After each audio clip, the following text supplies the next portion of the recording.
Chapter 112. Sword Aura. Roan's expression changed. He could not help but take a closer look at Brando. He suspected that this young man was not the one he knew. The Brando he knew was just a young man who came out of the militia. Perhaps he had some reputation for his swordsmanship, but it was impossible for him to become a master swordsman who had awakened his elemental power in just half a year, right? Amandina gripped the door frame tightly, then let go. The sudden turn of events had exceeded the limits of her imagination. She bit her lips. She did not expect that the person who brought news of her father would be a gold-ranked swordsman. Such a young great swordsman. She could not help but wonder if this young man was actually an enlighter who was born with the power of a level 1 elementalist. Batum crossed his arms and remained calm. He took in everyone's reaction and couldn't help but chuckle in his heart. The first time he saw this knight display such a sword technique, he was also shocked. Of course, he also had a faint sense of superiority because he knew that Brando's true strength was not limited to this. As for the Knights of the Order, they were already stunned. They tried their best to guess Brando's identity, but even with their limited imagination, they could only think that he was a noble, or even a descendant of a large family. They didn't dare to think about it any further. But who would have thought that such a young swordsman would appear in front of them? Of course, it was possible that Brando was not a great swordsman at all. But he did not mind creating such a misconception in front of these people. Just like what he wanted, this impression was deeply engraved in their hearts, enough to make them want to retreat. Brando retracted his sword and replied, "Did you hear that? This young lady said that her father does not know Terst." But the leader finally recovered from the shock and spoke subconsciously with a conflicted expression. Brando secretly made a gesture to Batum. "But what? Hurry up and get lost." The red-bearded mercenary looked at Brando and immediately turned back to order sternly. The few of them looked at each other. Brendel clearly did not want to reason with them. They were familiar with this attitude, but they usually did not bother to reason with others. They wanted to directly attack, but the person standing in front of them was a swordsman of the Order of the Thistle. Even without the bodyguard's help, the young man alone could take them all down in 10 seconds. The leader almost choked, but he took a deep breath and forced himself to calm down. He replied, "I understand, sir, you have decided to interfere in this matter. In that case, I hope you can let us know who is going against Lord Terst." Brendel glanced at this guy and thought that he was quite the character to use words to provoke him. If he was a real noble, but he was a swordsman. However, he was also secretly vigilant, because if he refused to answer, it might cause these people to suspect his identity. The leader of this group was quite clever. This kind of scheme that was put on the table could be said to be an open conspiracy.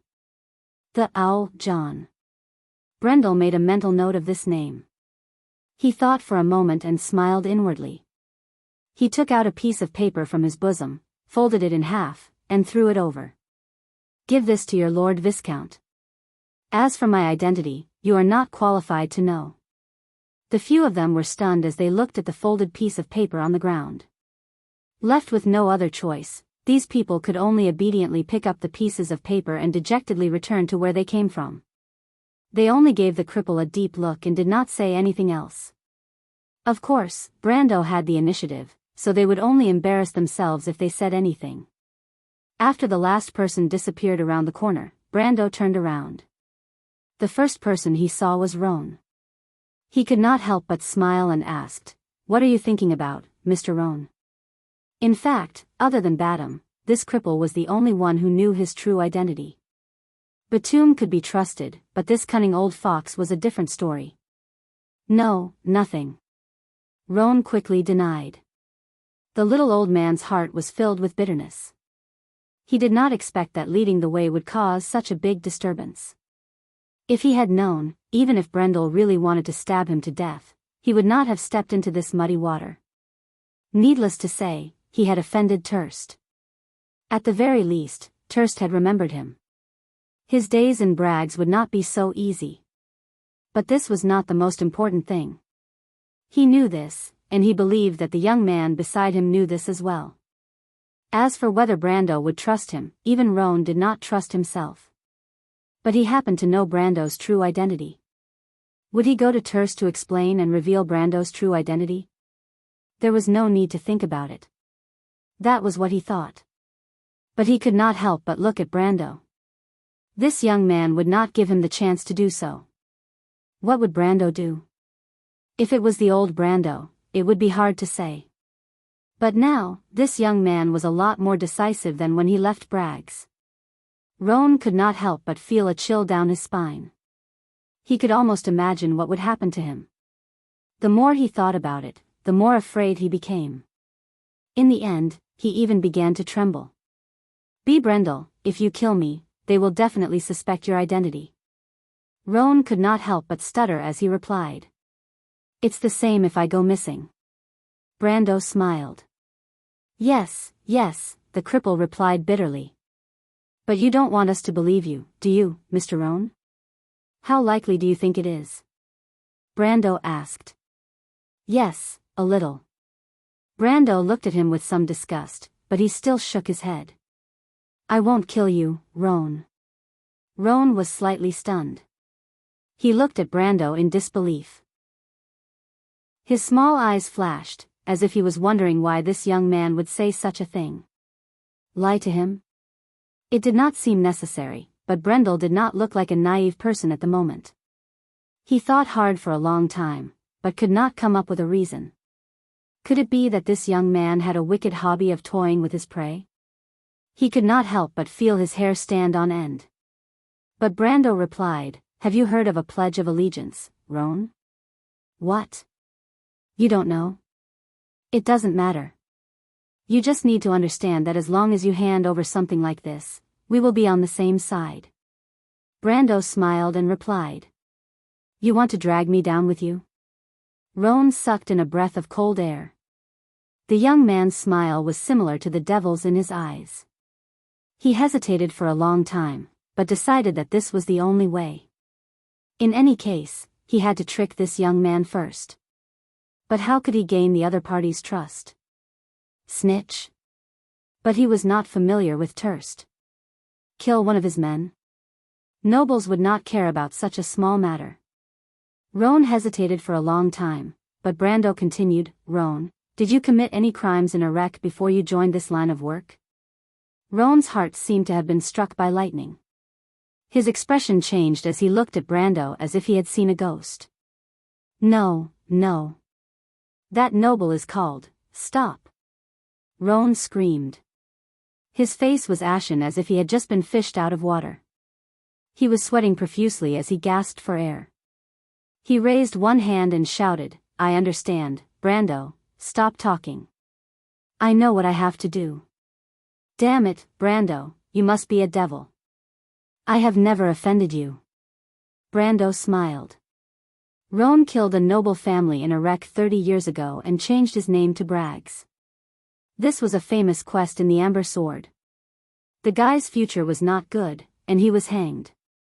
But it was not the cripple's fault, and the noble was not necessarily a good person in the story. Roan was only telling Roan about this to force him to join him. In Erewhon, Roan's crimes were second only to treason. Roan believed that even Terst would not be able to protect Roan. Only by relying on this would he be able to control Roan. But he saw that Roan's emotions were unstable, so he tried to calm him down.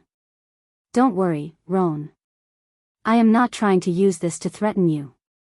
I know the cause and effect of this matter. You are not at fault. But I have no intention of being a messenger of justice. I am only trying to protect myself. As for you following me, I can at least guarantee that Terst won't cause you any trouble. I hope you remember that this is a win-win situation, and not a situation where one side has to obey the other. The cripple looked at him suspiciously. You don't believe me? The piece of paper I gave them said it all, Roan. Brando replied. What was that piece of paper? Badam couldn't help but ask. It's just a small habit. I'm sure Terst will suspect a reasonable opponent based on that note.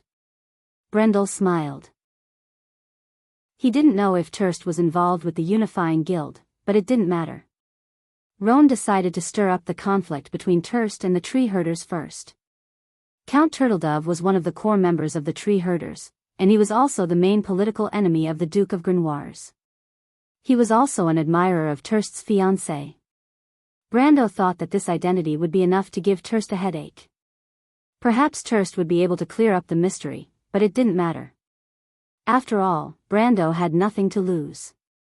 He wasn't a knight of the Holy Cathedral of Fire, and he didn't have to speak the truth to his enemy. Roan was stunned for a moment after listening to Brando's words. He looked at Brando and couldn't help but say, "I really wonder if you are a demon in disguise, Brando.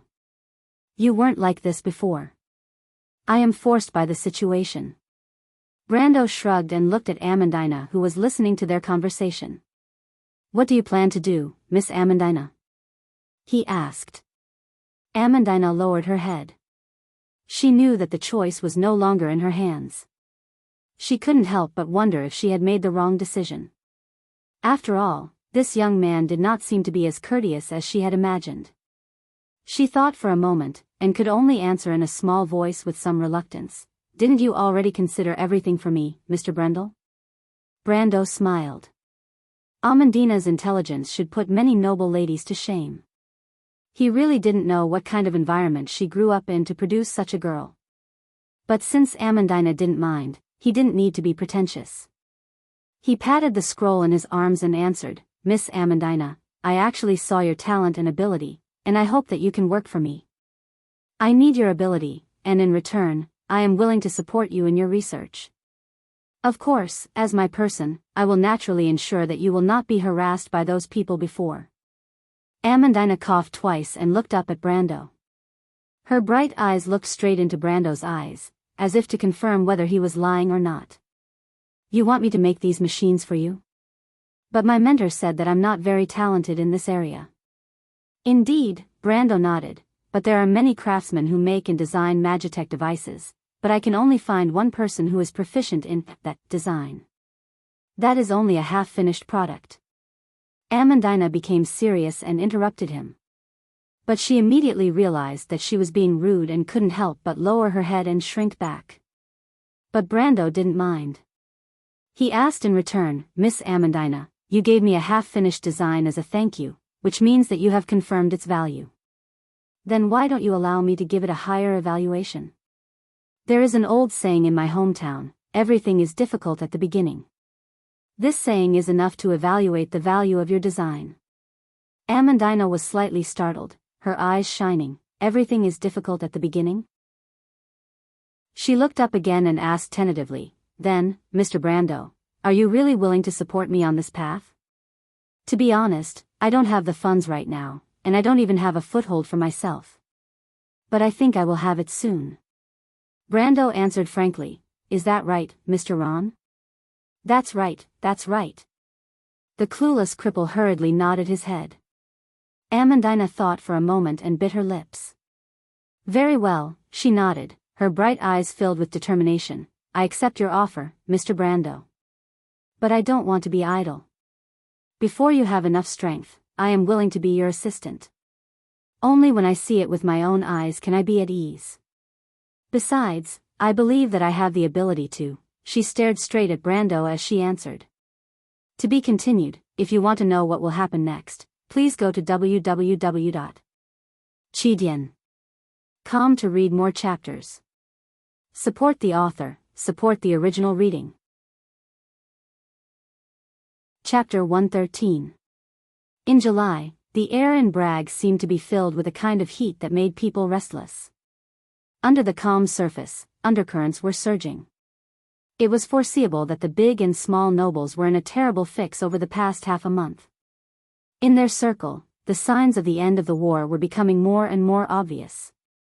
Although the life of the lower-class citizens was still as usual, those who wanted to take the opportunity to make a fortune were gradually becoming restless. The citizens often saw the messengers' horses entering the city one after another. Those who did not know the situation would think that the war was urgent, but these letters were the progress of the negotiations in Winterrose Castle. As a result, the civilians were anxious all day long, and the nobles were also anxious all day long. But all this had nothing to do with Brando. The young man was steadily following his schedule. He spent 3 days bribing his connections to get a registration certificate of a pioneer knight. It was a document that stated the mutual loyalty and responsibility between knight and king, and then stamped with a seal. This thin piece of parchment was more valuable than gold in the early years, but as Erewhon gradually declined, the knight class degenerated into a local force, and the adventurers turned to illegal businesses. No one was enthusiastic about expanding the territory of this ancient kingdom, so the title of a pioneer knight gradually became obscure. Since the ascension of the former king, the nobles who had made a fortune through the identity of a pioneer knight gradually began to set a price for this title, and this piece of parchment became less and less valuable since then. In order to get this identity, Brando, just like what he did in the game, asked Badam to buy a beautiful dress for the wife of a municipal official. It was already the 11th when he got the document. On this day, the cripple brought him another piece of good news. The long-awaited underground trade fair had finally arrived. Just like the regular fairs in certain areas, Braggs's Grey Realm would hold an underground trade fair on the 10th day of the month. It was just that most of the goods sold in this fair were stolen goods, contraband, and even human trafficking. It was not surprising because the people who participated in this trade fair were not only mercenaries, adventurers, and illegal merchants, but also the people who made the rules in Braggs. Namely, the nobles. There was no doubt that the local underground forces were controlling this underground market, but it was inevitable that some nobles would intervene. This was an open fact. And it was enough to hide from the ordinary citizens who needed a peaceful and stable society. Braggs's underground trade fair was regularly held in Maria's Market in Hood District or Shepherd's Market in the East District. The organizers deliberately chose densely populated places to hide from the public. But often, a lot of people would often find a large number of unfamiliar faces in these two places. They would ask questions, chat, and then leave in a hurry the next morning. In particular, these two markets also had a small auction house for rental. Of course, this was just an excuse on the surface. In fact, apart from the occasional use of these two auction houses, they were almost exclusively built for this regular gathering. If you tried to find their owners, you would only find them of an ordinary merchant nearby. However, if one were to investigate further, they would discover that these two buildings were actually funded by the local noble parliament. Of course, these were all digressions. When Badam led Brando down from the carriage, the sunset in Braggs was just like the one in the oil painting of the same name. It was like an orange-red fireball hanging in the sky, burning the surrounding clouds red. The young man was wearing a knight's uniform, which was ironed neatly. The Shire, an apprentice wizard, stood beside him, so that they could disguise themselves as the Highland Knight from Karsuk and his squire. Of course, there was also Brando's sister, Amandina, and his fiancée, the Roman lady, who came down from the carriage. Amandina removed her hand from Brando's hand as soon as she got down from the carriage. She was wearing a black veil and a black dress. Her eyes were indifferent as she stared at the people coming and going outside the small auction house. The young girl lightly pursed her lips. Her aura was completely different from a few days ago. When she first met Brando, she gave off a soft and tender feeling, but now she was cold, and her body naturally emitted an aura that kept people away. Even if the owl, John, came to see Amandina, he would not dare to rashly greet her, let alone tourist spies. What's more, at this critical juncture, something as trivial as a person going missing in a big city wouldn't attract any attention at all. The cemetery area was already a dangerous place to begin with, so much so that the city officials only discovered their negligence a few days later from the actions of their colleagues. Originally, missing people should be the responsibility of the city guards, but before that, the security cavalry had already conducted a large-scale search. The scale of the search could be considered an exception. 3 companies of cavalry almost turned the eastern part of the city upside down, and almost alerted the local nobles in Braggs. However, since Viscount Terce didn't want this incident to fall into the ears of others, he decided to let it go. In the end, the entire incident was linked to the cemetery attack that happened half a year ago. Thus, it became a case without any clues. That was why Amandina could be at ease when she appeared outside. Standing beside her was Romaine, who was slightly taller than her. The merchant girl was staring intently at a row of crystal balls on the table not far away. She furrowed her brows as if she was trying to figure out what it was. But what made Brando a little dumbfounded was that there was not a single word written on the crystal ball, and no matter how long she stared at it, there would not be any flowers growing on it. He knew that she was only doing this to attract Amandina's attention. For the past few days, Romaine and Amandina had gotten along quite well. Romaine had a naturally sharp sense of smell, and she was able to sniff out the scent of an opportunity. However, Amandina had the knowledge of the outside world that Romaine lacked, and she also had some necessary knowledge. For example, if no one told this future merchant girl that the Anzac region had always been responsible for transporting food and wine to Brugloss, this country girl born in Butchie wouldn't have seen the business opportunity in it. But now, Amandina had taken up this role. Even though all her knowledge came from books, it was still better than the Roman who had all her knowledge from her imagination, wasn't it? What is that, Anne? The Roman finally could not help but ask. Amandina's attention was also on the row of thumb-sized crystal balls. The owner of the crystal balls was a man wearing a black robe. Not everyone in Erewhon had the right to wear such a robe, and the man was a monk. The young girl could not help but look at Brando, but the young man had an indifferent expression. She paused for a moment and could not help but frown. That is a fire seed. Amandina did not turn her head and answered softly. What is a fire seed? A fire seed is a sacred object that people use to spread civilization in the wilderness. I didn't expect to see something like this in an auction. Amandina replied. I don't understand. Amandina replied bluntly. Amandina could not help but sigh. After a few days of interaction, Brando did not disappoint her. She did not expect the person who hired her to be a noble knight, and a legendary Highland knight at that. Moreover, Brando's behavior was polite most of the time, and he was calm and collected when dealing with matters. He was in line with the image of a lord in her mind. But this fiancé of his was a bit of a headache. It was not that the Roman were difficult to get along with. On the contrary, Amandina's personality could be said to be likable most of the time. But what gave her a headache was that Amandina seemed to treat her as a moving encyclopedia, and always had a curious expression on her face as she asked this and that. But she could not refuse and could only answer, How much do you know about our world? I don't know. Amandina coughed twice and replied, Then I'll try to explain it in simple terms. In the epic of the Cruz people, their god, Ahiru, Martha, created a world out of chaos with the 6 elements of fire, wind, earth, water, life, and darkness. After the 4 elven kings made a pact, the world's boundary was formed. This boundary constantly drew the power of magic from the chaos, forming a land that extended infinitely in all 4 directions, which is the world we live in. Thus, the shape of the world should be a circle, and it should extend infinitely in all 4 directions. But this world is constantly leaning towards chaos, so Lady Martha used the law to restrict it, and fixed the order on the land where mortals walk. In these areas, the sun, moon, and stars operate normally, so mortals can reproduce, and civilization can continue. But outside the land protected by Lady Martha, there is a battlefield between the elements and chaos, and there is a vast transition area in between. These areas are what we call the barbarian wastelands. But it is not impossible to change between the land of order and the barbarian wastelands. This is where the Knight of Pioneer and the Demon Wave came from.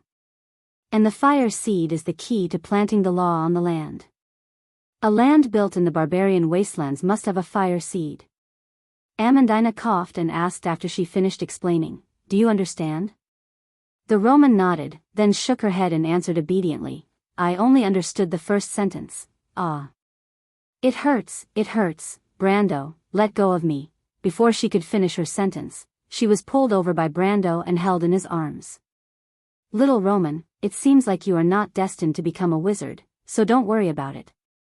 You should be more concerned about how much money we can earn from the auction. Brando said to her while looking back at Amandina with an apologetic look. The girl smiled faintly. She quickly walked up and asked, Don't you care about the fire seeds, Mr. Brando? As an aide, she of course knew that Brando went to buy a certificate to become a Knight of Pioneer. Brando looked at the crystal balls. He was interested in seeing so many fire seeds appearing at the same time, but he was sure that he was not the only one who cared about it. He thought that he could only give it a try later. Besides, there was a fire seed in the place he wanted to go, and he was not in a hurry to use it. I understand, I can give it a try later. Amandina looked at him, thought for a moment, and nodded worriedly. In her eyes, Brando was the kind of young knight who left home to open up his own territory. Whether he could achieve anything depended on whether he could have his own territory, or whether he could make contributions in the war. The girl also understood how long her own path was, and she was also completely dependent on it. After all, at this moment, only Brando appreciated her talent. Thus, she could not help but worry about Brando's every move. Brando saw the girl's worry and wanted to say something, but he suddenly saw Cripple hiding in the shadows and gesturing to him, telling him that the auction was about to begin, and for him and the others to hurry up. The young man was slightly startled and raised his head, and found that the people who had gathered around had already begun to enter. P.S. I'm not feeling well today, so I'll only write one chapter. In addition, I sincerely request for monthly votes and subscriptions. After staying in the hospital for a week, I discovered that my subscriptions had dropped drastically. Chapter 114. The interior of the auction house in Maria's market was not big. It was like a small, dimly lit theater. Around the stage, in the center, rows of chairs were arranged in a trapezoidal shape, but these were the seats for the ordinary guests. Around the four walls of the theater, private rooms decorated with silk and satin were distributed next to each other. There was a total of 3 floors. There was a brass telescope mounted on a mahogany shelf in the private room so that the nobles could carefully look at the goods in the center of the table. The cripple had the means to book a box for Brando, but the young man refused. His purpose in coming was not to attract attention, and participation was secondary. He just wanted to see if there were any unexpected gains. A group of people took their number at the entrance and then sat down. Although Brando looked relaxed, in fact, he always had a crossbow tied under his knight's attire. The cursed crossbow made by Tamar was loaded in the box, ready for emergencies. Won's crossbow was a sophisticated weapon, and its sight was like a standing box. It was difficult for a novice to use it flexibly. However, Brando's mercenary class gave him the skill, familiar with weapons, and the knowledge generated in his mind allowed him to use the delicate weapon like a seasoned mercenary. He even made a simple aiming device on the ring to calibrate the weapon during actual shooting. Not long after Brando sat down, and the auction had not yet started. The cripple, who was wearing a long cloak and in disguise, came to sit next to them. The cripple looked carefully and then replied, "My lord, the poison daggers and the potions have been sold. The daggers were wanted by the Brotherhood. Don't worry, they are very generous. 1 dagger for 2,500 tor, and they did not ask the seller."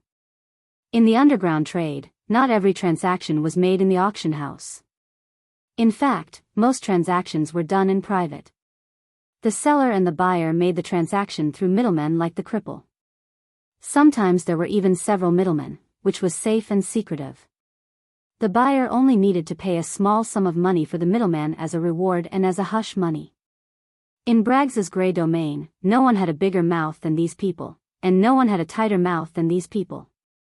Everything was relative. "Where's the potion?" Brando pretended to ask the staff on the platform below to arrange the potion, but he was actually asking about something unrelated. He was well aware of the rules of the underground trade fair. Items like poison daggers and mana potions that were branded with pseudo-magic would generally not be put on the table. The potions are a little more troublesome. The person in charge of the Tower of Stars and Moon has been asking about the creator of these potions.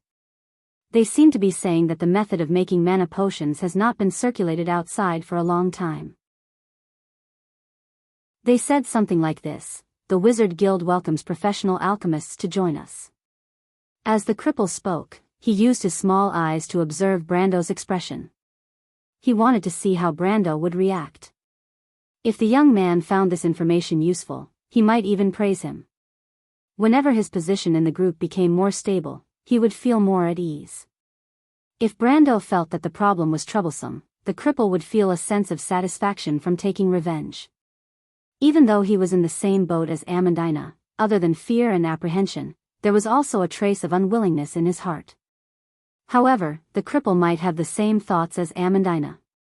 He looked at Brando, hoping that he would get rich with him, but also wanting to see him suffer. However, Brando only shook his head and replied without leaving a trace, "My friend is not interested in this. You should just tell me the situation of the trade, cripple. Seems like I'm not wrong. Mana potions are much rarer in this world compared to the amber sword. Each potion costs 1,000 tor, so the total is 30,000 tor." The cripple did not show the disappointment in his heart on his face. Brando nodded. The dagger's price was 25% higher than he expected, and the mana potion's price was also far beyond his expectations. Moon primrose, black mage, and fluorescent moss were all very common magic materials, but according to this price, a single mana potion's profit was more than 200%. This was a huge profit. He immediately categorized this item in his heart as a long-term cash cow. Brando could not help but look back at the Roman. If the mana potion was used as a brand, it would not be impossible for the little Roman to establish a merchant guild. The Roman of course noticed Brando's gaze, and could not help but raise her eyebrows. She clasped her hands in front of her chest and praised without reservation, "Half of 100,000, Brando, it's just as you said. I knew that Brando would be able to do it. The best part is yet to come, Roman lady." The Shire sat down behind Brando and replied with a smile. "No, the Shire, you must have misunderstood. Our merchant lady is just reminding me that this 100,000 tor is her capital." Brando looked down at the table below and said without a change in expression. The merchant lady did not feel embarrassed at all, as if her thoughts were exposed. Instead, she was like a little fox that had taken advantage of the situation as she covered her mouth and giggled proudly. Amandina, who was behind the Shire, could not help but raise her eyebrows slightly when she saw this scene. She was born in a noble family, and it was not like she had not handled tens of thousands of tor in cash before. However, it was impossible for someone like Brando and the Roman to talk and laugh as if it was nothing. After all, even though her family could be considered to be well off, that was all there was to it. Thus, when she saw this scene, it proved that this young knight's family was definitely not simple, even though he came out to roam the world alone. However, this young lady was obviously wrong. The Roman did not have any concept of money at all. Brando had handled tens of millions of tor's money in the game, and naturally did not put these small matters in his eyes. However, it was impossible to say what kind of background he had. The lights in the circular theater suddenly dimmed. The group turned around and noticed that the surrounding staff had extinguished half of the torches on the walls. It seemed like the auction was about to begin. Roan lowered his voice and said, "If it was in the private room, the list of the auction would have been sent to the nobles by now. My lord, is there anything you want?" "I don't know yet." Brando looked at the central stage that lit up. "Speaking of which, did they cause trouble for you after that?" Roan shook his head. "As you expected, everyone knows that you and Mr. Badham forced me to go to the streets of the Grey Rat tribe. After that, Turst's men came looking for me, but I said that I did not know you. It sounds like you're not happy about it." Badham teased. "I wouldn't dare." Now that Roan understood Badham's position, he was naturally not as submissive as before. He looked at the stage below and changed the topic. "Speaking of which, my lord, what's your ideal price for that sword?" "In my opinion, it's a perfect piece of art." Brando knew that Roan was talking about the dwarven sword that was forged from a brass-grade magic weapon. He thought for a moment and estimated, at least 100,000 to 150,000 tor coins. As soon as he finished speaking, Amandina, who was behind him, let out a soft, "Ah." Everyone was stunned and turned around to see her blushing and waving her hands. Sorry, it's fine." She could not help but lightly press her chest to prevent her heart from beating too fast. Amandina's light blue eyes flashed with a bright light. 150,000 tor coins was equivalent to 150 Eruin coins. As his aide, she understood Brando's financial situation. It could be said that when they came in, they were empty-handed, but in the blink of an eye, they had a fortune that was comparable to the lifetime savings of a small noble. 200,000 Tor coins was not impossible to buy a night in a remote village. To a girl like Amandina, who was born in a noble family and possessed a certain level of intelligence, money should be invested into the next step of reproduction in order to be considered liquid wealth. In the past, she was addicted to her own designs to the point that she ran out of money, but a smart person would not make the same mistake twice.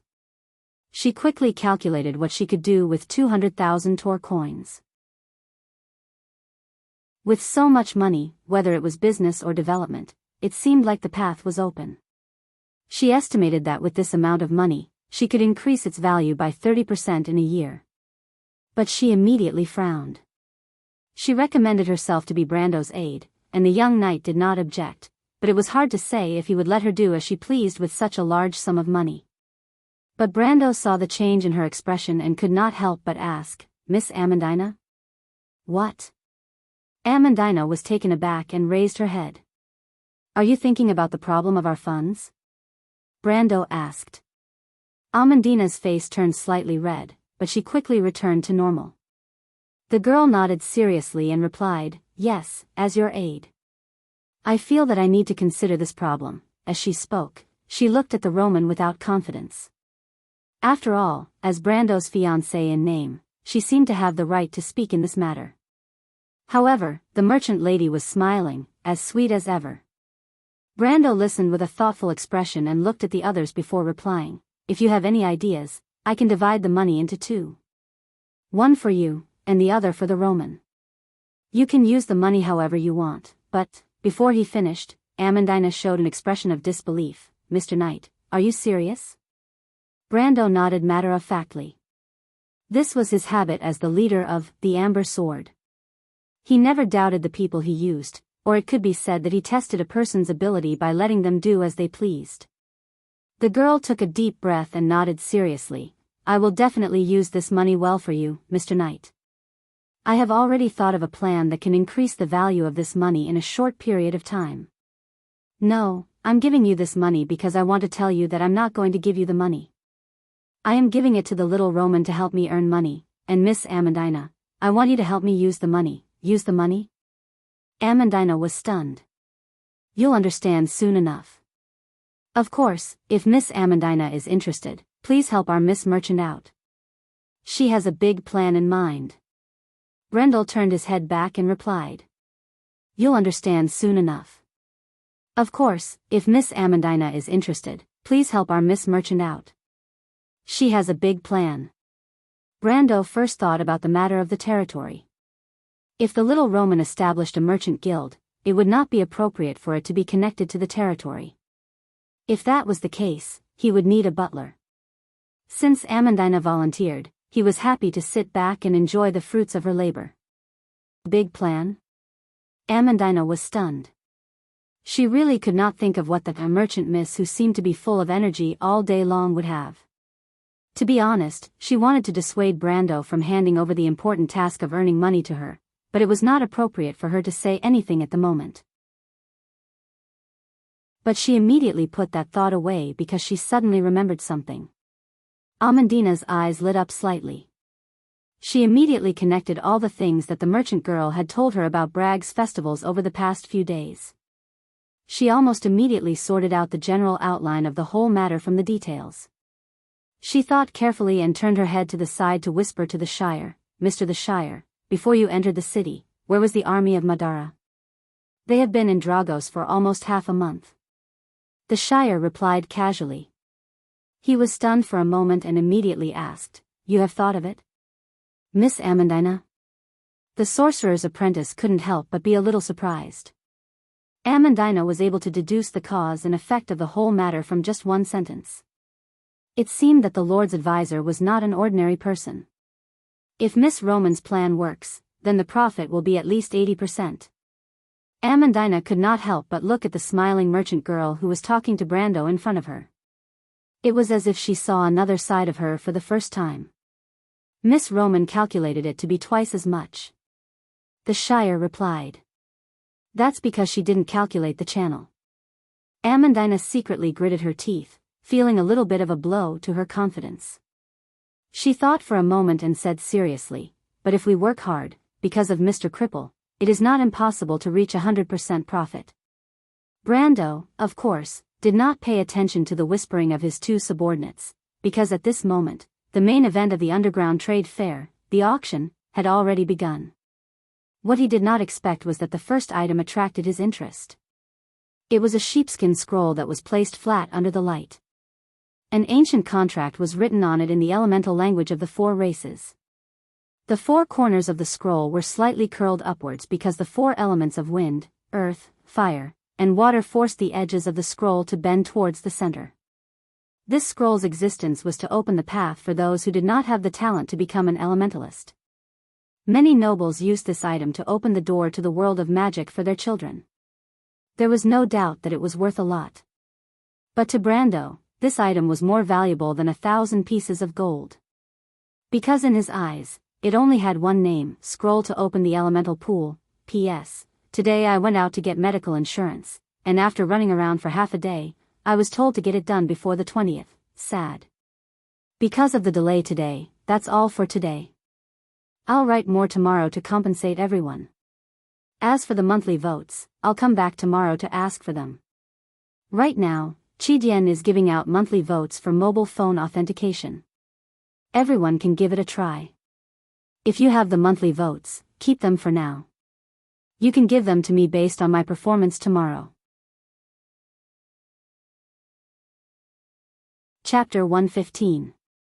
As everyone knew, the formation of the wand originated from the contract between the god of the Cruz people, Martha, or the mother of the Erewhon people, and the four elf kings.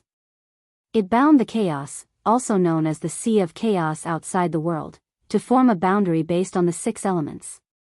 Within this boundary, the outer layer was the elemental domain, and the inner layer was the infinite land. The power of the gods that guided the world's laws was reflected in the sky above the land, forming the sun, moon, and stars. Thus, life was born in the water and multiplied on the land. Blessed by the wind and endowed with wisdom by the fire, the mortal world was formed. However, outside of the 130 million laws set down by God Ahilu, through elemental law, the Sea of Chaos did not submit. It was also reflected in the sky, and was called the third moon by the cultists. It was also the sacred moon in the mouths of the shepherds, or the silver heavenly serpent, or the moon of magic described in the books of All for One. According to legend, the invisible magic moon would watch over the land from the west every decade during the summer moon, the moon of scrolls, and the moon of recovery. Therefore, these months were also the time when the wizards and witches were the most powerful, and also the time when the elementalists were the weakest. The magic moon at this time caused waves in the Sea of Chaos, and caused monsters to be born in the darkness under the influence of the magic moon. These monsters were what people called monsters. The magic tide drove them to attack civilized areas, causing the guardian lands of Ahilu to collapse inwards. The civilization's territory also shrank accordingly. In the early days of the Chaos era, the magic tide was a mortal enemy that almost every civilization had to face. This was also the reason why the Pioneer Knight existed. Even in modern times, the war potential of a country had to be prepared for the decline of civilization. However, the magic tide came once every 10 years, and the last time it came was just 2 years ago. It was still early for the magic tide that came once every 100 years, so people of this era were not too worried. However, after the magic tide receded, the monsters' lairs would not disappear. They would still produce monsters made of magic or mutated beasts over the years. Therefore, there were occasional reports of roads being cut off by monsters in the surrounding areas of major cities.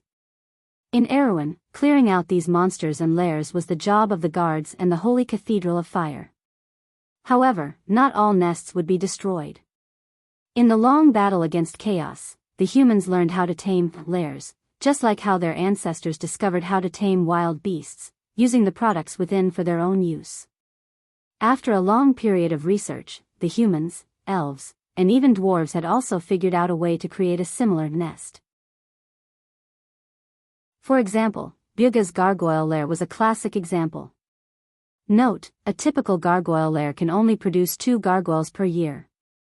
However, the construction of the lair and the maintenance of the lair requires a large amount of resources. Therefore, even if a country relies on the lair as a war reserve, its war potential is not limitless. The tamed nest was similar to the Erewhon wyvern knight's mount and the cruise's griffins. As well as the earth dragon, or serpentine lizard, or black wolf that people often saw. However, there was another type of nest, the guardian's nest. It was a nest created by Marshas, a Helus, order faction power. It could also be created under the influence of light, darkness, fire, wind, water, or rock faction power. For example, the Abyss of Wind in St. Tassol, the Gate of Heaven in the Church's Night Nation, and the Shadow Canyon in Madara. Of course, these lairs were also divided into different grades. For example, most of the silver-winged cavalry and the guards had hound lairs. Although the annual production of these things was as high as 16, unfortunately, their combat power was only slightly higher than the average hound. Moreover, the lifespan of monsters gradually declined along with the magic that made up their bodies. Often, the lifespan of monsters was short. Even the long-lived dragon clan would disappear after 100 years. Compared to the real dragon clan, the difference was like heaven and earth. The stone nest that Brando mentioned was a type of artificial nest. It was a product of alchemy, and the monsters it produced were stone golems that had the combat power of 7 or 8 adults. This type of nest was relatively low level, but it was popular. Many nobles had such things in their territories. Even though the stone golems had low intelligence, they could still be used as soldiers. This was the first thing that came to Amandina's mind when she saw the stone necklace. If Brando wanted to build some stone nests, this necklace could save them a lot of money. On the other hand, Badam considered the increased production of the stone necklace. Thus, the three of them made up their minds to snatch the necklace. The starting price was quickly revealed. The stone necklace was not as valuable as the elemental revelation scroll, so its starting price was only 2,000 Tor coins. Each increment was 100 coins. Because he wanted to get it, Brando was not in a hurry to make a move this time. He waited for the others to make a move so that he did not reveal his intentions too early. The first bidder was born from the crowd. The one holding the sign was also a young knight. Amandina and Badam glanced at him, but their expressions did not change. After a few rounds of bidding, the price rose to 3,000 coins, and the number of bidders decreased. Brando understood that most of the people who participated in the bidding had a participating mentality. In fact, most of them were not really interested in the necklace. But from this moment onwards, the competition became calm on the surface, but it was intense on the inside. The right to bid was quickly taken over by the nobles on the third floor. Roan told them about a few of them. Most of them were nobles outside of Brags who had their own territories. The price rose to 4,000 Tor coins, which was not a low price for the necklace. The true hunters began to compete. The starting price was 4,400, and the third room on the right offered 5,000. The entire place was silent for a moment. Many people thought that the nobles had gone crazy. But even more people could not help but become restless. The sudden bid made some speculators realize that the necklace could bring them more benefits. Ripples appeared in the crowd again, and this made Brando feel that something was wrong. He knew that he had to use facts to dispel these speculators' thoughts, so he let Roan make a move. 6,000 Tor coins. Silence again. The people who were eager to make a move immediately sensed that a war was about to break out, and all of them carefully retracted their hands. 7,000. This time, the bidder was a captain of the White Mane Army, and it was taken back by a noble with a price of 7,500. Brando did not hesitate to raise the price to 8,000. Badam swallowed his saliva. 8,100, the third room on the right bid. Brando asked Roan to raise the price to 8,500, and he looked at the stage with no intention of giving up. Amandina could not help but grip the armrest of her chair tightly, and her knuckles turned white. The auction hall was completely silent, and even the nobles were silent. No one was an idiot here, and for a necklace from the Stone Legion, they would consider whether it was worth it. But Brando's considerations were different. He needed an army and a territory more urgently than anyone else. Amandina's funds were for the territory, and this was the agreement between him, Badam, and the noble's daughter. The auctioneer hammered the gavel once. The captain of the White Mane army was eager to make a move, but he hesitated for a moment and did not make a move in the end. After 3 hammering sounds, Brando obtained the necklace as he wished. Roan's men had already used his money to pay for the necklace and sent it over. Brando looked around, and after making sure that no one was looking in his direction, he carefully kept the necklace. This necklace could only be used in the Stone Burrow, and it could only be used as an exhibit for now. After the necklace from the Stone Legion, the auction gradually heated up. First, there were a few pieces of art that caused a fierce competition among the nobles. Then, there were 2 sets of bronze level 1 magic armor. These 2 sets of armor ignited the enthusiasm of the adventurers, mercenaries, and traveling knights. The auction was heated up for a moment, and the 2 sets of armor were sold for 40,000 Tor coins. After that, there were a series of items that stirred up the hearts of the people. Brando once again obtained a set of cards that were said to have magical powers. However, he didn't want the deck of cards. He just wanted to get his hands on the card of fate that was hidden in the deck of cards. In fact, when the auctioneer had brought the set of cards onto the platform, the cards in his backpack had immediately reacted. He and Charles had looked at each other and made a prompt decision to buy the cards. This time, he did not have any strong competitors. Only a few nobles who liked strange things fought with him. In the end, he successfully bought the card for 2,500 Tor coins. When Brando pulled out the card of fate from the stack of cards, he realized that it was a green card. On the front of the card was a picture of a group of green spiders that were born from a whirlwind. The number on the card was 3, and the cost was the corresponding wind element. Wind Spirit Spiders, Alicia's Prophecy 3, Wind 1x, Creature, Elemental Insect, Level 5 Creature, Pay X and Place X Green Creatures, Wind Spirit Spiders, Level 5, on the field. When the Wind Spirit Spiders die, choose a target and burn X mana. Born from a whirlpool, return to the whirlpool of mana. When Brando scanned the description of the card, he could not help but be slightly stunned. First of all, the card to summon a level 5 creature already made him feel like he was at a loss, and the price tag and description were even more puzzling. He thought for a moment and couldn't help but turn his head and whisper to the Shire, "What does this mean?" The Shire glanced at the card and smiled. If you want to know what will happen next, please go to www.chidian.com. There are more chapters. Support the author, support the original reading.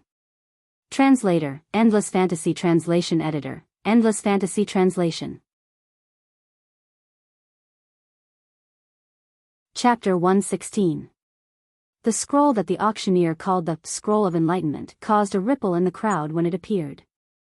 Low gasps of surprise spread out like ripples and quickly reached the ears of Brando and the others, letting them know that the auctioneer had successfully attracted the attention of most people from the start. But even though the people were whispering, most of them did not make a move. The nobles who were willing to compete for the scroll had a certain amount of wealth, and they sat in the boxes calmly, waiting for the first bidder. The Scroll of Enlightenment is mostly the work of the fairies of the Crystal Tundra. There is a quota of them every year, and it was originally used to replenish the number of low-level elementalists in the tribe. But there are many of these scrolls that are sold privately every year. Roan explained. Then why don't they make more of them? Roman asked. Making the Scroll of Enlightenment consumes the mana of the elemental pool. It is not a trivial matter for high-level elementalists. The Shire replied. Moreover, even though normal people can use the Scroll of Enlightenment to forcefully form an elemental contract, there is a limit to what they can achieve in their lifetime. You won't be much stronger than the average person. It's not always better to have more of these scrolls, he continued. Badam, Amandina, and Roman listened attentively. They did not expect a small scroll to have such a history. The Shire and Brando had already heard of it, but Brando still replied. I just didn't expect to see it in Bragg's. Roan's sense of smell was as sharp as a rat's. He heard Brando's words that the young man's knowledge was not limited to a small place like Bragg's, even though it was the largest city that Roman and Amandina had ever seen.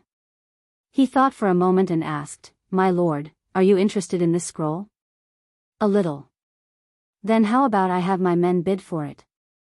Roan asked. Brando thought for a moment and nodded. The price of the Scroll of Enlightenment was 5,000 tor, and every increase in price was 5% of the starting price. Under Roan's signal, his men quickly raised a sign on the other side. 5,000. However, with someone taking the lead, the price quickly went up. New bids came from the second and third level, and before the auctioneer could even raise his hammer, the price had already reached 8,000 tor. The bid circled around the small theater before returning to Brando. The cripple turned around and looked at him questioningly. He thought for a moment, nodded, and gestured a number. The person on the other side raised a sign. 8,500. Amandina's expression changed slightly. The little Roman was indifferent. Badam looked like he was waiting for a good show. However, a new voice came from the second floor, and the auctioneer's assistant announced the new bid, 9,000 tor. The nobles in the box were getting impatient. The second round of bidding had lost the obvious feeling of probing, and it was as if blood had been spilled. The bids were getting colder and colder, and the numbers were getting higher and higher. Starting from 9,000 tor coins, the bids were increasing by 10%, 10,000, 11,000, 12,000. The auctioneer and his assistant were calm, but there was no need for any introduction. The bidding had entered a white-hot stage. However, the price was not high enough for these nobles. Finally, a faint voice came from the fourth box from the left. 15,000. It was like the last beat of a drum in a storm. After the last shower, the sound of wind and rain stopped. The dark mass of people sitting below felt suffocated like the audience in a theater, thinking that this was the final nail in the coffin. Roan smacked his lips and turned around. Brando frowned. This was a question of whether it was worth exchanging 16,000 tor for 2,000 experience. He hesitated for a moment, then patted the back of his hand. The cripple raised his placard again. 16,000 tor. The crowd paused for a moment, and they knew that this was the most important moment. The auctioneer's assistant saw the sign in the audience, and could not help but mutter, "Is Roan crazy? We didn't ask him to do that, and the nobles will not be happy." The auctioneer looked at his assistant and said, "There's someone behind him." When Brando made the gesture, Amandina and Badam turned around to look at him. They did not understand why the young knight was so interested in the scroll. Did he want to become an elementalist? But didn't the wizard apprentice say that even if he used the scroll of enlightenment to become a low-level elementalist, his achievements would be limited? This scroll was prepared for those with talent, and it could save them the time they wasted on accumulating their elements. However, Brando did not explain. The Shire did not need to explain either. He understood why the young man was so interested in the scroll. Cripple's bid caused the voices in the private rooms above to pause for a moment. The nobles seemed to be wondering who this sudden competitor was. But in just a moment, a new bid was placed on the heads of the people below. 18,000 tor. It was still the fourth box from the left. Roan whispered into Brando's ear, "Baron Donner. His family has several manors near Bragg's, and he also has some property in Bragg's. He's also a member of the local council in Bragg's. His father and grandfather were both members of the council." Brando nodded. These nobles could be seen everywhere in Erewhon, but a small baron would not go so far as to fight over a scroll. The other party might be the representative of some important person. While he was still in shock, the bid had already risen to 20,000 tor. A knight in the third box and the baron were clearly going all out. As the two of them bickered, the bid rose all the way to 26,000 tor. However, the nobles in the first box finally took over, and the price was like a knife that was swung over the heads of the people below. In the blink of an eye, the price had reached an astronomical figure of 40,000 tor. Brando participated in the bidding again when the price reached 20,000 tor, but he was immediately refreshed by the representative of the nobles. In the end, the scroll was sold for 42,000 tor, which made the young man feel a little regretful. After all, it was 2,000 tor experience. If he could buy it with 20,000 or 30,000 tor, it would be good. However, 40,000 tor was a little too much, and it might even affect his plans. Brando gritted his teeth and could only give up on this deal. However, he did not show it on his face, and did not let Amandina and Cripple see any clues. They just thought that this young man came from a wealthy family and did not care about this little bit of money. After the first small climax of the auction, it entered the smooth transition that Brando expected. After that, several items were sold, and the prices were between a few thousand and 10,000 tor. The transactions were ordinary, and the people present were a little bored. However, Cripple found something to do. He introduced the origins of these items to Brando and the others. He might not be able to tell which workshop the magic ring that emitted light like a candle came from, but he could at least tell where it came from, and which noble family secretly leaked it out. Amandina, Little Roman, and Badam listened with great interest. Only Brando and the Shire discussed the origins of these items.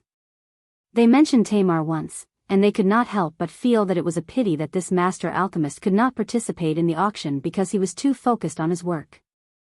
Otherwise, there would be some items that he liked in the previous auctions. The second climax of the auction came quickly. This time, it was a necklace. To be precise, it was a few stones that were strung together with a rough rope. Those who did not know the value of this item might miss it, but Brando almost cried out when he saw this necklace. The necklace of the stone army. This item was used together with the stone burrow that was made with level 17 alchemy. It could reduce the consumption of the stone puppets by 50%, and increase the production of the puppets. He explained the use of this necklace to the others. Roman and the Shire were not affected, but Badam and Amandina's eyes lit up. One of them was a mercenary who had been in the battlefield for many years, and the other was a noble's daughter who had received a noble's education. Of course, they understood the usefulness of this necklace. In Wonde, the war relied on 3 resources. The first was the people, the second was the amber stones, the third was all the other strategic resources, and the fourth was the burrow. There was no need to explain the people. In the vast land of Wonde, the power of magic gave birth to a population that far exceeded the limits of this era. They were the basis of the potential for war between countries, and between territories. Amber ores were separated from the Somir ores. They were minerals that were associated with silver, gold, and copper. The transparent amber crystals had the ability to store mana, and Amandina's mana conduit device was designed to convert the power of these ores into mana. It was the foundation of the magical system of all the intelligent creatures on the land, and also the blood of this industrial system. The other resources, such as food, metal, wood, and stone, were the most common strategic resources even in Brando's original world. They were stored for war. But the last one, the burrow, was a complex concept that was different from the war that we were familiar with. But as a player, Brando was familiar with this concept. In fact, when it came to burrows, one had to start from the origin of Wonde. How did chaos exist? How did order come to be? How did magic work on the land? Where were monsters born? How did their burrows become used by humans? If you want to know what will happen next, please go to www.chidian.com. There are more chapters. Support the author, support the original reading. Translator, Endless Fantasy Translation Editor, Endless Fantasy Translation. Chapter 117. The Shire smiled when he saw the card. My lord, this is a rare wind card. Among the 6 cards of fate, the wind card is the rarest. The wind card spells are flexible, good at defense and counterattack. It is difficult to master, but it is powerful. Why don't you just tell me how to use it? Brando rolled his eyes. The Shire chuckled. The meaning of this card is that when my lord displays this card, in addition to paying 1 wind EP from your elemental pool, you also need to pay additional mana from your mana pool. Every mana point can summon a wind spirit spider. Brando was stunned. He had 9 willpower and 15 mana points. Doesn't that mean he can summon 15 rank 5 wind spirit spiders at once? But Charles wasn't done yet. He continued, the dead wind spirit spiders will create a mana whirlpool. Each of them will absorb some of the mana in your enemy's mana pool. Brando sucked in a breath of cold air. How is this summoning spiders? This is clearly a group of living mana bombs. If he had a few hundred mana points in the future, wouldn't he be able to summon an army of wind spirit spiders at once?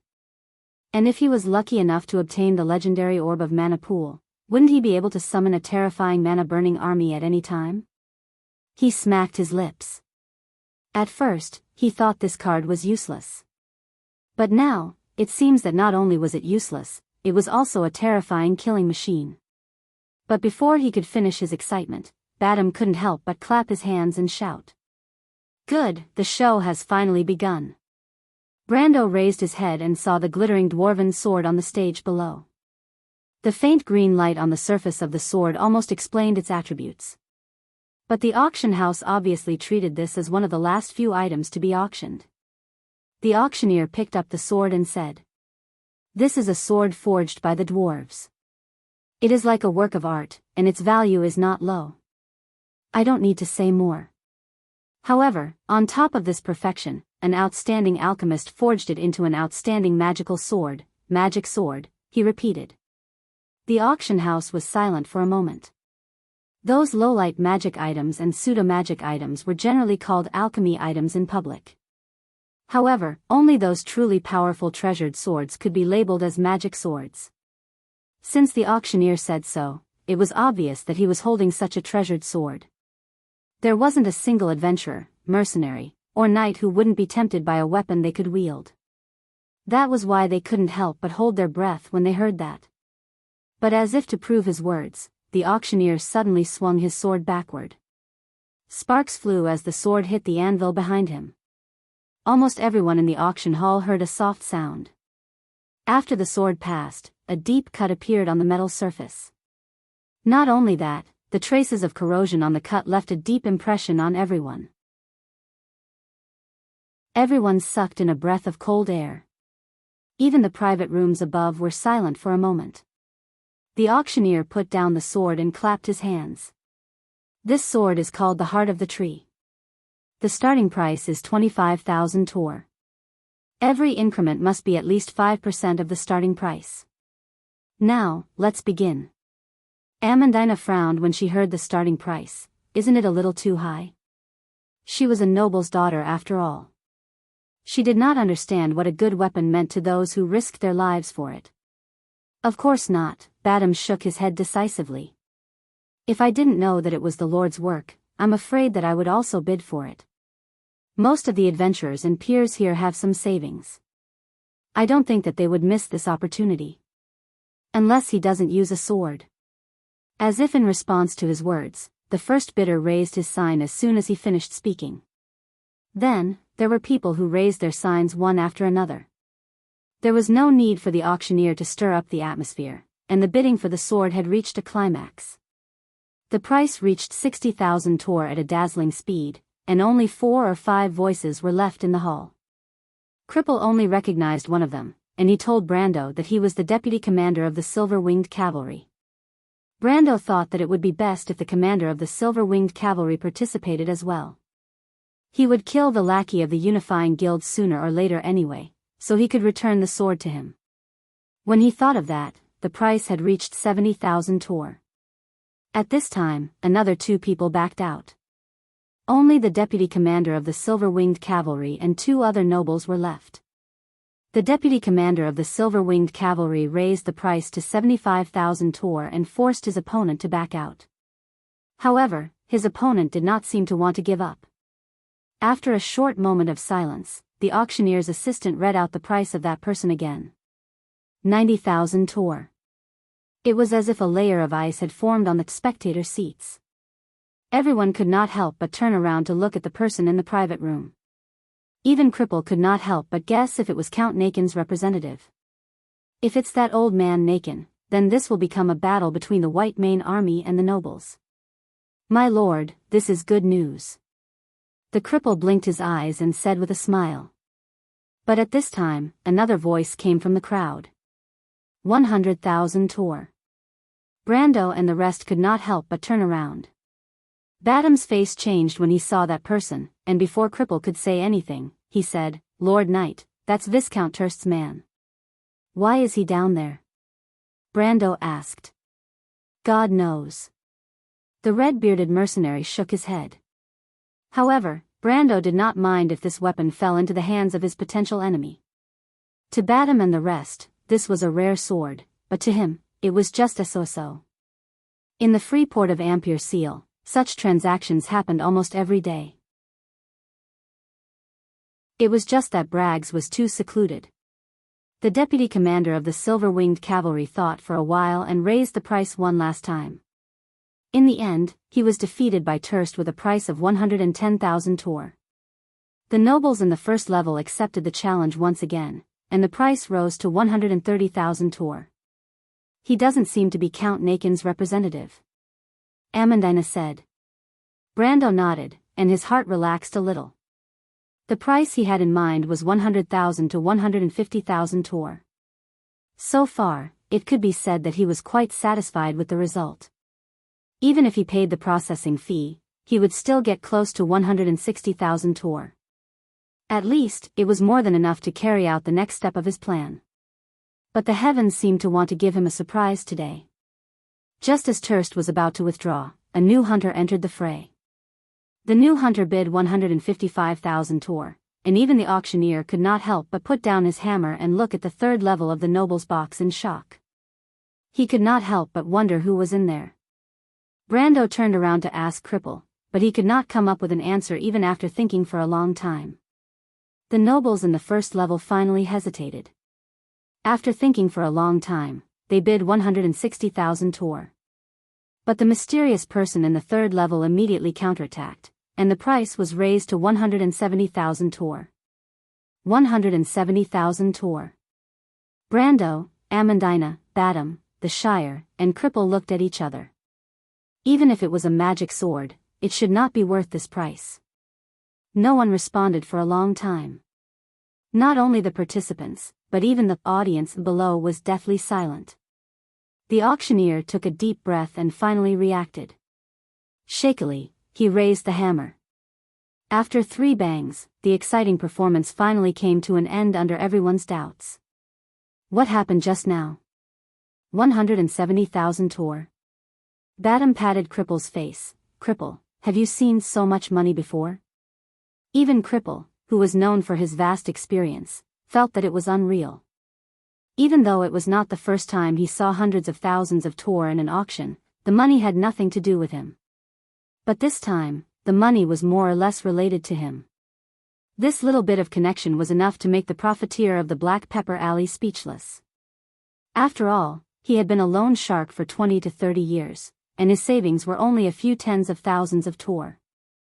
Amandina clenched her sleeves tightly as she tried not to show any signs of shock.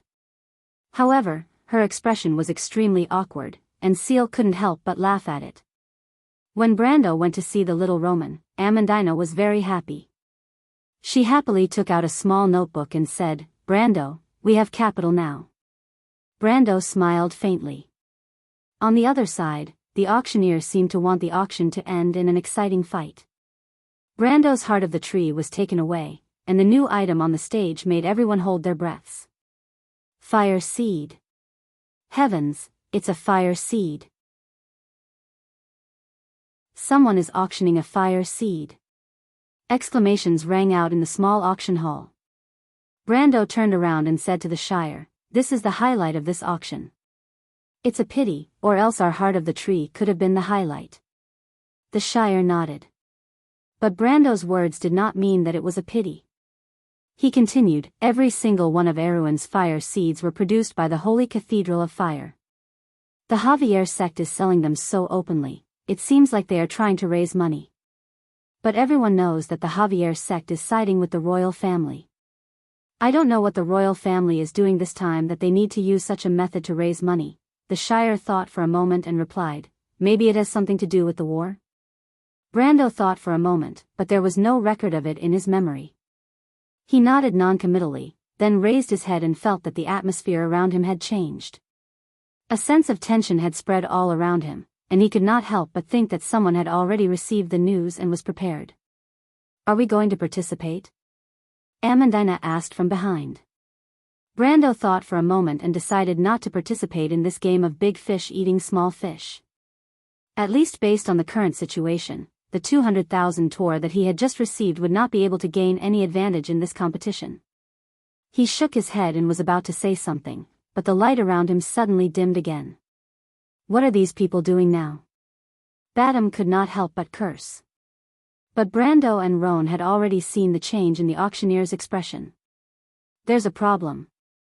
The young man and the black-hearted merchant reached for the nearest weapon at the same time. Then, without any warning, the torches on the walls suddenly extinguished, and the surroundings suddenly fell into darkness.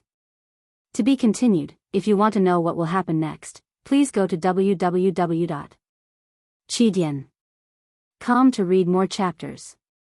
Support the author, support the original reading. Chapter 118. The surroundings were plunged into darkness. The screams of the ladies immediately filled the air. Brando and Cripple did not have time to look around, and had already drawn their swords from under their cloaks. Badam and the Shire's reaction was just a bit slower. The red-bearded mercenary unsheathed his palm-sized greatsword from his back and pressed down on Cripple's shoulder.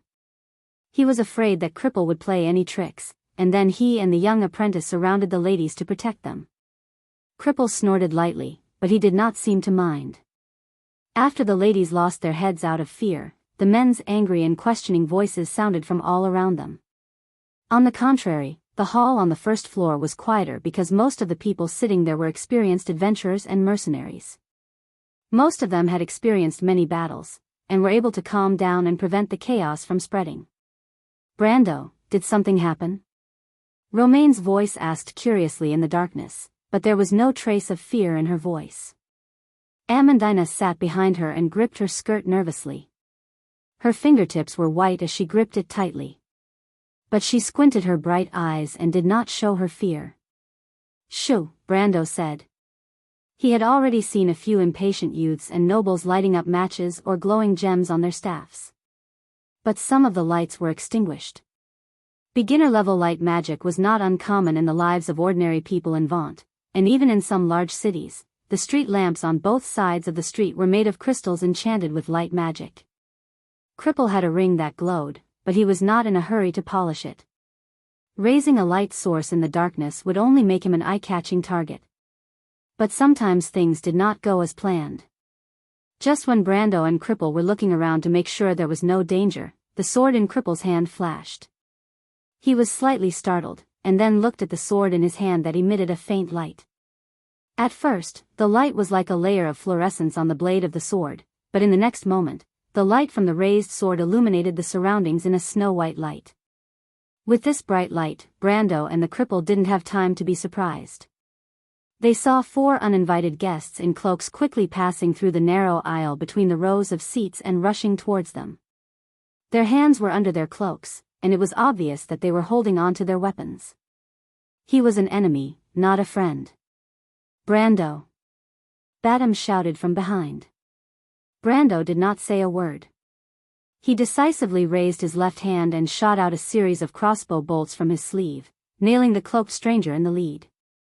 The steel bolt had a huge impact at such a close distance, and the cloaked figure fell to the ground with a groan. He rolled backwards, and his companions moved to the sides to make way for him. Then they raised their heads and looked at Brendel's direction. Brando happened to see a pair of burning orange-red flames hidden deep under their hoods. "It's the undead." He was startled. How could these things appear in this place and at this time? But the situation did not allow him to think too much. The hands of the 3 caped freaks, which had been hidden under their cloaks, reached out. It was a withered, armored hand, and it clenched a strange one-handed scythe. Brando actually didn't know whether the strange weapon should be called a scythe because it looked more like a bright, semicircular starfish, but the barbs and sharp blade on it made him guess that it was obviously not as simple as an ornament. Curses only had a weak effect on the undead, so the young man gave up the idea of wasting the crossbow bolts in an instant. He pulled the young Roman behind him and at the same time retreated between Badam and the cripple. But the three cloaked strangers had already pushed aside the people in front of them and rushed over. Their target was obviously Brando, and the three scythes were swung at him without hesitation. Brando raised his sword and blocked the scythe of one of the cloaked strangers. The huge force from the sword almost made him retreat 3 or 4 steps and almost knocked over the seat behind him. The young Roman screamed, but Amandina had already grabbed his hand and dragged him over. The noble girl hugged the merchant girl and lowered her body to the ground and crawled in another direction. She was extremely nervous, but her mind was unusually clear, as if her every move was a subconscious one. Badam also stretched out his sword from behind to block a cloaked stranger, but he immediately groaned, obviously not feeling too good. Upper iron ranked strength. The red-bearded mercenary shouted. Undead terracotta. Brando at this time also recognized the identity of his opponent. Undead terracotta was a type of puppet creature, but it was just an evil creature that was created by a necromancer injecting a warrior's soul into an empty armor. In the game, the level 31 to 33 undead terracotta was the main force of Madara's irregular army, but they were agile and good at hiding their presence. They were Madara's assassins. Brando felt that the undead terracotta he was facing was at least a captain, and its strength was close to a silver ranked. It was not considered an expert in Madara's irregular army, but compared to Insursta's undead army that Braggs was facing, it was an elite force. Their target was him? Brando was a little confused for a moment, but the undead terracotta in the hall had already begun to attack everywhere. The mercenaries and adventurers who were attacked panicked and screamed in panic for a moment. Brando felt that his strength was not as strong as the opponent, so he simply pulled back and threw a chair at the enemy. The undead terracotta captain swung its odd-shaped scythe, and the chair was instantly shattered into pieces. But the young man took the opportunity to stab the undead terracotta's heart, which was also the core of the undead terracotta's soulfire. The undead terracotta captain let out a hoarse roar and quickly grabbed Brando's elven sword. Silver-white flames immediately rose from between its fingers, and the purifying fire penetrated deep into the soul and bone marrow, causing the undead to scream immediately. But not only did it not let go, it instead swung its scythe at Brando's arm. Damn it! Brando gritted his teeth. It was not that he had not fought against undead terracotta in the Amber Sword. But that was after he had reached a very high level. But even so, the opponent's fearlessness left a deep impression on him. That was why when the undead terracotta captain grabbed the Thorn of Light in his hand, he felt that something was wrong. He immediately let go of his hand and took a step back, dodging the enemy's scythe. At such a close distance, without the Thorn of Light, Brando had lost all means of attacking. He could still use the Ring of the Wind Empress, but he could not guarantee that he would not injure the Roman and Amandina. There was not enough Earth EP to pay for the Holy Sword card, and it was useless even if it lost energy. The Wind Spirit Spider could be used, but at this distance, before he could summon the Wind Spirit Spider, his opponent would have already chopped him into pieces. The hesitation only lasted for a moment. Brando immediately lowered his center of gravity and suddenly leaped forward. He grabbed the undead terracotta captain's waist and slammed him down, causing the undead terracotta captain to lose his balance. Together with Brando, the two of them crashed into 3 rows of chairs. Brando's body was in so much pain that he felt like his bones were about to fall apart, but his mind was very clear. He immediately got up with the undead terracotta captain. The undead terracotta captain grabbed its scythe. Brando immediately grabbed the elven sword that had fallen to the side. The undead terracotta captain seemed to be struggling to get up, but Brando was faster than it. He activated the charge skill and rammed into the undead terracotta's chest. The power of 10 times the speed was terrifying, and the undead terracotta captain that was close to a silver tier was sent flying in the opposite direction. At the last moment, the undead terracotta captain stabbed its scythe at Brando's shoulder. Wood tenacity! Brando shouted in his mind. His skin quickly turned into wood, but the undead terracotta captain's scythe had already broken through the layer of faint blue light around his body. It was the magic defense provided by the conflicting aura, and cut deep into his wooden skin. Blood splattered everywhere. Brando clenched his teeth to prevent himself from screaming, but he was in so much pain that he broke out in cold sweat. He threw the scythe on the ground, and looked at the undead terracotta captain that had fallen into the crowd. He did not dare to delay and immediately took out the Wind Spirit Spider card. Display, Card of Fate, Wind Spirit Spider. A row of attributes immediately appeared in his vision: Wind Spirit Spider, 8 HP, 4 MP, 1, 9 Strength, 2, 7 Dexterity, 1, 0 Vitality. The last 3 stats were all. Its attack method was Bite, basic damage 1-1. Its special ability was Incorporeal. Incorporeal creatures can only deal 1/3 of the damage, so the undead terracotta captain that had lost its weapon would have a hard time killing the spider. But Brando knew that the undead terracotta captain was not only facing one Wind Spirit Spider. There were 15 of them. He pointed forward, and 15 large and small green whirlpools immediately appeared behind him. Spiders with half of their bodies made of whirlwinds shot out from the whirlpool. These little creatures were like rays of green light. After a few turns on the ground, they shot towards the terracotta captain who had just stood up. One Wind Spirit Spider had the strength of 2 ounces, and although the strength of 15 spiders could not be simply accumulated, it was enough to stop the undead terracotta captain that was close to a silver tier in strength. The spiders hung on its body and bit with all their might. The undead terracotta captain screamed in anger and threw the spiders on the ground, but its actions were futile. Because Brando had already grasped the opportunity. While the undead terracotta captain was distracted by the Wind Spirit Spiders, he rushed forward and stabbed his sword into its chest. The terrifying undead terracotta captain wanted to resist at the last moment, but its movements were distorted by the spiders. In Brando's eyes, it was full of loopholes. The sword pierced through the heart. The undead terracotta captain screamed in dissatisfaction, and its vital parts were heavily injured, causing the Thorn of Lights, purifying flames, to deal 4 times the damage in an instant. Brando watched as the undead terracotta swayed and turned into a pile of ash-gray armor in the pure flames.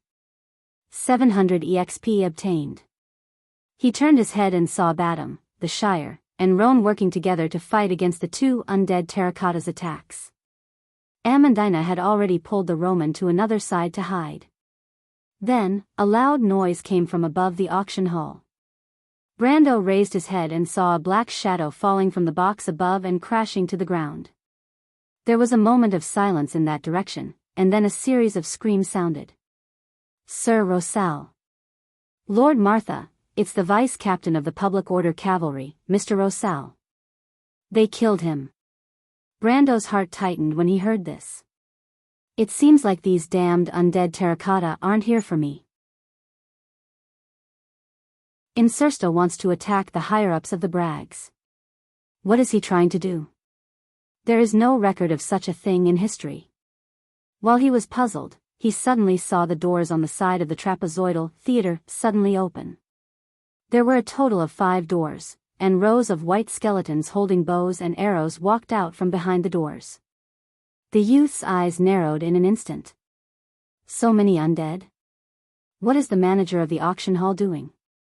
What are the Public Order Cavalry doing? What are the Silver-Winged Cavalry and the Public Order Cavalry doing? How did they get in? Brando wanted to curse at this moment. P.S. What a tragedy, because it's too painful to only have a small bowl of porridge for every meal. I couldn't help but eat a piece of squid and some rice. Now, I'm starting to rebel again. I don't know if it's the squid or the rice. I'm better off dead than alive. Everyone, please pay attention to your health. In my pain, this is the only chapter for today. Please forgive me. If you still want to ask for votes, I'm ashamed __, smiley face, to be continued. If you want to know what happens next, please go to www.chidian.com. There are more chapters. Support the author, support the original reading.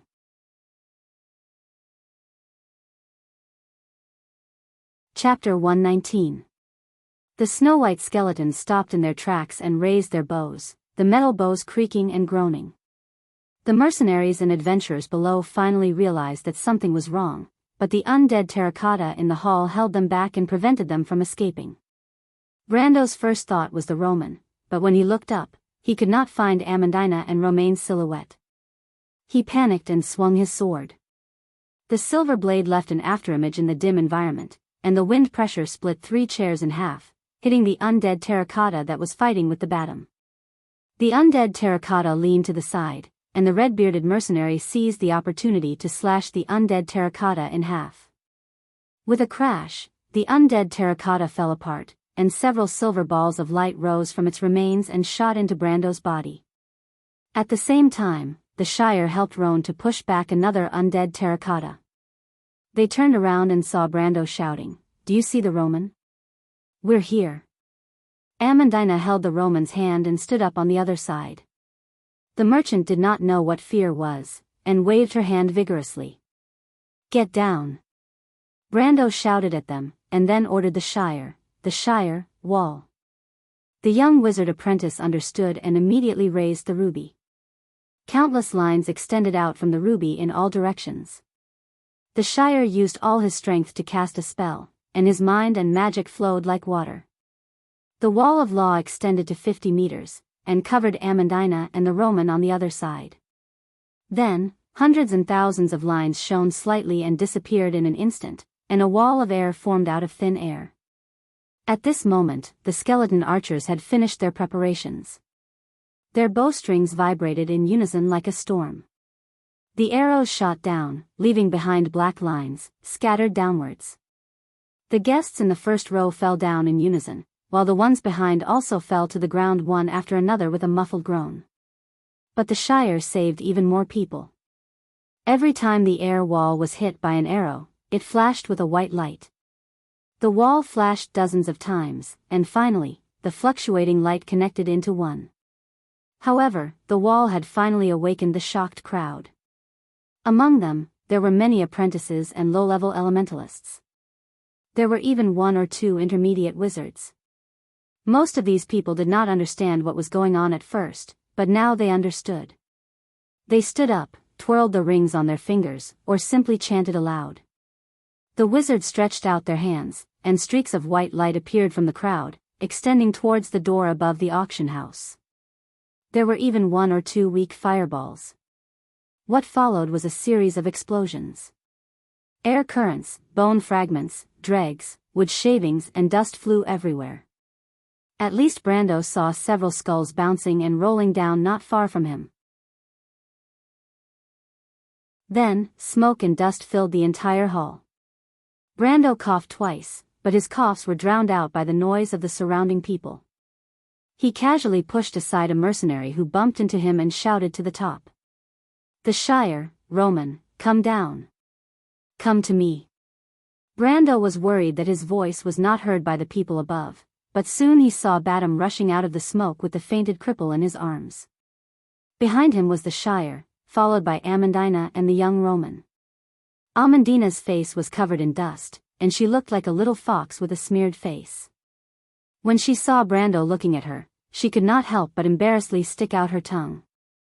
"I thought the Shire's wall would not affect me. Brando, I'm sorry." Even though she spoke with a tone of lingering fear, the expression on her face clearly said, "That was exciting, I really want to do it again." Brando slapped her forehead in annoyance. He looked at Amandina and replied, "You can thank Miss Amandina later. Now is not the time. Come with me, we'll leave this place first." Amandina coughed and replied softly, "There's no need for that." She raised her chin slightly, and there was a faint trace of pride in her heart. She was born as a noble, and more or less inherited the pride of Erewhon's nobles. Amandina did not tell anyone, and Borg did not know what to do. The Nesson family's complicated crest had an eye-catching lily symbol. Even though it was only at the top of the crest, the symbol was exactly the same as the lily of the Covardo royal family. This meant that this noble family was once a branch of the royal family. Even though they had declined, the hidden nobility in their bloodline still existed. In fact, the inspiration for the mana conduction device came from a dusty blueprint in the family's basement. Otherwise, with her mediocre talent, she would not have thought of this path. But Amandina never thought of admitting defeat. The more her family fell, the more she wanted to revive the deeds of her ancestors.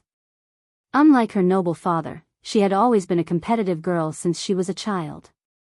But Badam's words interrupted her thoughts.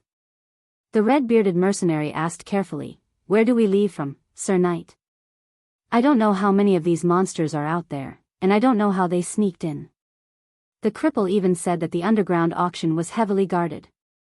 "Damn it, we'll leave from the backstage." Brando looked around at the hazy surroundings and answered. He already had a plan in mind. It seemed that Madara's target was the high-ranking nobles from Bragg's side who were participating in the auction. Then, their main target should be the box above.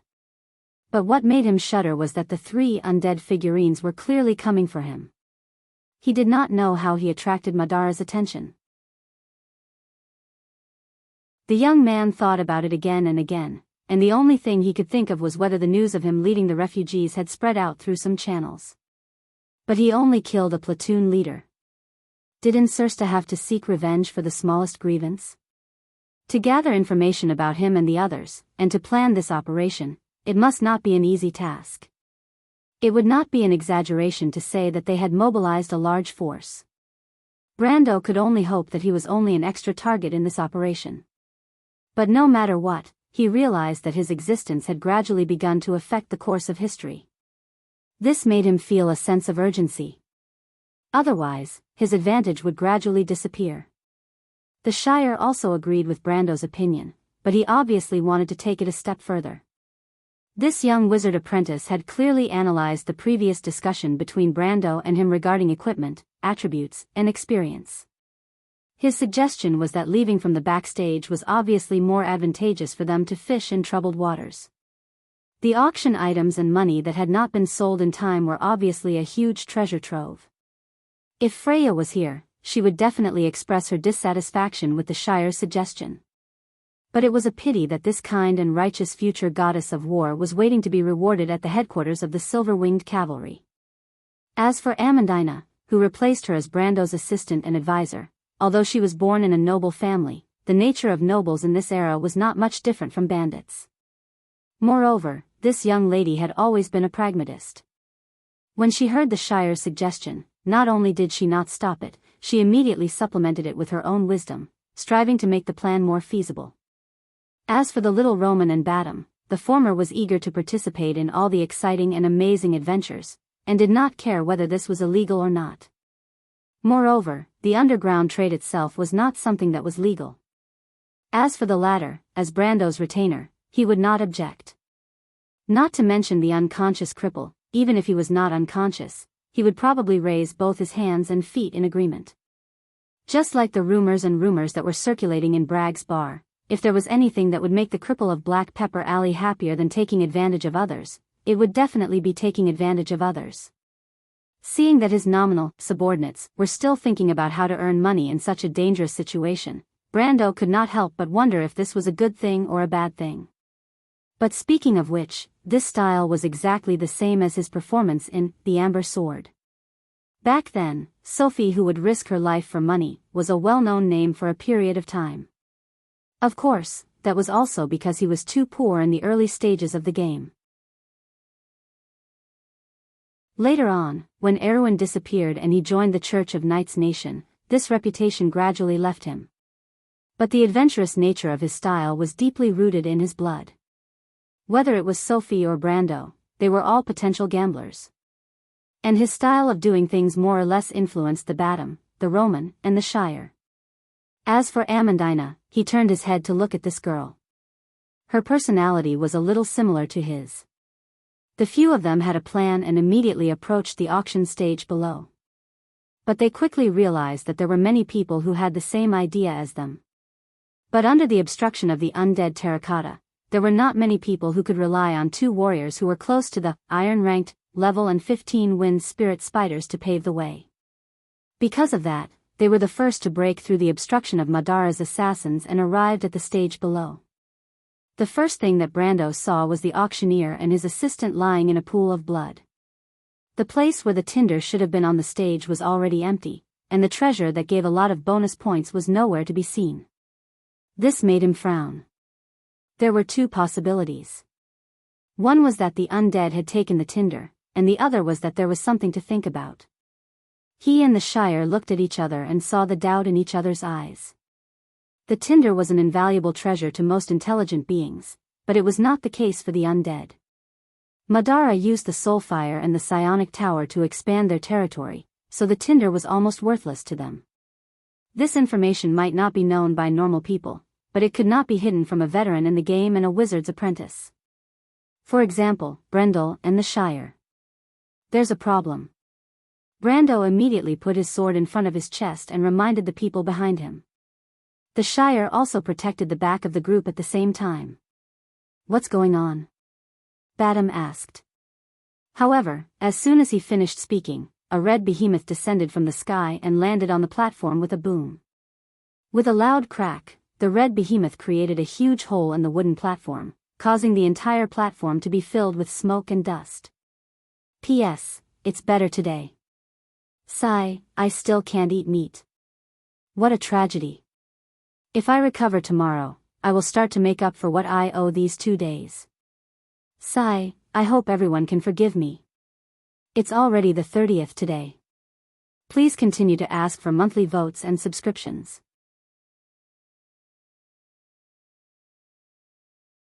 Chapter 120. When the red giant fell, the wooden platform immediately cracked, and debris flew in all directions. Brando covered his face with one hand and looked forward. Through the smoke and dust, he saw a giant skeleton about 3 people's height standing up. It wore a huge crusader helmet with a fiery red hydra pattern on it. Brando sucked in a breath of cold air when he saw it. This was Madara's general's guard, the crusader executioner. Brendel felt his scalp go numb. It was as if a bucket of cold water had been poured over him from head to toe. Even his heart had turned cold, and he did not even have the mood to fish in troubled waters. But now, he did not care at all. He almost could not speak, but he coughed and did not dare to hesitate. He immediately said to the people behind him, "Retreat, retreat, leave this place, follow me." His voice was rarely stern, and he was not even this nervous when he faced the undead army. If he could, he would have cursed out loud. What are those bastard guards of Bragg's doing? They let this thing in, why don't they just open the gates and surrender? Badam and Amandina might be a little confused, but Brando knew what the Crusader Executioner was. In this place, it was not an exaggeration to say that it was the Grim Reaper. This was not an ordinary undead creature, and it was not even a type of undead summoned by a necromancer. It was a nest creature. Madara only had a few types of high-level undead, and it was one of the undead that had a physical body. The only other undead that had a physical body were the Flesh Golem and the Black Knight. It was a high-level undead. It had the strength of a mid-level silver. Brando saw that the Crusader Executioner did not seem to have recovered from the shock of falling from the sky. He did not think about anything else and immediately pulled the others to the left. There was a small door under the platform that led to the backstage, and that was their goal. Badam and the Shire reacted quickly. The veteran mercenary immediately felt the aura of despair from the Crusader Executioner. It was a kind of aura that was filled with killing intent. Perhaps only a veteran like him could taste this kind of aura. This giant skeleton wearing fiery red armor and holding a giant axe was definitely not to be trifled with. The group quickly passed under the platform, but the bad news was that the undead had finally stood up, and the only enemies around it seemed to be their group. Brando pushed Amandina and Roman into the door, followed by the Shire and Badam. He looked back. The 2 red soulfire and the monster's black eye sockets had locked onto them. It raised its axe and stood shakily from the platform, making creaking sounds. Brando? Roman was confused. Don't say anything, listen to me. Brando immediately entered the door and closed it tightly. Fortunately, the door was made of pure iron, and they did not know whether it was for defensive purposes or not. That was why they were able to hold on for so long. Is that thing very powerful? What should we do? Badam asked. Brando calmed down and replied, "Let me think, I might have an idea." He calmly released the wind spirit spiders as he spoke, and allowed them to crawl out of the room through the cracks. In an instant, he had a draft in his mind, but he was a little hesitant. Wasn't this too dangerous? His greatest hope was that the monster would go after the others. After all, there were so many people in the hall, and it was not worthwhile for it to chase after them. But before he could finish his thought, the iron door suddenly shook, and the huge force from the door made him fall forward. The others were shocked, and Badam and the Shire quickly rushed forward to block the door. Brando crawled up from the ground and returned to his original position. At this moment, he finally gave up on any hope and said with determination, "There is only one way. You guys run first, split up. I'll hold this thing back." Brando. It was the first time that Roman saw the young man's uncertain expression, and the excitement in her heart seemed to have been washed away. Her worry was the same as when she was in Bucci. She wanted to stay and face the enemy with Brando, but this time, the young man wanted her to leave first. This was not a battle that belonged to her. Brando knew that the Crusader executioner's strength was close to 47 ounces, and it was not something that the current Badam and the Shire could fight against. If they fought against this monster, they would only be killed in an instant.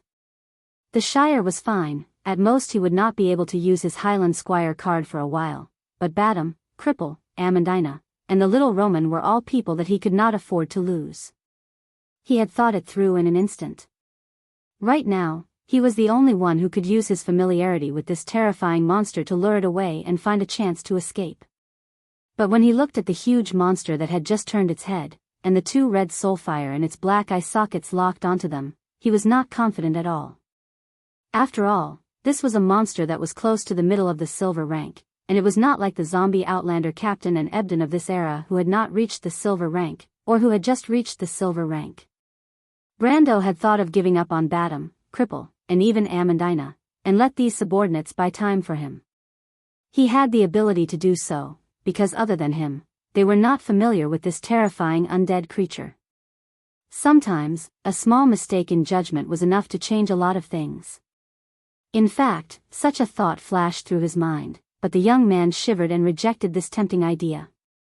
He could not tolerate himself doing this, and even thinking about it made him shudder. He thought that if he could break his promise and give up on Badam, Cripple, and even Amandina, then one day he could give up on even more people. Freya, the Roman, the princess, and everything he held on to would become a cold-blooded monster just for himself. Brando shook his head and threw this cold thought out of his mind. In just an instant, he was sweating profusely as if he had just experienced a battle between heaven and earth. He said in a low voice, "You guys run first, split up. I'll hold this monster back." Badam stopped in his tracks. "My lord, you're the lord, how can we abandon you?" This experienced mercenary with a fiery red beard who was good at reading people's expressions completely put himself in the role of a retainer at this moment. Even he himself didn't realize it. It was natural. "My lord, this is the general's guard of Madara's undead army. You are not its opponent, please let me buy time for you." The Shire put his hand on his chest and answered seriously. "You know it?" Brando was surprised. "Brando," Amandina pulled her hand out of Badam's hand. She turned around and said with a serious face, "We don't need you to be a hero, we've entrusted our ideals to you. At least, we hope that you can reconsider your promise to a weak woman." "What are you talking about, Amandina?" Badam grabbed the girl's shoulder and lost his temper. But the second impact came quickly, and the three of them felt the terrible power of the door this time. Brando realized that there was not much time left, and he pointed his sword to the back and said in a low voice, "Since when did a woman have the right to interfere in a man's battle? Badam, take her away." "Mr. Brando, you..." Amandina was stunned, but she took a deep breath as if she suddenly understood Brando's meaning. She stopped and looked at the knight with a complicated expression. "Brando, what about me?" The Roman blinked and asked. "Aren't you a woman?" Brando replied in an annoyed tone. "Oh." The little Roman was a little disappointed. Since it was an order, Badam had no room to disobey. He could only nod and leave with Amandina and the Roman from the other side of the stage. He turned around and saw a small hidden door behind the cloth curtain. Most underground auction houses had such an emergency passage that led directly to the showroom. Sometimes it was manually or magically powered. On one hand, it was convenient to move goods, and on the other hand, it was to prevent possible interrogations. Of course, the probability of the latter happening was close to zero. At the same time, Brando also breathed a sigh of relief. If he dared to say that women should not be involved in war in the Amber Sword, the senior and leader who had been guiding him all this time would have beaten him to a pulp. But unknowingly, he had become a competent leader himself. And the old players and seniors who had gone through ups and downs with him had left one by one, leaving him to fight alone. It was like this in the game, and it was the same here. Although Brando had confidants such as the Roman and Freya, subordinates such as Badam and Reto, and the intelligent Amandina as his aide, he could not help but feel lonely. However, he still couldn't help but feel lonely. Perhaps no one would understand why he was working so hard. He turned around and looked at the Shire. The wizard apprentice still looked at him firmly and replied, "My lord, you know my identity. In a sense, your safety is more important than my life. Because even if I disappear, as long as my lord is alive, then there is the possibility of me appearing again. Otherwise, everything is meaningless to me." "You have convinced me," Brando nodded. "In that case, you can stay." The door finally opened with a click. The tip of the blood-red axe extended from behind the door. The door shook violently, and the Shire and Brando who were pressing on the door bounced back. But this time, they did not block it. Brando waved to the Shire and shouted, "Come, let's go to the other side." With that, he stood up and dragged his squire to his feet. He glanced behind him and then ran towards the door on the other side of the hall. The Crusader executioner swung the axe again and finally broke through the door. It lowered its body and crawled in. Just as it was about to look around, a ray of white light hit its head, and the spell instantly disintegrated. The terrifying undead creature turned its head and immediately saw Seal and Brendel at the side. In fact, the young wizard apprentice was still maintaining his hand gesture. "Over here, you brainless undead." Brando sneered. The skeleton in blood-red armor roared and immediately chased after them. It straightened up, and the wooden and stone ceiling was smashed into pieces like tofu. The Crusader executioner had 22-ounce agility, so although it looked huge and clumsy, it was actually astonishingly fast. As soon as it moved, its huge body was already in front of Brando with a cracking sound. But Brando already knew this, so when he saw that the Shire's attack was ineffective, he immediately dragged the ladder and rolled sideways into the door. Just as they escaped, the Crusader executioner smashed the door frame with a bang. The monster stepped on the stone chips and walked into the room. It saw Brando and the Shire had already climbed up from the other side. Brando stood up, panting, but he was not as nervous as he was when they were escaping from Butchie. On the contrary, his mind was clear at this moment. He knew that he and the Shire would not be able to deal any damage to this high-level undead, but he was not without a chance of survival. At least he knew that he had two options. The first option was to hold on until the silver-winged cavalry arrived. Although the silver-winged cavalry was a lackey of the All-for-One, he was not on the same side as Madara. Moreover, he was a knight with the strength of a lower gold rank, so it was easy for him to deal with this monster. He did not even need to do it himself. The silver-winged cavalry was the elite of the White Mane army, and the platoon leaders were all at least silver rank. Any one of them could easily kill this brainless undead. But the Crusader executioner was right in front of him, and he doubted if he could hold on for that long. It was not impossible for him to lose his head in the next moment. After thinking about it, Brando realized that it was more realistic to rely on himself, so he could only choose the second option.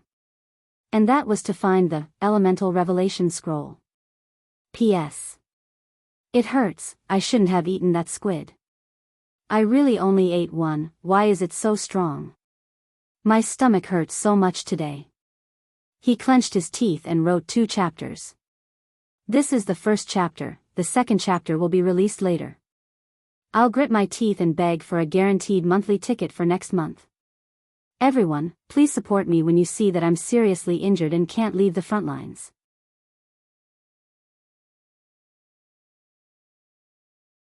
Chapter 121. He needed to find the Scroll of Elemental Enlightenment. In fact, using the Scroll of Elemental Enlightenment to open the elemental pool did not take much time. Since it was the first time the elemental pool was opened, it would absorb the rich elemental power contained in the scroll. The 4 elements would then fill up the new, almost shapeless small pool. As long as he had those elements, he could pay for the holy sword. With the sacred sword, even if he couldn't deal with this thing, he should have no problem protecting himself. This was also the reason why he released those spiders before. He thought that the wind spirit spiders, born from elements and magic, would be better than him in finding such an item. Brando instantly figured out the whole plan. He turned back and shouted, "The Shire." "I understand, my lord." The young sorcerer apprentice turned his head and smiled. "Good luck, my lord. I hope to see you again sooner." Brando nodded seriously. His wizard squire had already raised the ruby in his hand. Countless white lines stretched out from the ruby between his thumb and index finger. These white lines, or rather, the part of the 130 million laws that were set by Martha on the other side of the world that were related to defense, blocking, and reaction forces were selected in an instant. They lit up and intertwined with each other. The solid wall emitted a golden light and then disappeared into nothingness. The skeleton in blood-red armor swung his axe and swept it on the wall. Ripples spread out in circles. The ruby in the Shire's hand cracked, but this little wizard apprentice continued to maintain his spell at the cost of overdrawing the medium. "Let's go," he said in a low voice. Brando turned back and looked, then turned and pushed open the door on the other side and rushed out. He did not know who had the Scroll of Elemental Enlightenment at the moment. Although it was said that the underground trade could be done on the spot, the nobles wanted to maintain their dignity. Therefore, they would usually let the auctioneer send the auction item directly to their residence after the auction. So he had a chance. He quickly walked through the corridor. The showroom was in the direction that Badam and the others had left in. However, such a building would usually have an emergency passageway. If he could find it, it would be much easier. However, he opened the doors on both sides one by one. As he continued to be disappointed, he gradually became anxious. Soon he heard a loud noise behind him. It was the sound of the Crusader. It did not seem to have given up on chasing him. The Shire is dead. Brendel could not help but check his own status. The Highland Squire's card was showing a rare gray color, and it was displayed in the center of all his cards. It was the same for the Wind Spirit Spider card. The previous loss had caused half of the card to turn gray. It seemed that summoning cards would face the threat of a graveyard. He hesitated for a moment before recalling the rest of the Wind Spirit Spiders. It was difficult for him to find the right target in this auction house alone. However, the Wind Spirit Spiders that were born from elements and magic would have a much easier time finding the location of the Elemental Revelation Scroll or the person who held it. But when he turned around, the voice behind him caught up again. It seemed that the terrifying undead did not intend to give him the time to do so. At the same time, a Wind Spirit Spider shot out from one of the rooms and landed at his feet. It stopped for a moment, then immediately scurried in another direction. Found it? Brando was shocked and immediately chased after it. He was much more agile than the Wind Spirit Spider, so it was not difficult for him to keep up with it. However, the heavy voice behind him was getting closer and closer. His heart could not help but beat faster. How far was it? Would it catch up with him? Was it the Elemental Revelation Scroll? There were too few factors that he could be sure of, but Brando could only grit his teeth and take a gamble. He turned around the corner with the little green creature and saw a few corpses lying on the side of the aisle. They seemed to be the staff of the auction house. There were enemies. Brando was alarmed, but he immediately saw a few skeleton soldiers wearing black chainmail and holding long swords staggering out from the doors on both sides of the aisle. He immediately heaved a sigh of relief. The young man immediately activated his charge skill and ran past these low-level undead like a gust of wind. About a month ago, these skeletons were his mortal enemies, but now they were no different from real cannon fodder in front of him. The first skeleton in front of Brando's eyes slowly extended its sword towards him, but Brando's speed was 10 times faster. The skeleton's sword was still in the air when the skeleton's hand was separated from its joint. A white flame emerged from the wound, and the flame was quickly directed to the skeleton's body by a ray of silver light and set it ablaze. Brando ran past 7 skeletons in an instant. He withdrew his sword and the skeletons immediately fell apart behind him. But the young man did not have time to be happy because he saw the blood-red figure chasing him around the corner. 22 OZ agility against less than 10 OZ agility. The Crusader executioner raised his axe and stabbed towards Brendel like a shadow. The ceiling cracked in front of him, but this resistance could not negate a few OZ agility. Brando could not avoid it at all. He could only brace himself and use his strength to slash at the axe. When the elven sword and the axe clashed, there was a sharp screech that made one's teeth ache. The sword immediately bent at a strange angle, and Brendel felt as if his right hand was breaking apart inch by inch, and he lost his sense of direction in an instant. He only felt himself and his sword fly backwards and hit the wall with a bang. The only fortunate thing was that he happened to land by the door where the wind spirit spider stopped. He immediately gritted his teeth and ordered the wind spirit spider to pounce on him while rolling into the room. At this moment, he really hoped that Martha would bless him. The elemental revelation scroll was displayed in the room. But when he rolled in, he raised his head with a heart full of hope, but he saw something that he did not want to see the most. A spirit terracotta turned its head around from the side of a mercenary's corpse. It obviously did not expect someone to be outside. The undead creature was holding a single scythe dripping with blood. It turned its head and stared at Brando with the faint green flames in its eye sockets. And the young man saw that it was holding something in its other hand. It was a sparkling and translucent crystal ball with a raging flame burning inside. Tinder. The spirit terracotta subconsciously raised its single scythe, but Brando reacted faster than it. He used his left hand to support his numb right hand. The sharp pain almost made him tremble, but he still gritted his teeth and shouted, "OSS." The huge wind pressure caused the air in the room to shrink slightly, and then it exploded with a loud bang. The strong wind almost formed a straight line, and the spirit terracotta's armor instantly shriveled, deformed, and then flew backwards and hit the wall. The wall also collapsed inwards, and with a bang, a huge hole opened up. The strong wind formed a radiating shockwave, and all the obstacles in front of it were destroyed. The spirit terracotta was only an iron-ranked monster, and it was not a monster that focused on defense like the gargoyle. Naturally, it was destroyed in an instant, just like the swordsmen in Pine Fortress. With a crack, the spirit terracotta that had lost its upper body knelt on the ground. Brando then pounced forward and snatched the tinder from its hand. He did not know if this thing was useful, but at this time, he did not care so much. He turned around and saw the Crusader executioner holding the crushed wind spider spirit that was still dripping with green liquid. The terrifying undead creature saw that Brando had nowhere to run and could not help but grin. This grin did not represent its intelligence, but the instinctive desire of a dark creature to kill. Grin my ass. Brando raised the tinder with his left hand and clenched his teeth. The crystal ball suddenly shattered, and a fiery red ring of light spread out from the inside. This ring of light first went past Brando, and then it expanded 10 times in a breath. It went past the Crusader executioner. The monster was raising its axe, but it suddenly stopped, as if it was immobilized.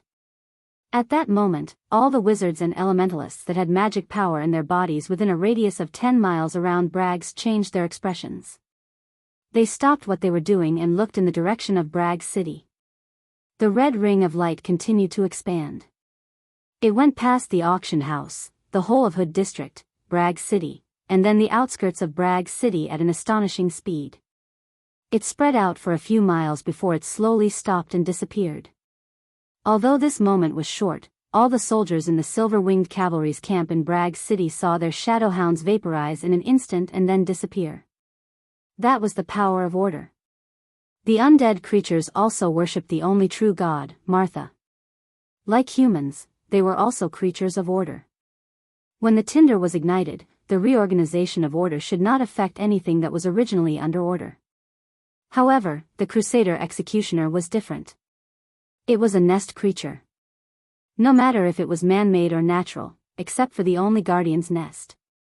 All nests were in fact the power of chaos, but when the tinder was ignited, they were also the first to be affected. Low-level creatures like the shadow hounds could not even resist and were vaporized directly. And the Crusader executioner was also affected by the huge impact and could not move for a while. From what Brando saw, it suffered nearly 110 points of damage at that moment. The young man could not help but let out a sigh of relief.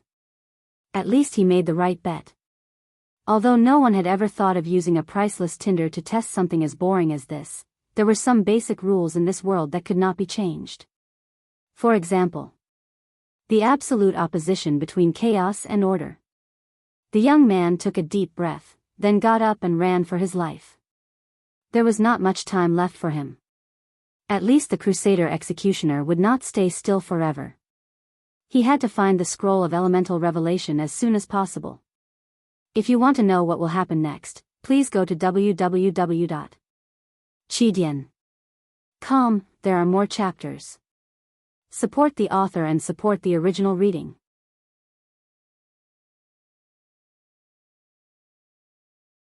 Chapter 122. Just as Brando rushed out of the room, the skeleton in red armor behind him began to move. It struggled to turn half of its body, and its movements gradually became smooth. At the same time, a few wind spirit spiders crawled out of the ruins and returned to the young man. Brando found that there were 4 of them left, but 2 of them clearly indicated that they had found their respective targets. The wind spirit spiders could speak the wind language of Tenairu. Although Brando did not actually master the language, he seemed to be able to understand what they meant. The thing was not far from him. Tenairu is the place where the wind spirit king lived and wooned. Its full name is Tenairu's Wind's End, or the Mountain of Storm's End. A large number of wind elementals gathered here, forming different tribes. Their language came from the ancient runic language family, the wind language, and was one of the few languages that still had magic power. Therefore, the wind language of Tenairu was also a compulsory course for the elementals, especially the storm envoys. This allowed him to breathe a sigh of relief. But with the intelligence of these little creatures, they could not tell whether the magic item they found was the elemental revelation scroll that he needed. Brando had to make the judgment himself. There were 2 targets in total. One was about 30 meters away in the south, and the other was about 50 meters away in the west. Brando thought for a while. The possibility of the west leading to the exhibition room under the auction stage was higher. But the danger of going back the same way was self-evident. While thinking, he recalled 2 of the wind spirit spiders, in case the card accidentally entered the tomb. On the other side, 2 soul fires were reignited in the dark eye sockets of the undead. Brando knew that he did not have much time, but his current situation was not good. The Thorn of Light was lost in the rubble, and he did not have time to find it. The Shire was also gone, and his right arm was almost broken. He still could not feel it. The wind spirit spiders could not help much, and the ring of the Wind Empress was still in a charging state.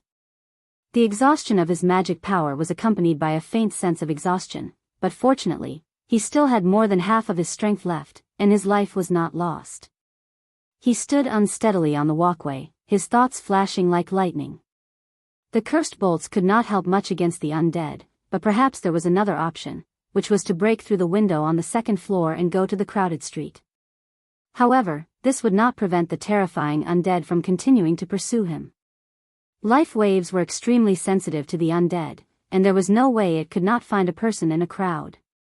In particular, in the open, it was even less likely that he would escape from the Crusader's hands. It wasn't that the Crusader executioner didn't have any weaknesses, but the absolute difference in strength made him unable to do anything. He could almost hear the sound of the undead behind him moving again. Brando shook his head to get rid of this thought and quickly moved forward along the corridor where broken walls could be seen everywhere. In just a short moment, this small auction house seemed to have encountered a storm. The previous competition had irreversibly changed the terrain here. However, he wasn't in the mood to care about that right now. As long as the undead caught up to him, he wouldn't be able to run more than 10 meters away. I need to think of a way. He suddenly saw the remains of a skeleton soldier not far away, which should be his masterpiece not long ago. He had an idea. Crack. The giant skeleton wearing blood-red armor had already walked out of the room with a battle axe in its hand. Its huge body was half-stooped, and its yellowish ribs were like bone swords inserted into its spine, surrounded by a burning flame in the middle. It was only wearing shoulder armor, a helmet, and a simple skirt armor because under the protection of its bone plates were stronger than ordinary metals after being tempered by the power of chaos. It turned its head, and the empty corridor was silent. It was stunned for a moment. Previously, the life waves had told it that the weak human was moving along this corridor, but now, that feeling had become undetectable. Brando lay flat next to the remains of the skeleton. He gently exhaled and then held his breath. He tried to calm his heartbeat and slow his blood circulation as much as possible so that he wouldn't be too eye-catching in the undead's eyes. As expected, the Crusader executioner slowed down. The signs of Brendel's life force gradually weakened in its gray vision. It was a little doubtful, and the remaining cunning instincts made it slow down its steps. It didn't want to fall into a trap. However, it wasn't completely unable to see Brando, and the young man understood that. He carefully removed the black steel sword from the skeleton soldier's claws, his movements slow and gentle. Brando felt that although his heartbeat was slow, every beat was very powerful. It was like a drum covered with leather, beating on his fragile nerves. He didn't know if it was an illusion, but the huge skeleton inevitably came closer. It was less than 10 meters. At this distance, if the general guard of Madara attacked, Brando's head would be separated from his body. He couldn't help but turn his head once or twice, as if subconsciously making sure that his head was still on his neck. The undead took another step closer. Brando could no longer remain calm.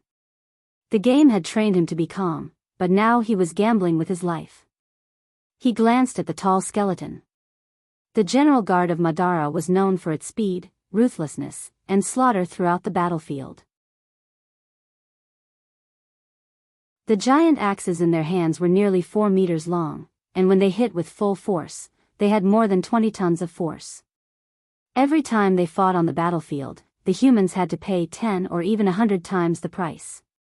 In the war records of Karsuk, the necromancer used dozens of general guards to disperse an entire infantry regiment of Erewhon. On the frontline battlefield, these huge monsters were like moving iron towers in a chaotic battle. Terrifying legends about them could be found everywhere. Of course, the humans also had those famous elite troops that could match them one-on-one. But Brando hadn't reached that level yet. When the Crusader executioner's eyes fell on him, his heart couldn't help but beat faster. His blood began to circulate faster, and his life force seemed to become obvious again. The tall undead paused for a moment, and a cold aura suddenly shrouded Brando's head. It had seen through his trick. But only a few seconds had passed. Brando felt his forehead was cold. If he moved a little, he would be attacked, but even if he maintained this state, he wouldn't be able to hold on for more than a few seconds. He stared at his attribute interface, thinking that a few seconds wouldn't help at all. He needed more time, a little more. He suddenly made up his mind and rolled to the side. The huge skeleton immediately reacted. It raised its battle axe, and the cold light reflected from the metal side hit Brando's face, making him pale. The gigantic monster was like a gray ghost. It moved more than 10 meters in the blink of an eye. It swung its axe to the side and created a crack in the wall. The cold edge of the axe was like a plow plowing through bricks. The broken bricks and the wood embedded in the wall protruded outwards, forming a deep trench that was moving forward at a high speed. The auction house was in an underground passage. The walls on both sides were reinforced, but under the abnormal strength of the Crusader executioner, they were as fragile as a piece of tofu. It swung forward, and the wind pressure and the cracks suddenly extended towards Brando. But the young man made a feint. He rolled to the side, and at the same time, he kicked hard on the ground and jumped in the opposite direction. The huge skeleton's axe was destined to hit the ground, and with a loud bang, the stone floor cracked, and stone fragments flew everywhere. But Brando jumped between the legs of the huge undead. The Crusader executioner let out a roar from its hollow neck. This was the scream of the soul, and it wanted to stab its feet with the axe. But Brando dodged left and right, and had already climbed up and grabbed its thigh bone. Every time the huge skeleton wanted to turn the axe, the long handle of the axe was stuck in the ceiling. In the blink of an eye, Brando had already dodged 3 attacks. It finally woke up and reached out to grab the cunning human. 15 seconds. Brando had held on for long enough.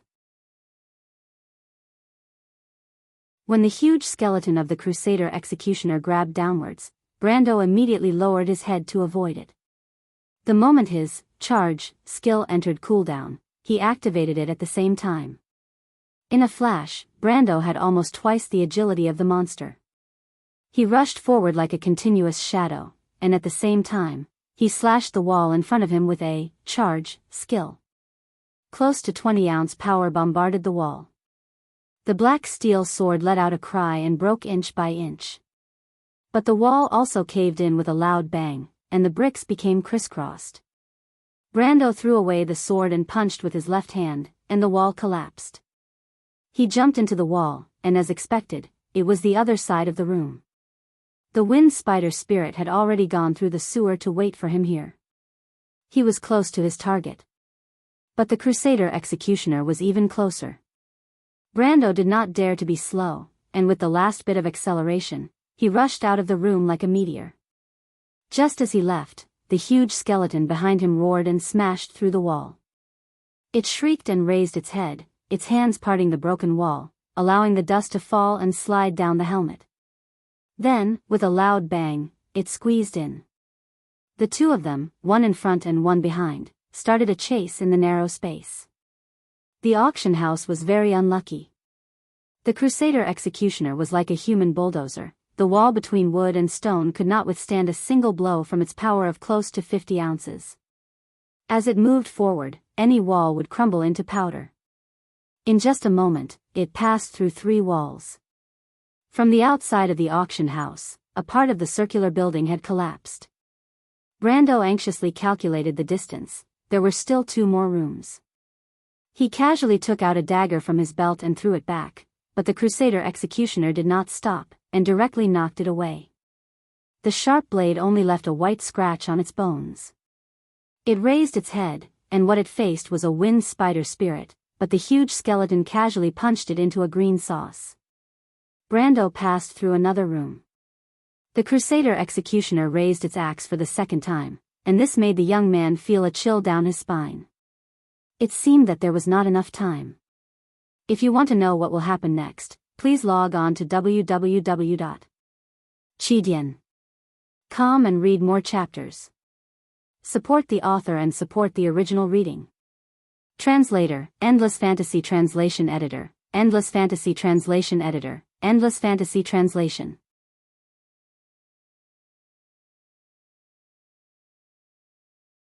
Chapter 123. The huge skeleton took a step forward and raised its battle axe. Even though it was still behind a wall, the experienced Brendel knew that he was already within its attack range, and he could not help but feel a chill in his heart. He couldn't think of any way to defend himself, and the only chance he had was to sacrifice an arm to save his life. He had already made the decision. But at that moment, a handsome young man with silver hair and purple eyes walked out from the corner with a gloomy expression. He was about 25 or 26 years old, and he bumped right into Brando. Behind him were 2 soldiers wearing dark blue knight's uniform, silver breastplates, long swords, and silver scales on their epaulets. It was the uniform of the silver-winged cavalry. This young man was one of the lieutenants of the silver-winged cavalry's commander, the illegitimate son of the Duke of Grenoir's, Viscount Turst. When he saw Brando, he seemed to have thought of something, but his face quickly turned gloomy. Without saying a word, he pulled out a thin sword from his waist and stabbed towards Brando's left chest. His speed was fast, and his sword was both accurate and ruthless. It was hard for a normal person to see, and it looked like a thin silver line drawn in the air. But Brendel's reaction was quick, and he knew it was an enemy when he saw the enemy's expression. But he did not know how strong the enemy was, and he was unarmed, so he could only subconsciously protect his vitals and dodge to the side. Viscount Terst was stunned. He didn't expect an ordinary iron-ranked mercenary to be so alert. He only managed to adjust the angle of his attack in the end, but the thin sword only pierced through Brando's shoulder like a venomous snake, leaving behind a trail of blood. Brando groaned and fell to the side. He was shocked. He saw clearly that Terst was a middle-ranked knight, and he was at least a gold-ranked fighter. Luckily, Terst wasn't paying attention when he attacked, or else he would be a cold corpse by now. He didn't have time to think about how he had offended a level 3 expert, and such a young one at that. This guy must be an enlightener. In fact, Brando wasn't wrong. Terst wasn't just an enlightener, he was also the holy son of All for One. Compared to most of his peers, this young man had the right to be arrogant. But this was the second time Brando had failed. Terst had never failed before, but ever since Borg Nai's disappearance, his daughter's disappearance had been a few days ago. They already knew that Borg Nai's family was related to Borg Nai's family. Nesson's family might be related to the Cipher dynasty from more than 100 years ago. This was related to a huge secret, but he had originally concluded that a noble's daughter would not be able to play any tricks. He did not expect this confidence to disappear under his nose. He had always been frivolous on the surface, but he was cautious on the inside.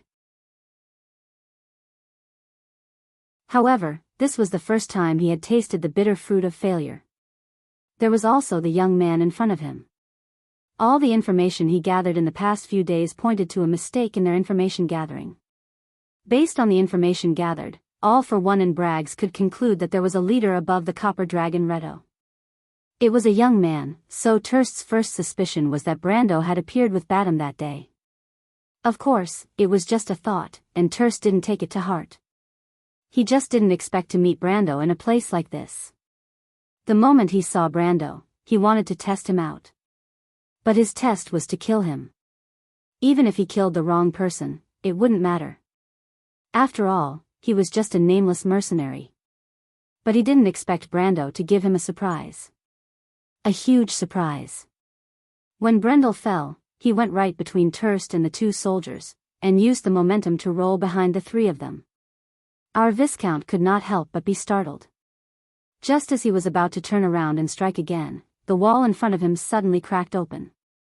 The bloody pointed helmet of the Crusader executioner poked out from under the small door, and then it stretched forward. The giant axe lifted the entire wall and caused it to collapse to one side. Terst was shocked and deflected the axe with his sword. The wind from his sword caused the wall to collapse, but he couldn't help but exclaim, "The Crusader executioner." The giant skeleton wouldn't show mercy just because he was a core member of All for One. The first thing it saw in its burning eye sockets was Terst's slender sword that blocked its axe. Its soulfire flickered, and its right claw pierced towards the Eruin's ribs. If the claw connected, the upper half of an ordinary person's body would probably explode. However, Terst didn't panic and raised his left hand to block the Crusader executioner's attack. His movement wasn't large, but the giant skeleton's claw couldn't move an inch forward. "Go catch that young man." The Crusader executioner was infamous for its ferocity, and this monster was a silver-ranked swordsman. Even a newly promoted gold-ranked swordsman like him did not dare to underestimate it. He could only order his subordinates to stop Brendel. Unfortunately, Brando was smarter than he thought. In fact, when he rolled forward, he had already considered letting the Crusader executioner clash with the skeleton. Before the giant skeleton could attack, he had already shaken them off and made his escape. The Elemental Enlightenment Scroll was in the room outside the door. If the wind spirit spiders didn't find the wrong room. Brando slammed the door open, and the first thing he saw was a set of mana potions on the table. Of course, he recognized them because they were created by him and Tamar. These were the mana potions he sold to the auction house. Brando felt a chill in his heart. He still found the wrong room. But he was startled, and then he saw the box on the chair beside him. The young man's breath couldn't help but quicken slightly. He saw that familiar burnt yellow parchment lying quietly in the box. That was it, the scroll that could save his life. If he used the Holy Sword card to activate the second level of power, even if it was only temporary, Brando was confident that he wouldn't be at a disadvantage against a gold-ranked opponent. At the very least, he could escape without a problem. He immediately rushed over and grabbed the scroll. Then, he bit his finger and smeared his blood on the center of the scroll. The elemental contract was so simple. The scroll glowed and began to burn. It was different from the fire of the mortal world. It came from the domain of the fire element, the elemental fire of the Hell Babatar Abyss, which was also the fire of the contract. In Wonde, whether it was the angels of heaven or the demons of the underworld, they all used the elemental fire to carve the mark of the contract. This tradition originated from the beginning of the world, when Martha and the Fire Spirit King made the first contract. In fact, this tradition was not encouraged throughout history. Even the merchants in the human world used the method of branding on parchment to establish contracts before the Age of Chaos. It was also influenced by it. After the contract of fire was established, the same pattern on the scroll randomly appeared on the back of Brando's hand. This was the elemental pattern, the symbol of an elementalist. Brando carefully checked his elemental pattern and found that it was the most common pattern of fire in Erewhon. He couldn't help but sigh. He thought that he should have some special patterns. Not to mention the 6 elemental sacred patterns of Tumen, at least a 3 or 4 elemental pattern would be good. A single elemental was the most unpromising type of elemental. But fortunately, he didn't do it to become an elementalist. The prompt of the establishment of the contract was projected on his retina as usual, a line of green words faintly. Then his elemental pool was formed. There were 6 slots of each element, 7 slots of fire element, and no light and dark elemental pools. Seeing this, Brando once again confirmed that this body did not have the potential to become an elementalist. The player elementalist had 17 slots of each element and a complete light and dark elemental pool. Even so, it was only the qualification of an elementalist. Of course, at least it was much better than Brando's state. If there was a description to describe Brando's state, it would be that he was the most unsuitable person to become a wizard or an elementalist. He was just lucky enough to open an elemental enlightenment scroll. A single fire arrow requires 3 fire elements. That means if I'm an elementalist, my elemental pool is only enough for me to cast lesser spells twice a week. Lesser spells that are not part of the 12th circle are called lesser spells. The Shire's magic arrow was a typical secondary spell. Although he didn't want to become an elementalist, seeing this nondescript elemental pool, Brando didn't know whether to laugh or cry for a while. He coughed and suddenly heard footsteps outside the door. He didn't know if it was the young man with the strength of gold. His heart tightened and he subconsciously wanted to grab the mana potion on the table.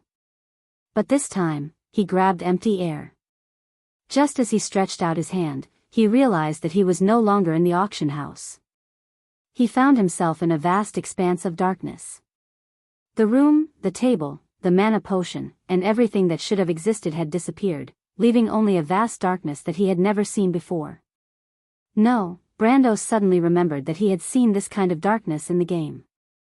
That was when he died. He couldn't help but be shocked. Was he already dead? But this was not a game. Then what was this situation? He couldn't help but look around. The first thing he thought was whether he was in an illusion. But let's not talk about whether this was superfluous. At least in the illusions he had heard of, there was no such thing. Unless it was an illusion that directly affected the mind. But that kind of illusion would stimulate the unyielding talent. It was impossible for him not to notice it at all. But in the next moment, Brando was stunned. He saw a young man with shoulder-length black hair and a pair of ghostly blood-red eyes walk out of the darkness. The young man looked at him and smiled slightly. His delicate hand that was as beautiful as a woman's gently brushed the silver robe on his body. Then he smiled and said, "It seems that you are very confused." Brando recognized the robe on the young man's body. It was the robe of an elementalist.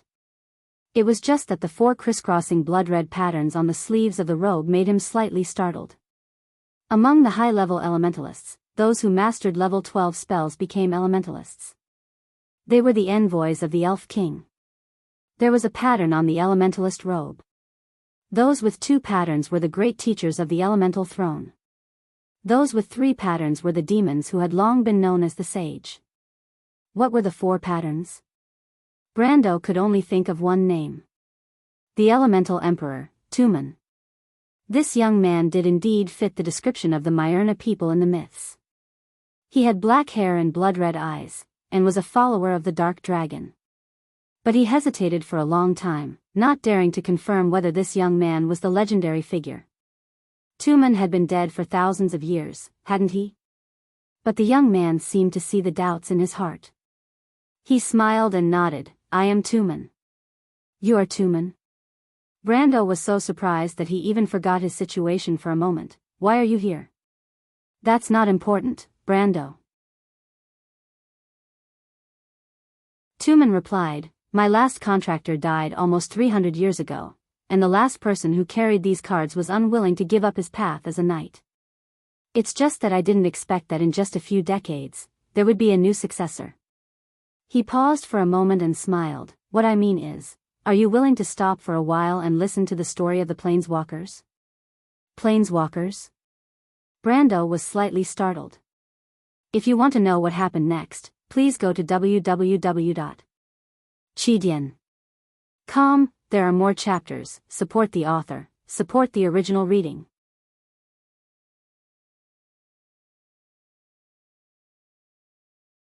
Chapter 125. Planeswalker. Brando almost groaned. He couldn't help but touch his forehead, wondering if he was dreaming. The young man in front of him who claimed to be Tumen and the special space that brought him into, as well as these bizarre messages, all made his mind a mess. He had never heard of a profession called Planeswalker in the Amber Sword. He first wondered if it was a profession that he had never understood. After all, in a world with such a huge and complicated setting and self-improvement every day, it was impossible for him to be omniscient and omnipotent. But then Brando felt a little awkward, and his intuition told him that this conjecture was not valid. Brando looked calm on the surface, but in his heart, he kept thinking, what is going on? What is a planeswalker? What is this place? Tumen's hands were in his sleeves, and his whole body was floating in the dark void. He saw Brando's doubts and replied with a smile, "It seems that you are still very confused. In fact, this is just a refraction spell. It allows the message I left behind to be projected in your mind through this, so you don't have to be nervous. This is just your own inner world. Everything here is constructed according to your inner thoughts." Brando knew that he meant to say subconscious. "You mean, this is a spell effect that affects the mind? But why is my unyielding will not respond?" He calmed down a little, but immediately asked, "How do I get out of here?" Because he suddenly remembered that he was still in danger and could not waste time here. "Why are you in a hurry to leave?" "Because this is the world in your mind. Everything happens here as fast as your thoughts. The Bastions have a saying, people can finish a long dream in a short moment. Because people's thoughts are as fast as lightning, you can have many thoughts in an instant, and before these thoughts are over, not even a second has passed." Tumen laughed and said, "Even if you are going to die in the next second, here, you can live for a quarter of an hour." Brando carefully digested the meaning of the Elemental Emperor's words. Rationally, he was more willing to believe this explanation, but instinctively he could not help but consider the danger outside. He took a breath and asked, "I understand, but let's finish this message quickly. Emperor Tumen, what do you want to say to me? What is a planeswalker?" Forcing himself to calm down, Brando began to figure out the meaning of this dream. Since Tumen said that this was a projection of a message, it meant that he had something to tell him. "Do you have anything to say?" Brando didn't think that there was any connection between them. Brando was a pure-blooded southerner of Erewhon. He had neither the blood of the Myrnas nor the blood of the Bastions. In terms of inheritance, Tumen would not have looked for him alone. Moreover, there must be some kind of medium to store the spell. In other words, this message was originally stored on something close to him through a triggered spell. Brando lowered his head and could not help but recall carefully, trying to find the suspicious points of the things on his body. First of all, he had to rule out the ordinary items, his clothes, and some small items such as matches and kindling. Excluding the items that he and Tamar had made, such as the cursed crossbow, the statue of the saint, white deer, and the mana potion. Finally, it was natural items, such as the fruit of the golden demonic tree, and some magic materials. Now, the only things that could be considered suspicious were the trivial items he had obtained from the battlefield and the ring of the Wind Empress. But those trivial pseudo-magic items were nowhere to be found. The ring of the Wind Empress had long been appraised in the game. It had a follow-up plot, and Brando had already asked the cripple. The lone shark did indeed know about the ring in the oil painting. According to him, the oil painting was given by a merchant to a knight that Brando's grandfather used to serve. Then, the knight gave the oil painting to Brando's grandfather. After that, the oil painting was left in Brando's old house. As for the story before that, it was a long story. The cripple said that a total of 13 rings were made. Although they were not authentic, each ring was priceless after hundreds of years. At that time, the merchant wanted to curry favor with the local lord, but he did not know what happened after that. Even though Brando was still suspicious of the cripple's words, at least it meant that the ring had nothing to do with Tumen, even if it had something to do with the wind sage, Saint Tossel. The next suspect was the mysterious stone fragment that he obtained from Borg Nessen's corpse. Brando had always suspected that the noble's background was not as simple as it seemed. Amandina was a noble's daughter, so how could it be so coincidental that she learned how to design and make magic devices? In Erewhon, this was not a common thing. Moreover, Brando believed that if he could detect this, others could as well. Turst must have understood this as well. He was beginning to suspect that the Viscount's motives were not simple. And now, it seemed that the stone fragment was the most suspicious. But he immediately shook his head and remembered something else. Before he entered this world, he had touched another unknown item, the Scroll of Elemental Revelation. Brando recalled the situation at that time. He clearly remembered that the Scroll of Elemental Revelation had the seal of the Crystal Forest and the unique serial number of the fairies. In other words, there was nothing wrong with the scroll itself. However, he had already come to his senses. He finally realized what the key to triggering this spell was, opening the elemental pool. But what was the connection? He immediately thought of the cards of fates.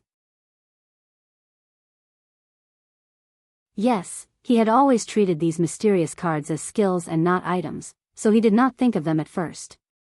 But now that he thought about it, Brando realized that these cards were more suspicious the more he thought about it. First of all, these cards had never appeared in the Amber Sword. Perhaps Brando had not heard of a single magic item in the game, so it was not suspicious. However, if a series of magic items had never appeared in the eyes of a hardcore player, it would inevitably raise suspicions.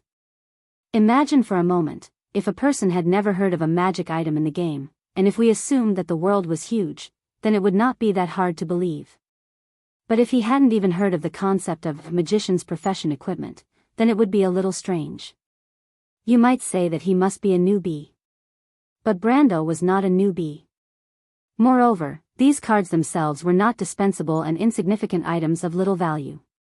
They contained a great deal of freedom, and even a warrior could freely control magic. It could be said that they formed a complete class system. There was no way that Brando had never heard of such a set of magic items. Not to mention that these things did not appear in some distant country. For example, they only appeared in Madara, Brando's archenemy. If that was the case, Brando would not have had the chance to know about them. On the contrary, the places where the cards appeared were places that he was most familiar with in the past. Gerald's Tomb, Golden Demonic Tree Valley, Fortress Reedon, Bragg's. These were places that Brando had explored countless times, and he knew every nook and cranny of these places like the back of his hand. Brando could even describe the rumors and actions of all the famous players in these areas in the first 3 years of the game.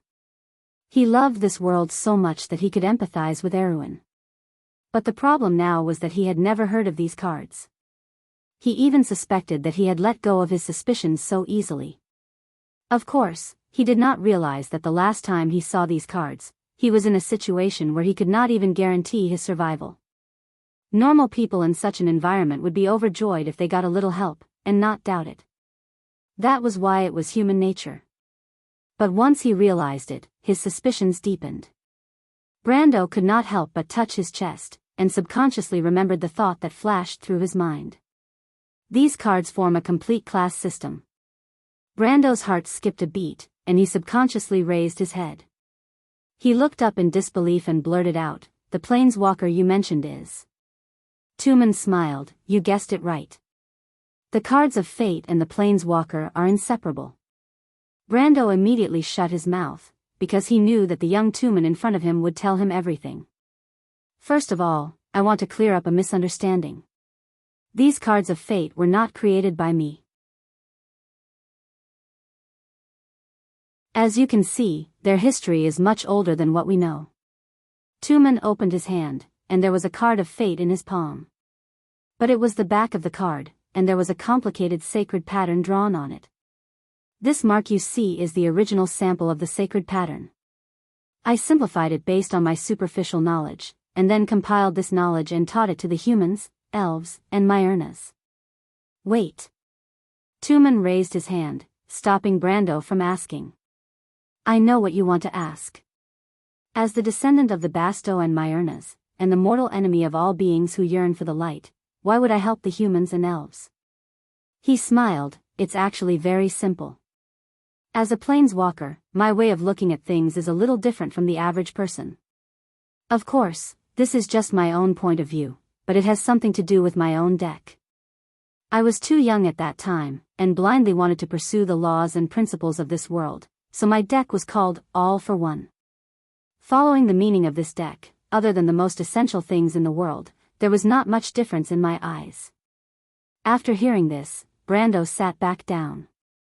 He thought for a moment, and asked the question in his heart. "To be honest," he asked, "I don't really understand what you mean. Can you explain it more simply?" He had no intention of going back now, but he had a vague feeling that this class of planeswalker would bring about a huge change in his future path. He did not know why he had this thought. Perhaps it was an illusion, or perhaps his intuition and instinct had already smelled a trace of something unusual. Tumen nodded. "Of course, I will explain it to you in detail." He continued, "Speaking of planeswalkers, we have to start with the cards of fate. Planeswalkers are the only group of people in this world who can touch the true essence of the cards of fate. This essence is the power of the world. Every card of fate is a representation of the world from a certain perspective. It is not a simple projection of the laws, nor is it a superficial copy of reality. There are many such cards, and they form a small world. Just like my deck, All for One, this deck uses the harmony of the 6 elements to describe the essence of the world. Therefore, it is also the meaning of my card, the power of the laws. As for the other planeswalker I know that his deck is called Unlimited Power. It's a deck made up of a large number of red and black cards of fate. His deck's intention is to pursue the highest power. The red cards can be seen as fire, but also as power. The black cards can be seen as darkness, but also as death and destruction. Of course, we all failed." Tumen smiled. "Therefore, the meaning of the cards is actually given by the deck. The magic of the cards of fate is that they can express your thoughts and ideas between the world and you from many angles. Even your deck of cards represents the other you in your heart. As for why these cards exist, and where they come from, we actually do not know. The earliest planeswalkers were probably born during the Dark Ages and spread among the Matatanians. I even suspect that this class itself was born in this society. Rumor has it that the Matatanians are a nomadic race. Their tribe is always moving from one place to another. Their understanding of the world is slightly different from ours. We think that the world is vast and infinite, including infinite things and the concept of knowledge. But in the Matatanians' worldview, the world is a very small and narrow concept. They have a bigger concept that is similar to our world, called us. This word is the origin of the word infinity in the Elven and Cruz languages. In the Matatanians' worldview, us contains countless small worlds, and they are always moving between worlds. I suspect that they have misunderstood the relationship between the guarded ground and the world. Of course, the humans of the past had limited knowledge of the world. Tumen suddenly laughed and said, I accidentally said so many unimportant things. It seems that it is hard for me to change this habit of mine. Brando thought for a moment and asked, I have heard of the Matatanians before, and perhaps now I know that they are the earliest planeswalkers. But what does this have to do with me? Tumen shook his head and said, continue listening. The Matatanians divide the day into 6 stages, and a planeswalker's day is also strictly divided into 6 stages. The young man with shoulder-length black hair looked at Brando and continued, the first stage is from dawn to noon. The Matatanians call this period of the day sun growth, and planeswalkers call it growth stage. In this stage, planeswalkers can tap their land cards and obtain the necessary mana for the day. Wait. Brando shouted, tap land cards? Yes, tapping land cards is the most basic ability of every planeswalker. It is also the source of their power. Wait, can you explain it in detail? It is very simple. As long as you have a basic land card and your own elemental pool and mana pool, you can tap them at this time of the day, and the land card will connect the power of the territory they belong to with your elemental pool, and the elemental power generated in the territory will be injected into the land card. Wait, but didn't the land card say that one elemental power will be generated every week? Brando could not help but ask. That elemental power is outside of the elemental pool and mana pool. It is used as a card to lend new planeswalkers to understand and come into contact with the power of this world. Once you become an official planeswalker, you will no longer need it. Tumen replied. Brendel thought about it for a while and nodded. I understand. You can continue. During the growth stage, planeswalkers can also gain benefits from the pay ability of other cards. I remember that you have a gray earth-type card called Highland Squire. It states that when the Highland Squire exists on the field, the Lord can gain 1 point of reputation every day.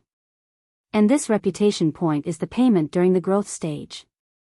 At the same time, planeswalkers can use any cards that are related to green, life, nature, white, light, protection, nurture, red, fire, vitality, blue, water, nourishment, irrigation, and mixed cards that contain the above elements.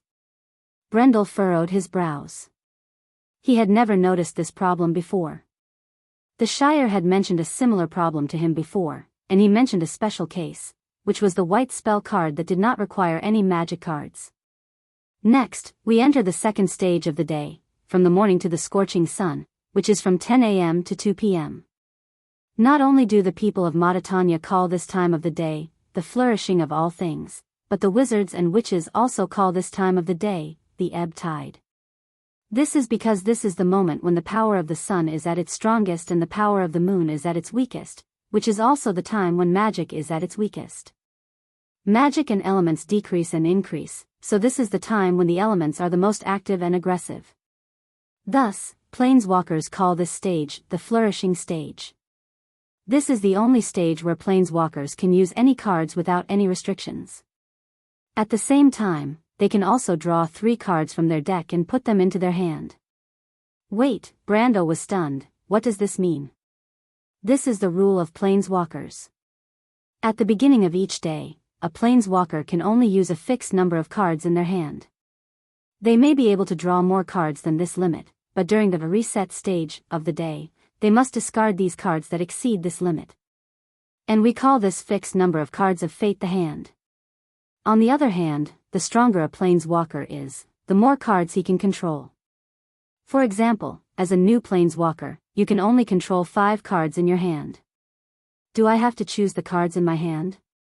Brando asked. No, the cards in your hand will be drawn by you from the designated deck.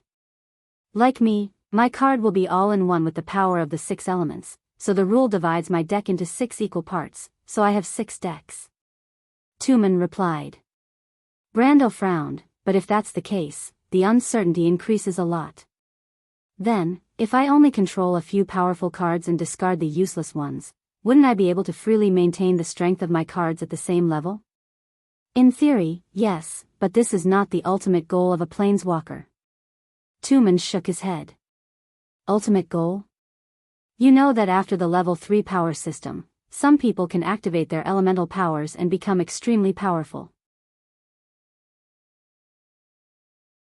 But you may not know, but after activating your elemental powers, the next stage of power is the perfect body. From iron to gold, the final step is to pursue the existence of power that only exists in legends. You know, fire is an element. Its highest level is the fire element, because the fire element is the origin of all flames in this world. But in fact, there has always been a rumor that above the fire element, there is an even higher level element, which we call matter. Like matter, time, space, and even logic, power itself, these elements that represent the deepest meaning of the world, we call them the power of existence. Brando stared at Tumen, speechless for a moment. Of course, he knew about the perfect body, because he had already experienced this stage in the past game, level 130, silver body. He had also heard of the power of existence, but it was rumored that after players reached level 160 and completed the golden body, their EXP would stop increasing. No one knew which final hurdle to break through to reach the power of existence, which was only one step away. However, none of them had expected that such a path actually existed. You mean, he could not help but ask, planeswalkers can finally reach the power of existence? Tumen nodded and pointed at the cards. When you perfect your world, when this rule can be self-consistent, the door to the power of existence will open. Of course, before that, you have a long way to go. Tumen seemed to have noticed Brando's interest and continued, start by building your most basic deck. What do I have to do? Brando asked subconsciously. Actually, from the moment you came into contact with the first card of fate, you had already revealed your own deck. But I'm a little curious, your deck is different from any I've seen before. It seems to represent a huge class system through the deck. I don't understand why you're interested in the class system, and this idea of all-class domination, what does that mean? Tumen thought for a moment and asked, puzzled. When Brando heard this, he could not help but sweat profusely. When he first came into contact with the cards of fate, he was still Sophie's soul. As a professional player, of course, he instinctively wanted to take up a powerful class. Most players had the dream of taking up all classes, but he did not expect the cards of fate to capture that dream. Only now did he realize what the opening of the knight's path meant. Damn! Brando screamed in his heart. If the cards were a manifestation of the world, could it really be all-class domination this time? P.S. I've just returned from tomb sweeping, so I won't be home for the next 2 days. I'll start updating tomorrow and make up for the words I missed last week. This chapter is about 7,000 words, so I won't split it into chapters to avoid inconvenience. Sigh, I'll just complain. Back in my hometown, other people eat meat and drink wine, but I'll just sit at the table and watch a table full of vegetables and porridge. Damn, this year was so miserable. I want to die when I hear about food. Because I didn't have much time, I wrote this chapter yesterday and today. I'm not used to using a notebook, and I don't have any information on hand, so I don't know if there's any problem. To be continued. If you want to know the future, please go to www.chidian.com. There are more chapters. Support the author. Support legal reading.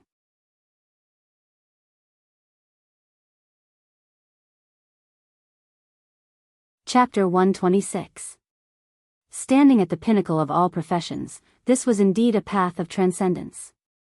But how do I become a planeswalker? Brando asked the key question. As soon as Tumen stopped, all the drafts he had prepared vanished into thin air. The last person he met was a Templar knight named Gironda. He tried his best to persuade the young man to give up his faith and join the ranks of planeswalkers. So Tumen was well prepared this time. but as soon as he opened his mouth, Brando seemed to have agreed. Of course, Tumen did not understand the difference between the mentality of a player who pursued higher and stronger power and the heart of a knight. Of course, to be able to find a qualified successor, Tumen was still very happy. He was not Tumen, but a message left behind by the talented planeswalker. When he completed this task, it meant that his thousands of years of mission could finally come to an end. So he immediately replied, "To become a planeswalker, you must first have your own territory in Uz. I told you before, Uz is a world called Infinity in Maditanian mythology. This world is filled with countless strange half-planes. You have to tap the land card in your hand for the first time and establish your first territory." Tumen's tone changed. "This is the first territory of your kingdom. On its foundation, build your strong castle and summon your loyal knight. Build the first deck in your hand. From this moment on, you are a planeswalker who controls an independent world." Brando listened with fascination and could not help but ask, "Can I try?" Tumen nodded. "Of course you can. I remember that you already have a land card. That is your most original capital. But the key is how you are going to build your first deck." "Then how should I build my first deck?" Brando asked again. He knew nothing about the game system and had never heard of it. At this time, he could only calm down and be a good student. But he could not help but wonder if the existence of planeswalkers was unique to this world, or had it never been discovered in the Amber Sword? But when he found the card in Gironda's tomb, it was not difficult. What made him discover it, but others did not? Brando thought that there must be some kind of opportunity. But he had not found it yet, and could only quietly listen to Tumen's explanation. To build your own deck, you must first understand the cards of fate. Apart from the card system, the cards of fate can be divided into several categories. The first category is creatures, including characters, heroes, beasts, monsters, and even dragons. When you show this card, the summoned creatures will appear from the card. They have different attributes, different strengths and weaknesses, and some even have abilities. Tumen replied. "I already know about that," Brendel replied, "like the Shire, and the wind spirit spiders?" "Yes." "Then what about the second category?" "The second category is spells and abilities. The types of spells are determined by the colors of the cards. Red, green, blue, gray, cyan, gold, black, white, and red attack, gray for protection, blue for changeable, and black for mystery. The different colors of the cards not only determine the attributes of the spells, but also determine when they can be released. Among them, except for the white and cyan cards, which can be cast at any time and under any condition, most of the others have their own requirements. Similar to energy loss? Tumen nodded. The third category is treasures. The treasures must be white. The treasures' characteristics are that they must be attached to a medium when they enter the field. This medium can be the planeswalker himself, or the summoned creatures of the planeswalker, or even a barrier. Barrier? This is the fourth category of cards, barriers. Barriers have both the characteristics of spells and the characteristics of the field. Barriers cannot be moved, but they are powerful. The fifth category is called resources. Resource cards are very similar to land cards. They can be attached to both barriers and land cards. Resource cards are another source of strength for planeswalkers. Many high-level card decks require the support of resource cards.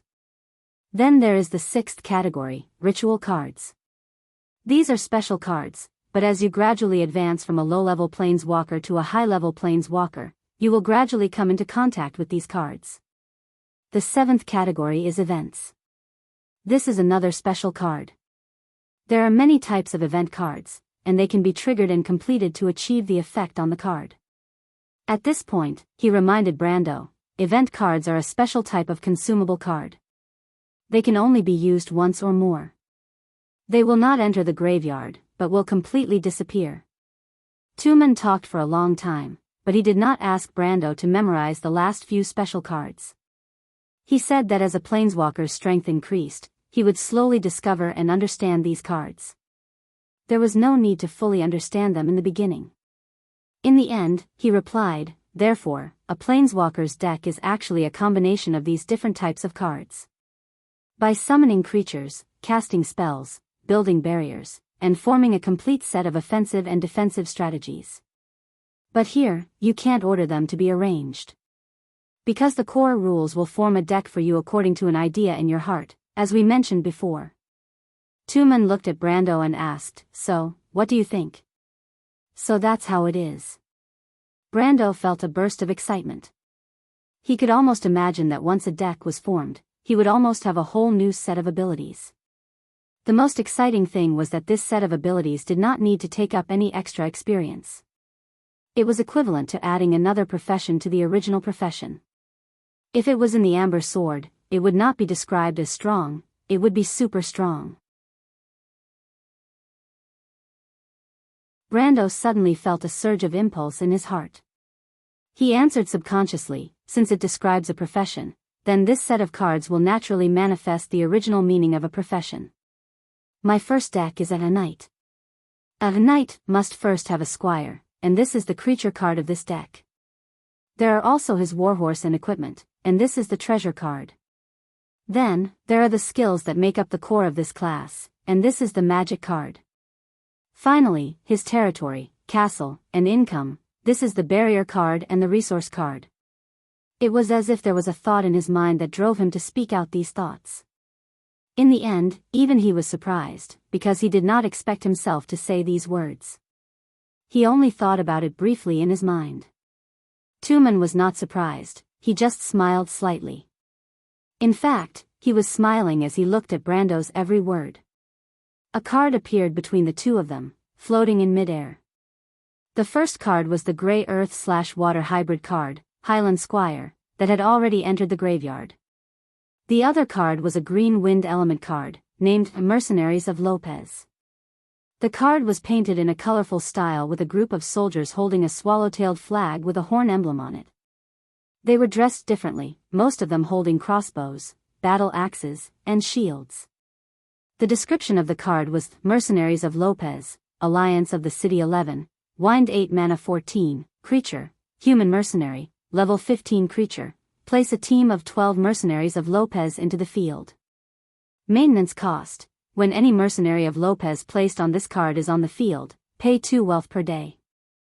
Since the year 172 of the First Era, the mercenaries of Lopez have been known for their bravery and loyalty. When Brando talked about warhorses and equipment, 3 cards appeared. They were Holy Sword, Golden Battle Flag, and Silver Colt. When Brando talked about skills, 2 cards named Sun Blade and Sprint Drive, *, appeared one by one. When he talked about territories, castles, and income, the last card named Rich Gold Mine appeared out of thin air. Brando of course saw these cards. He was very surprised, but he could not stop himself from talking. When he finished, he let out a long sigh and asked in surprise, "What's going on?" "Other than your own holy sword and Highland Squire, the rest are the wealth I left for you." Tumen replied unhurriedly, "When you involuntarily reveal your deck, these corresponding cards will be removed from my deck and come to your hand. They will be the most basic components of your first deck. Of course, you may continue to improve your knight deck in the future, but no matter what, these cards in your hand are the foundation for you to walk the path of a planeswalker from now on." Brando looked at the cards and swallowed his saliva. This was a big harvest. He thought back to the auction where he spent a lot of effort to get a wind spirit spider that was not very useful. He did not expect to get 6 cards in one go, and some of them were obviously stronger than the wind spirit spider. He could not help but ask in a somewhat unrealistic manner, "These are all mine, and then what?" Then of course, you have to tap the land cards to establish your territory, so that your deck can be supported. But I have to remind you about the relationship between a deck and a territory. A deck of cards could receive support from multiple territories, but a territory could only support one deck of cards. That is to say, different card decks have their own dedicated cards to support them. Don't expect a territory to support a card deck. A complete card deck often requires a large territory system to support it. Tumen answered seriously. So you need to collect more land cards and resource cards. They are the foundation of your strength. Brando nodded. Then let's start building your territory. Tumen continued, now take out your hidden grounds of the sacred tree and show it. Brando did as he said. When he showed the card and tapped it, he saw a flash of green light in front of his eyes. However, he immediately realized that it was a soul-stirring green color that spread out in his spiritual world.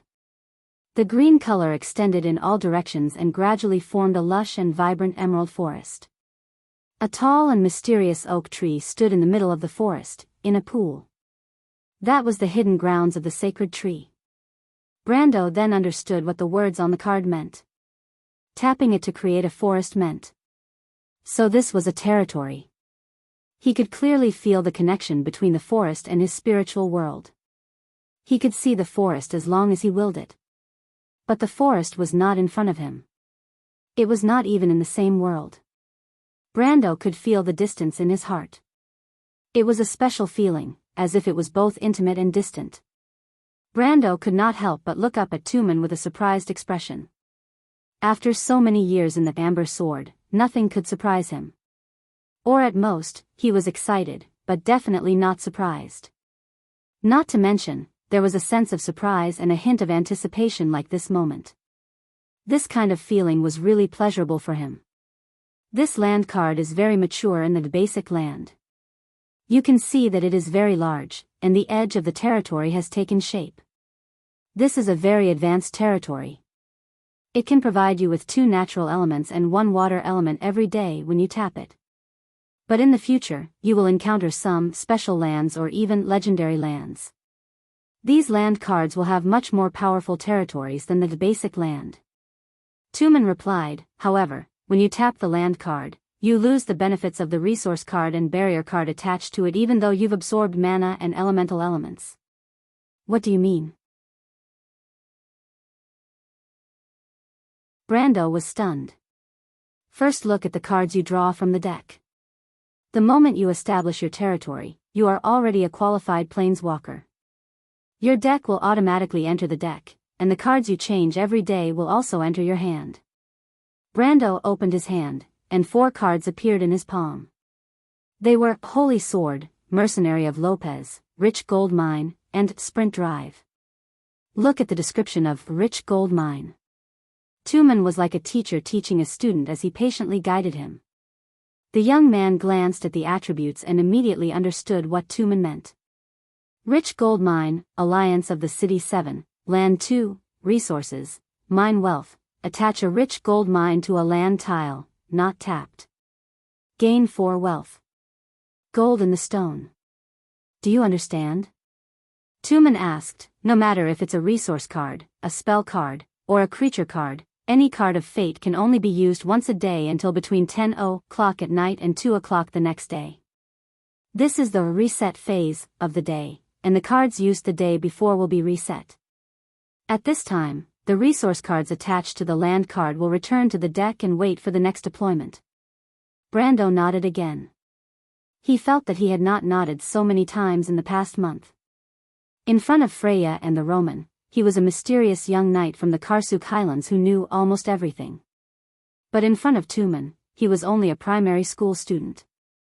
Another thing I want to remind you is that in the reset phase of the day, all cards of fate that have exceeded the limit of your hand or have been tapped, except creature cards that are maintained on the field, will be shuffled back to the deck. Then, in the next phase, maintenance phase, you will pay the cost of maintaining the creature cards, and if you do not have enough cards, you will have to make up for it. At this point, Tumen suddenly stopped talking. His expression changed, and he patted Brando on the shoulder, saying, "It seems that this is the end for this time. Your enemies have come knocking on your door. Of course, I don't want you to die as soon as you take over as my successor. Now that you are a qualified planeswalker, use your resources to deal with them." Brando was shocked, and only then did he realize that he still had many troublesome enemies in the outside world. The 2 soldiers from the Silver-Winged Cavalry were easy to deal with, but the mysterious gold-ranked swordsman was a deadly enemy. Although Tumen kept saying that he could easily deal with these people as a planeswalker, Brando still did not understand where this ease came from. Just as he thought of this, he suddenly opened his eyes, and found that he was still in the same position of grabbing the mana potion not long ago, and the surrounding scenery had not changed at all. It was still a small room at the back of the small auction house that was in a mess. Everything that had happened before was like a dream. Elemental Emperor Tumen, the cards of fate, the planeswalker, everything seemed to exist in an illusion. But Brando knew that all of this was not an illusion, because he was still holding the cards in his hand. But the current situation did not allow him to think too much, because he could already hear footsteps almost outside the door. Brando immediately pulled out the card named Mercenary of Lopez from the 4 cards, and then grabbed the mana potion on the table and drank it in one gulp. At this moment, he had 6 wind EP in his elemental pool, 11 wind elemental crystals in his hand, and 15 mana in his mana pool. It was more than enough to use this card. Brando did not hesitate, and immediately displayed the card. 12 summoning circles immediately appeared in the room. Therefore, the 2 silver-winged cavalry regiments would never have guessed that when they burst open the door, there would be 7 crossbows, 2 swords, and 3 axes held to their necks in the small room behind them. Above Martha, these armed bandits looked like characters from a drama. They had curly beards, and wore brightly colored clothes. They even had a layer of inlaid leather armor and a long cloak, and each of them held a round shield. The 2 soldiers could not help but widen their eyes. They did not know Brando's identity, but they were subconsciously following orders. Terst told them that Brando was a fugitive, and they naturally thought so. But now, the 2 soldiers were completely stunned. These damn bandits dressed like that, did they think that they were the legendary mercenary of Lopez? That hateful young man was sitting in the middle of these bandits, and he looked at them with a prepared expression. P.S. I've been busy for the past 2 days. Everyone should understand that this chapter is the same as the previous one. Because it involves the core setting of the book and the main character's future path, it is not suitable to be separated into chapters, so it's better to combine them together. Also, I'll replenish the cards for today. When I have more cards in the future, I'll create a dedicated deck. Golden Battle Flag, Alliance of States I, Gold, Light 5, Treasure, Mystical Item, Magical Item. When the Golden Battle Flag is on the field, all creatures on the field will level up by 1, and gain the corresponding ability. The blood of the Bullyman family has never run dry. Silver Horse, Legendary Splendor V, White, Mana 10, Treasure, Mystical Item, Mythical Item, Level 7 creature. The Silver Horse has the ability to float. Made of Mithril. White Sun Blade, Legendary Splendor 3, Gold, Light 5, Spell, Instant. Instantly deals 75 holy damage to the target, or instantly destroys the undead, level 40 creature or below. A golden light shines from the sword. Parallel Charge, Alliance of States 12, Gray, Earth 2, Spell, Instant. Choose 2 summoned creatures on the field and grant them the ability to share damage and strength. The best tactic is to work together. Consul Zabu, to be continued. If you want to know what will happen next, please go to www.chidian.com. There are more chapters. Support the author, support the original reading.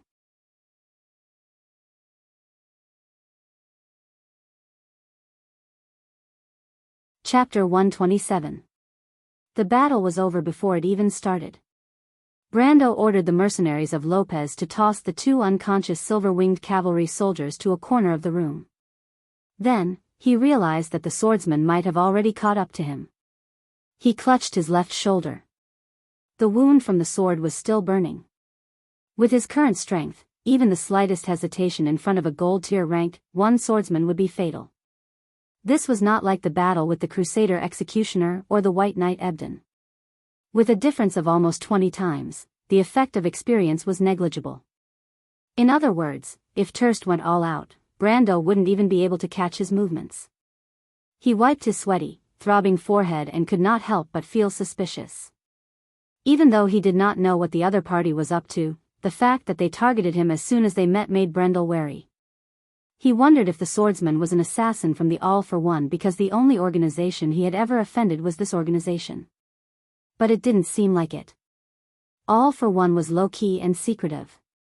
Even if they wanted to take revenge, they wouldn't choose to do it in such a public place like the auction. Unless they were in cahoots with Madara. But that would be even more ridiculous.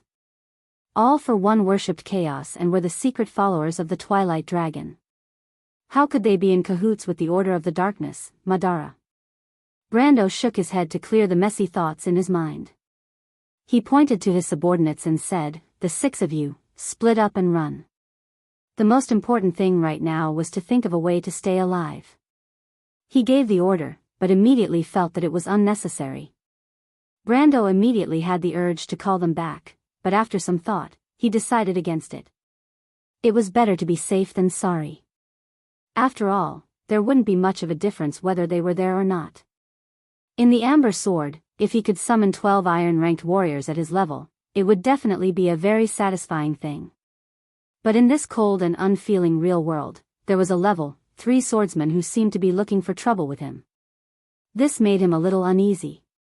Those who had unlocked the 3rd level of power would have an average strength of at least 100 ounces. Brando thought that since the opponent was a swordsman who rarely used thin swords, then he must have walked the path of elven swordsmanship. If he had more than 120 ounces of agility, then his reflex speed would be 23 times that of a normal person, and his burst speed would be 47 times. With the support of such an ability, the opponent could reach a speed of more than 700 km per hour in a straight line, which was more than double the maximum speed of a Formula One car. It was even close to the speed of the earlier generation of jet fighters.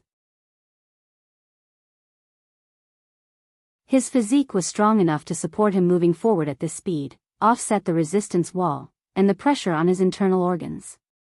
According to the Amber Sword's calculation method, a character with 120-ounce dexterity would have a constitution of at least 60-ounce dexterity. Such a person's skin alone would have a defense comparable to more than 200 mm of tilted armor. Brando thought about what kind of damage one of his most powerful attacks, Wind Bullet, could do to a 200 mm inclined steel plate. At most, it would be a dent. In other words, a level 3 swordsman was almost a humanoid monster. Brando couldn't help but wonder if he would fly out and crash through the auction house if he were to exchange blows with such a person. If he wanted to, such a guy could search the entire auction house in a few dozen seconds, so even if he sent out all 12 of them, it would only delay him for a few seconds at most. A few seconds was nothing to him, but for the opponent, it was enough to kill him back and forth several times. Brando took a deep breath. He thought that since he came to this world, everything was still within the scope of his plan. He had been careful to avoid the existence of these high-level people. In the whole process of the adventure, the only flaw could be said to be that he accidentally provoked All for One, but he had also been careful to avoid the other party's gaze. But no matter how much he thought about it, he would never think that it was just a coincidence. He turned back to pull out the sword of the soldier, and then turned back to look at the door. The remaining mercenaries of Lopez had sealed off the corridor, and the messy space in the corridor seemed to have been sucked dry of air, and it was filled with a dry and dead silence. This dead silence was unsettling. Brendel displayed the Holy Sword card. It spread its snow-white wings, and a huge sword with mysterious golden patterns appeared behind his back. This was the 3rd time he displayed this card, and the power of honor surging on the sword seemed to be reflected into his body, as if he could destroy walls with a flick of his finger. But Brando understood that this was an illusion caused by suddenly gaining a huge amount of power. In fact, the Holy Sword card only compensated for his attack power, allowing him to enter the silver level in a certain aspect. But this power only gave him the comfort of being able to hurt his opponent. In fact, he understood that if they really fought, he might not be able to catch the opponent's movement and would be pierced through the throat. Of course, everything was not always the case, and Brando thought that he was not completely without a chance. At this time, he finally heard a few screams coming from the corridor, and the mercenaries of Lopez card that was maintained in the secret ground of the holy tree instantly dimmed by half. Brando's heart tightened, and he looked up, just in time to see the silver-haired young noble slowly coming out from the corner. The man was wearing a short black cloak, and one of his hands was hooked around the hilt of a thin sword. The crystal-like sword had a few traces of blood on it. Brando recognized the sword, Crystal Scorpion's Sting. In the amber sword, this sword's damage was not even in the top of the list of weapons above level 60, but the toughness and strength of the sword itself was one of the best. He remembered when he was still a hothead, he once heard a veteran say that if someone was used to using this kind of sword, at least it meant that he was very confident in his own strength.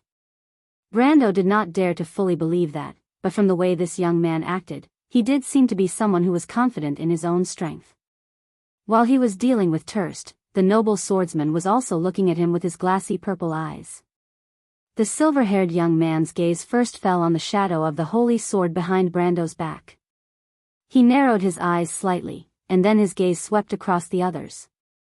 They were all iron-ranked fighters, and this young man had some strength, but in Terst's opinion, it was not a problem. At this time, since showing his fangs would be a deterrent, it was better to keep them. Terst sheathed his sword and smiled. It was a smile as sweet as a woman's. The young man raised his eyebrows slightly and asked, "Where have I seen you before?" Brando did not know what the young man was up to, but he could only force himself to be calm.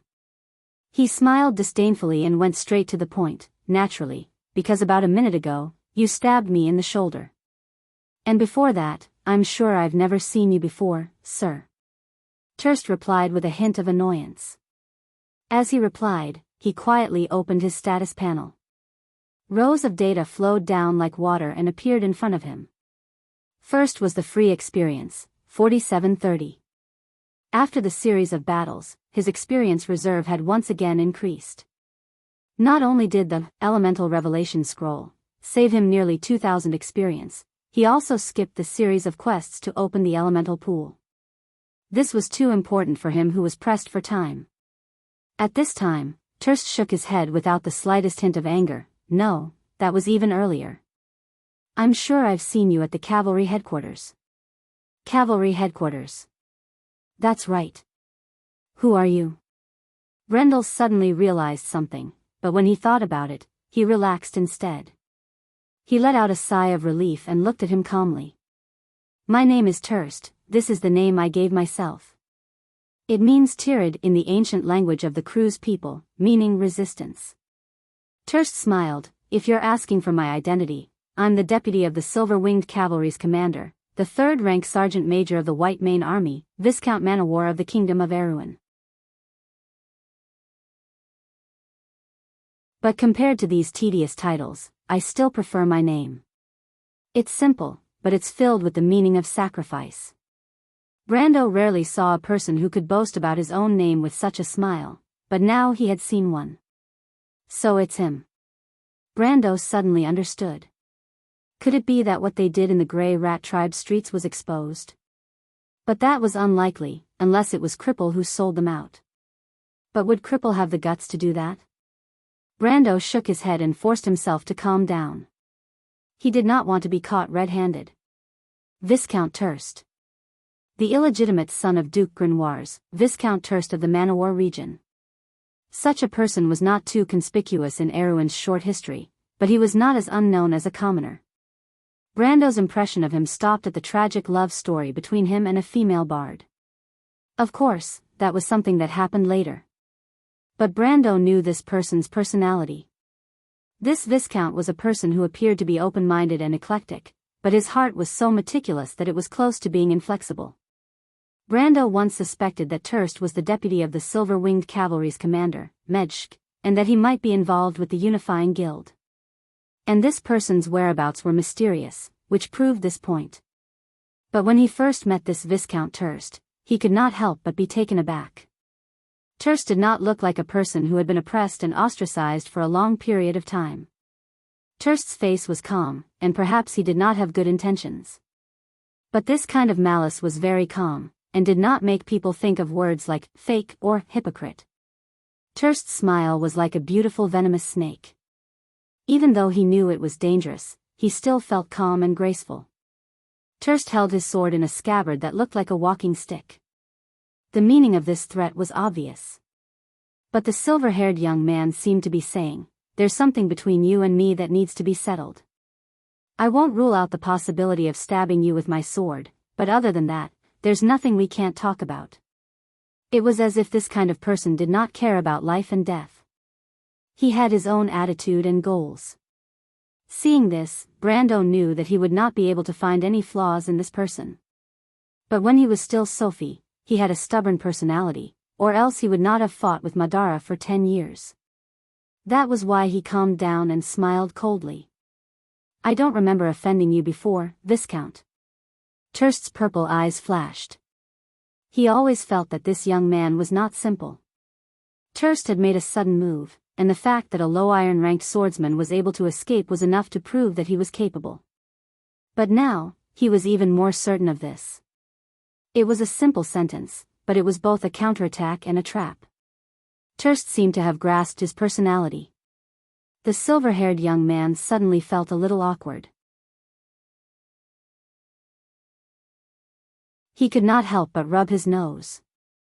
Of course, he did not want to be led by the nose, but he could not pretend that he did not hear anything. His confidence did not allow him to do so. Well said, but not everything in this world is given a choice. He replied. Brando narrowed his eyes slightly. Terst's first soft approach was followed by a hard one. It seemed that things were not going as well as he thought. But it was impossible for him to hand Amandina over to Terst. As he thought about it, he secretly allocated all his experience to the mercenary class. The mercenary class immediately jumped past level 11 and 12, and his total level reached level 20 for the first time. At the same time, his strength broke through the double digits for the first time, reaching 10 points. Even though it was not enough for Terst, it was still considered a mid-level iron-ranked fighter. What are you trying to say? He suppressed the power of the holy sword with one hand. His palm was sweaty, but his expression was calm as he asked. Let's get straight to the point.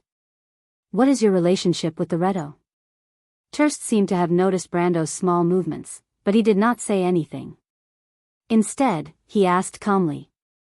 Terst's attitude made Brando even more nervous. As an experienced warrior, Brando could almost see Terst's path of attack from every direction, and he could not help but break out in cold sweat. This Terst looks like he doesn't care, but he's actually very cautious of me. But he was more surprised by Terst's question. In fact, Brando's expression almost changed when he heard this question. Fortunately, he was a veteran, and his mental fortitude was not just for show. It was only then that he calmed down and exhaled without leaving a trace. He asked in return, what Leto? Brando acted as if he did not know anything, but his heart was in a perilous situation. Which faction did Terst ask him this question from? The nobles? The White Mane Army?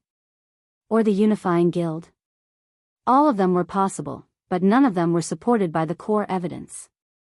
But the problem was, how much did they know? Brando forced himself to stare into Terst's eyes. This was his specialty. He had fooled many top players in Madara in the game, but it seemed to have lost its effect this time. Terst did not find any clues from the youth's actions, but it was precisely because of this that his suspicions were raised. He smiled. Your answer doesn't mean much to me. To me, killing you is the easiest way. But your performance has made me appreciate your talent. I don't mind what you say, but you know that it doesn't mean anything to me. Terst looked at him with his glassy purple eyes and smiled. You're Brando, right? I only have one question for you. Are you willing to join us? Brando wanted to play dumb and ask, you? However, he couldn't help but gulp when he saw the other party's hand on the sword and the pitch-black ringed serpent on his finger. He knew that Terst was giving him an ultimatum. He had to either agree or report to Lady Martha. But joining the Unifying Guild was a torment for Brando. In his previous life, the Unifying Guild was second only to Madara. And that was not the most important thing. Brando knew that once he joined this notorious organization, he would be branded with their mark for life. This was not the path he wanted to take. As long as he was not at a dead end, he would not even consider this path. But joining the Unifying Guild and Terst's sword, he had to choose a side. Brando could not help but stop his actions. Dead silence. P.S. Shouldn't a patient be resting after visiting his family and friends every day? My word count is a bit low these few days, but I'll try my best to make up for it after I'm done with my work.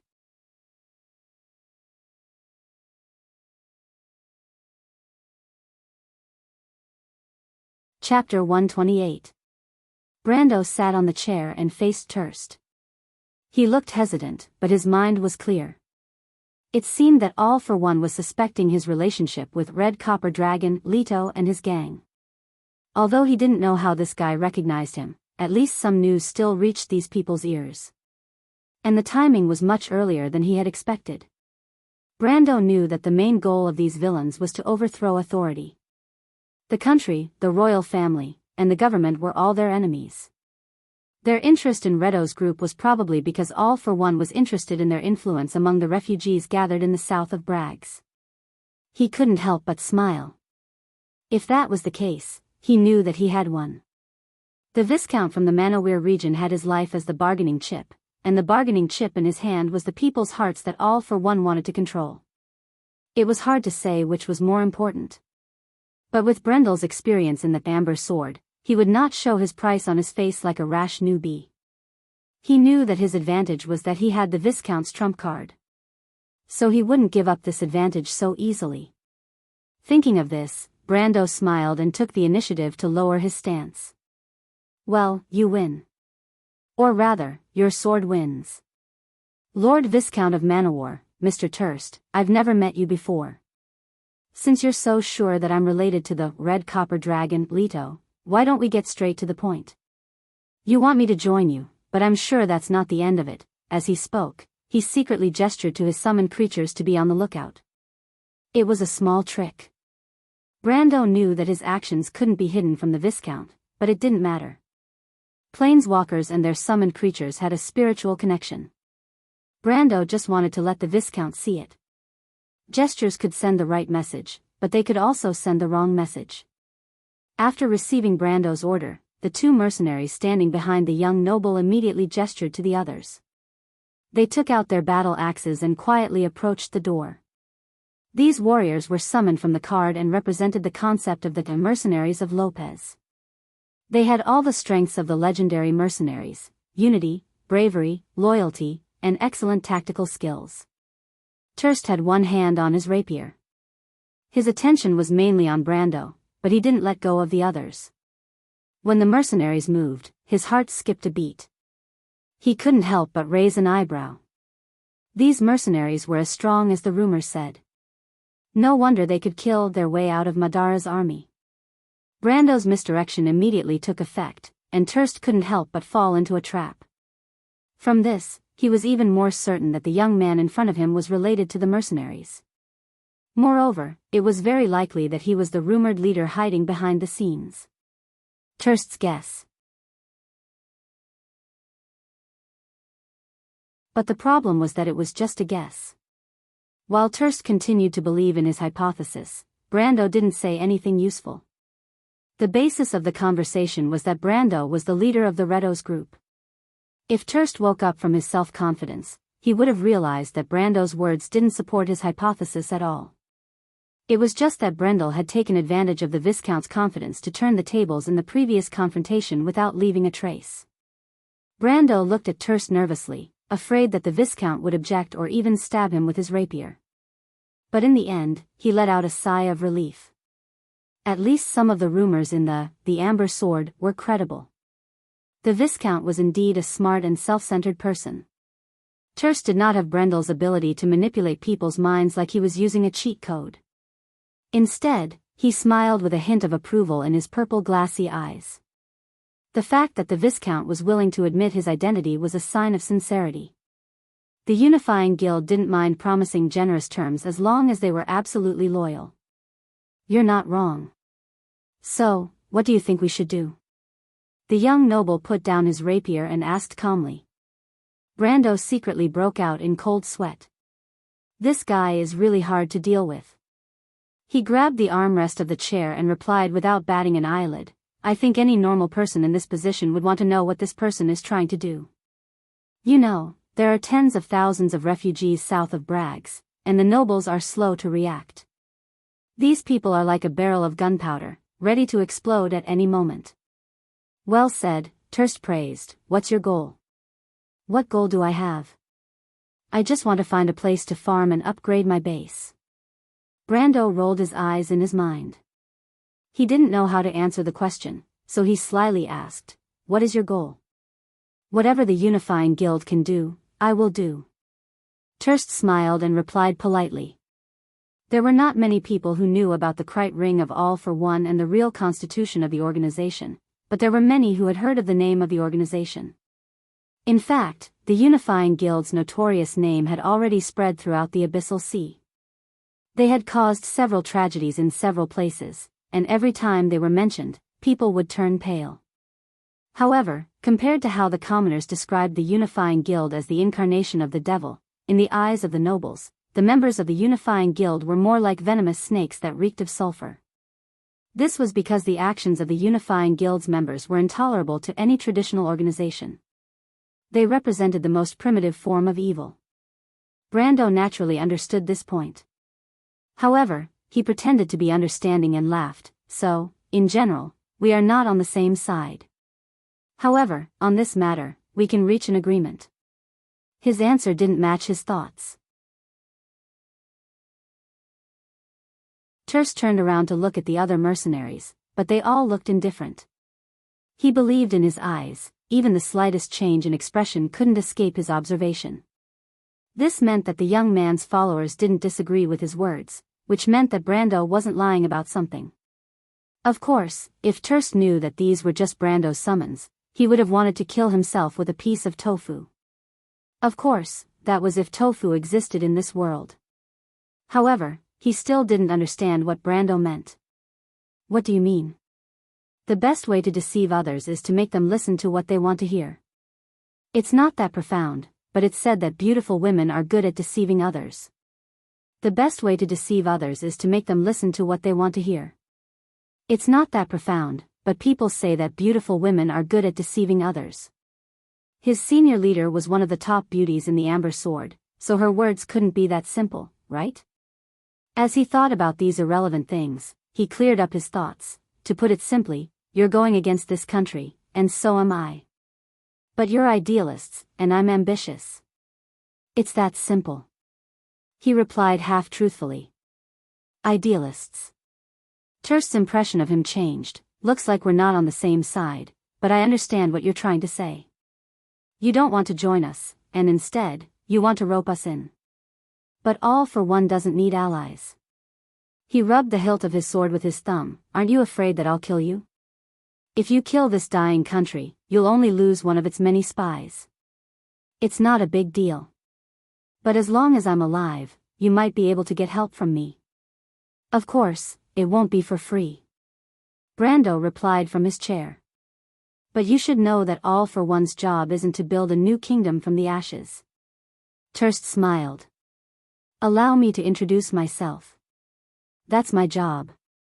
When the old system collapses, a new one will have to build on its corpse. You should know that this is inevitable. It had to be said that Brando was quite talented to be able to lie without batting an eyelid. How bold of you. The young noble couldn't help but clap his hands. Erewhon has gathered forces from all over the place, and the nobles there are scheming to gain more independence. But I'm sure they didn't expect a young man like you to spout such nonsense. Let me ask you, what do you plan to use to replace the centuries of House Corvado's rule? Brando smiled confidently, but it couldn't hide his lack of confidence. However, Terst did not expect that the person in front of him was just a bluff, and his first impression was the strongest. Gamblers don't have the confidence to win. When the reward is high enough, the only thing left is courage. You should know that risk has never been tested in the hands of a fugitive. Brando's expression didn't change as he replied with a merchant's proverb. If the Roman were here, he would have wholeheartedly agreed with this saying, but she didn't have a systematic understanding of it. She was like a curious little animal that relied on her instincts to detect danger. But if that's the case, aren't we doing something useless?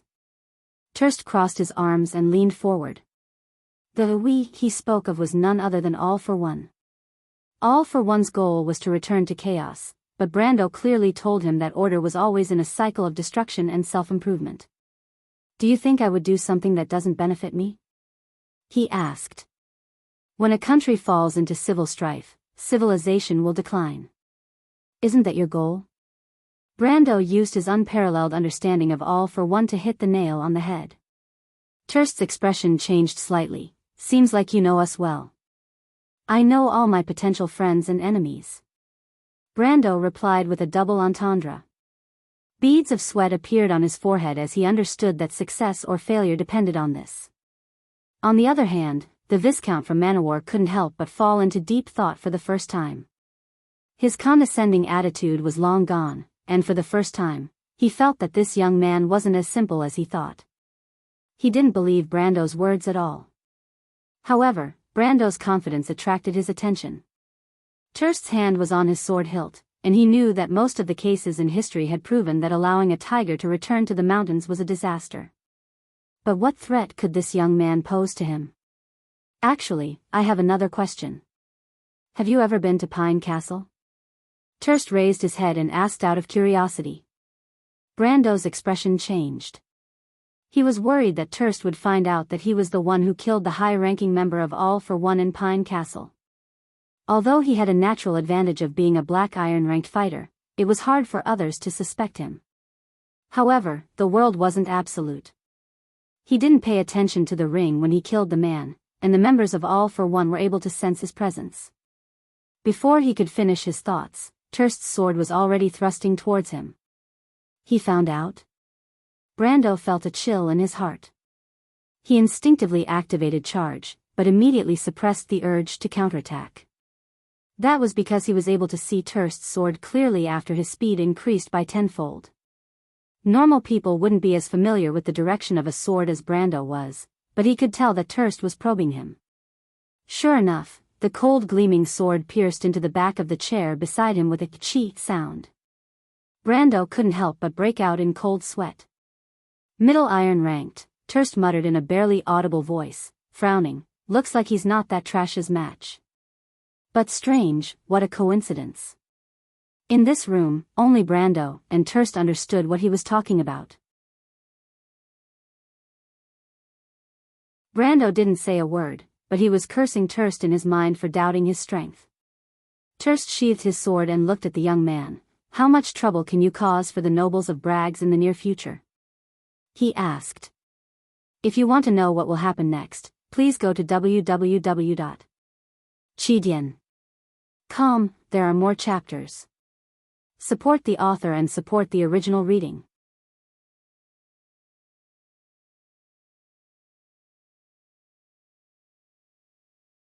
Chapter 129. Chaos? Badam sat on a thick tree stump. It was probably an elm or beech tree, a common tree in Grenoires. He sneezed as he stepped on the roots of the tree. The veteran mercenary rubbed his nose and raised his head in disbelief. There was an abandoned lumber mill in the outskirts of Brags, and there were sparse tree stumps at the edge of the forest. Most of the lumber came from the upper reaches of the Pine River, and the people here stopped the drifting logs and processed them. A corner of the lumber mill was hidden behind a pine forest not far away, and only the corner of the building could be seen from this direction. It was close to the time when the first moon rose, and the first wave of magic. The Matatanians called it the slumber of all things.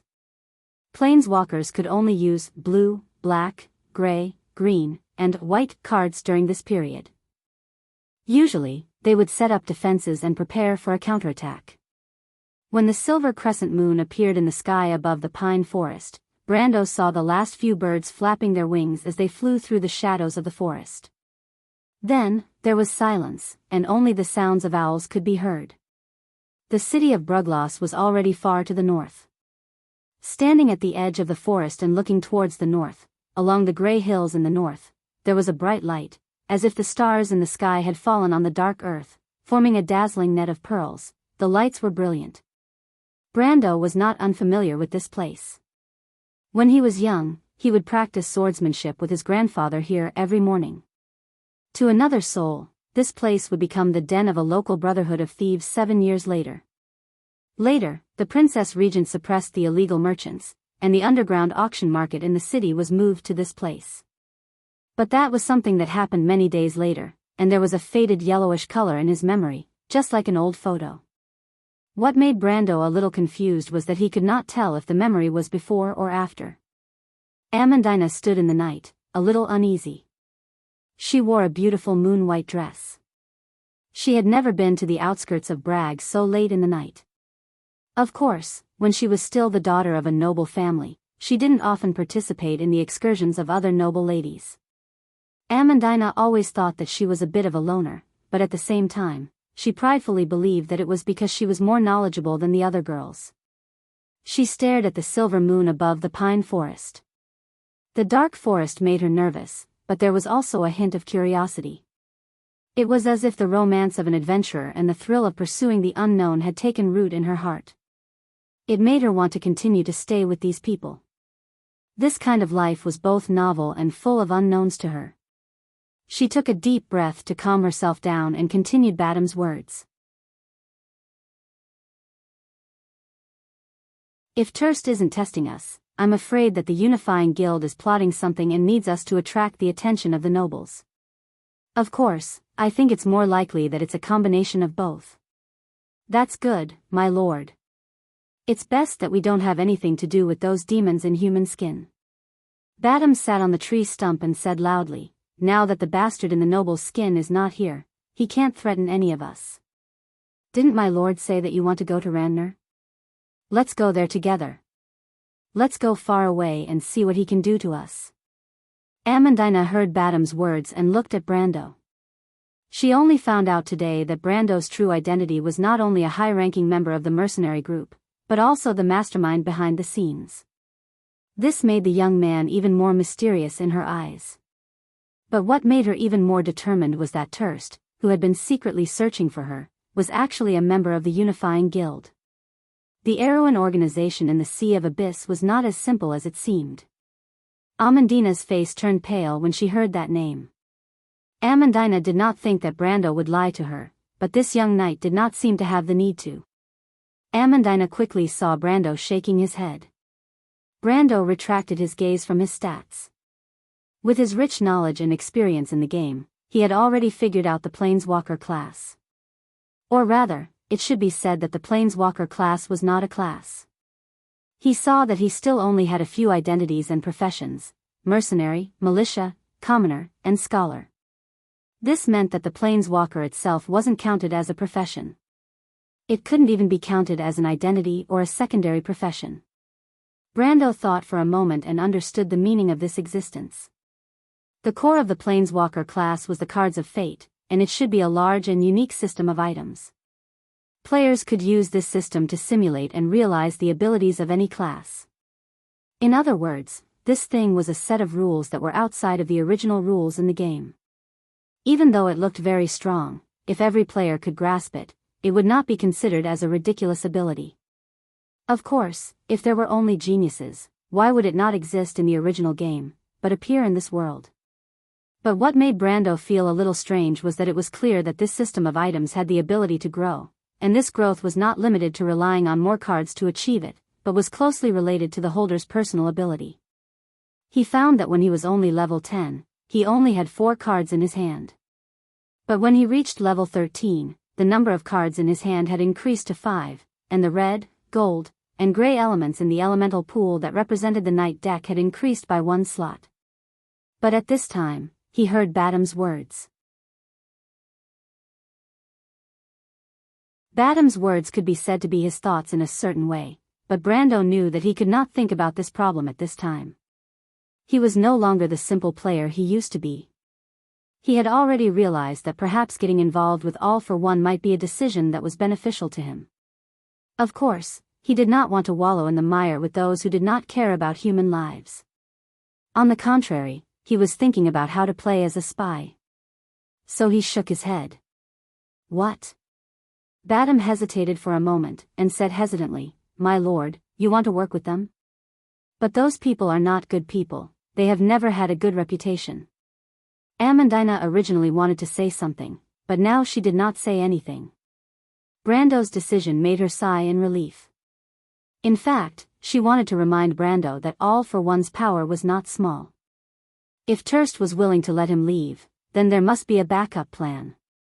She didn't want the Amber Sword mercenary group to make a strong enemy before they even left Grenoir's. As Brando's aide, she had subconsciously seen the mercenary band as the young knight's private property. Of course I know who those people are, Badam. But you have to consider the consequences. Since I proposed this to that guy, I will not say a lie that will be exposed immediately. Brando said to Badam. Then, don't we have to incite the refugees to riot? Badam could not help but scratch his head, a little reluctant. Of course not, Brando will definitely have a way. It's like this, when we were in Bucci, we called him the Almighty Brando. The little Roman stood by the river and bent down to pick up stones to play with the water. When she heard Badam's words, she could not help but turn around and say, "Since when did you give me such a nickname in Bucci?" Brando glanced at the little brat and could not help but think in annoyance. But the little Roman's current actions did not match her current clothes and temperament at all. She and Amandina had changed their clothes. Their original set of clothes had already been ruined in the chaos at the auction house. The little Roman did not bring any change of clothes. During the journey, Brando bought a few sets of clothes for her from a nearby merchant's house. The merchant girl had been hiding them like a treasure. But this time, she temporarily wore a dress from Amandina's house. The little Roman wore a black dress with gold trimmings that matched her slender waist very well. Only the bottom part of the dress revealed a circle of white laced petticoats. Originally, when she walked, she had her own unique temperament, full of confidence. She raised her head and puffed out her chest. Her well-developed bosom showed a beautiful curve under the tight tunic dress. Amandina felt a burst of jealousy looking at her. But Amandina specially tied her light brown hair up and put on a flower accessory. When the little merchant girl walked out of the room, she proudly twirled around Brando and smiled sweetly at him. Even now, Brando was still a little dazed when he saw her. But she looked very much like the female merchants in the port of Ampere-Seal. But no one of that status would roll up their sleeves, reveal their white arms, and bend over to carefully pick up the stones on the riverbank to see which one could fly farther on the water. In fact, Brando did not even understand why this girl had to wear such troublesome clothes when she came to the wilderness. Of course, the answer to this question would probably be, because I am a merchant. This kind of answer did not go through the brain. Badam listened to the Roman's words and looked at Brando in confusion. Brando nodded. In less than half a month, these refugees who have gathered in the south of Brags will have problems. The upcoming celebration will appease them for a while, but in the end, it will not solve the root cause. Those nobles who live well will not understand. Really? This time, Amandina showed a look of curiosity. Brando nodded. The August riot was not a big deal in history. But it was enough to provide an answer to Turst, and it did not take much effort for them to do so. Brando did not have the intention to stop the riot, and he did not have the power to do so. The refugees needed space to survive, and settling them down was a difficult task. The nobles were not willing to take up this burden, and no one could take it up. There were tens of thousands of mouths to feed. Badam opened his mouth. He did not expect this complicated problem to be solved so easily by Brando. He could not help but turn to look at Amandina. Amandina was faintly worried. She was not like the careless red-bearded mercenary who only had the simplest line of thinking. She always felt that Brando seemed to know more than any of them. Brando saw Roan and his men coming out of the dark forest, and his spirits lifted. He sent Roan to investigate the situation in the city, and it seemed like there was some progress. As expected, Roan and the two short burglars came out of the bushes and said to Brando, "We've investigated it thoroughly. It was indeed those trash who neglected their duties. The undead disguised themselves as merchants and entered the city." "Who was it?" Brando asked. "A cavalry captain called Carancado." Roan replied. He wanted to say something, but he saw Brando shaking his head. Brando happened to know this Carancado because he was the future commander of the silver-winged cavalry of the White Mane Army. "This guy is from the royal faction. Brando muttered to himself. So that's how it is. Neglecting their duties is not as simple as it seems. He could not help but think of the fire seeds at the auction. This matter was probably related to the royal faction. Everything that happened in Bragg's and the Amber Sword was later covered up, or else Brando would not have known about it. This meant that there was an unknown power behind this. The royal faction was playing with fire. Brando could not help but break out in cold sweat when he thought of the cause and effect of this. Only Oberd VII could think of this. Wasn't this inviting a wolf into the house?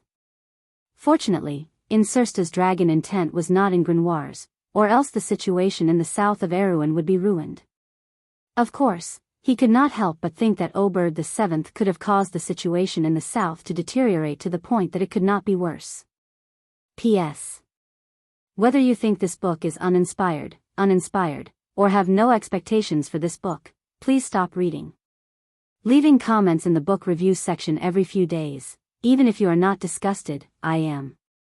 Regarding the issue of automatic saving, compared to Word, I am more used to Notepad. Lastly, I would like to emphasize that those who do not have high expectations for this book can stop reading. Thank you for your cooperation. To be continued. If you want to know the future, please go to www.chidian.com. There are more chapters. Support the author, support legal reading.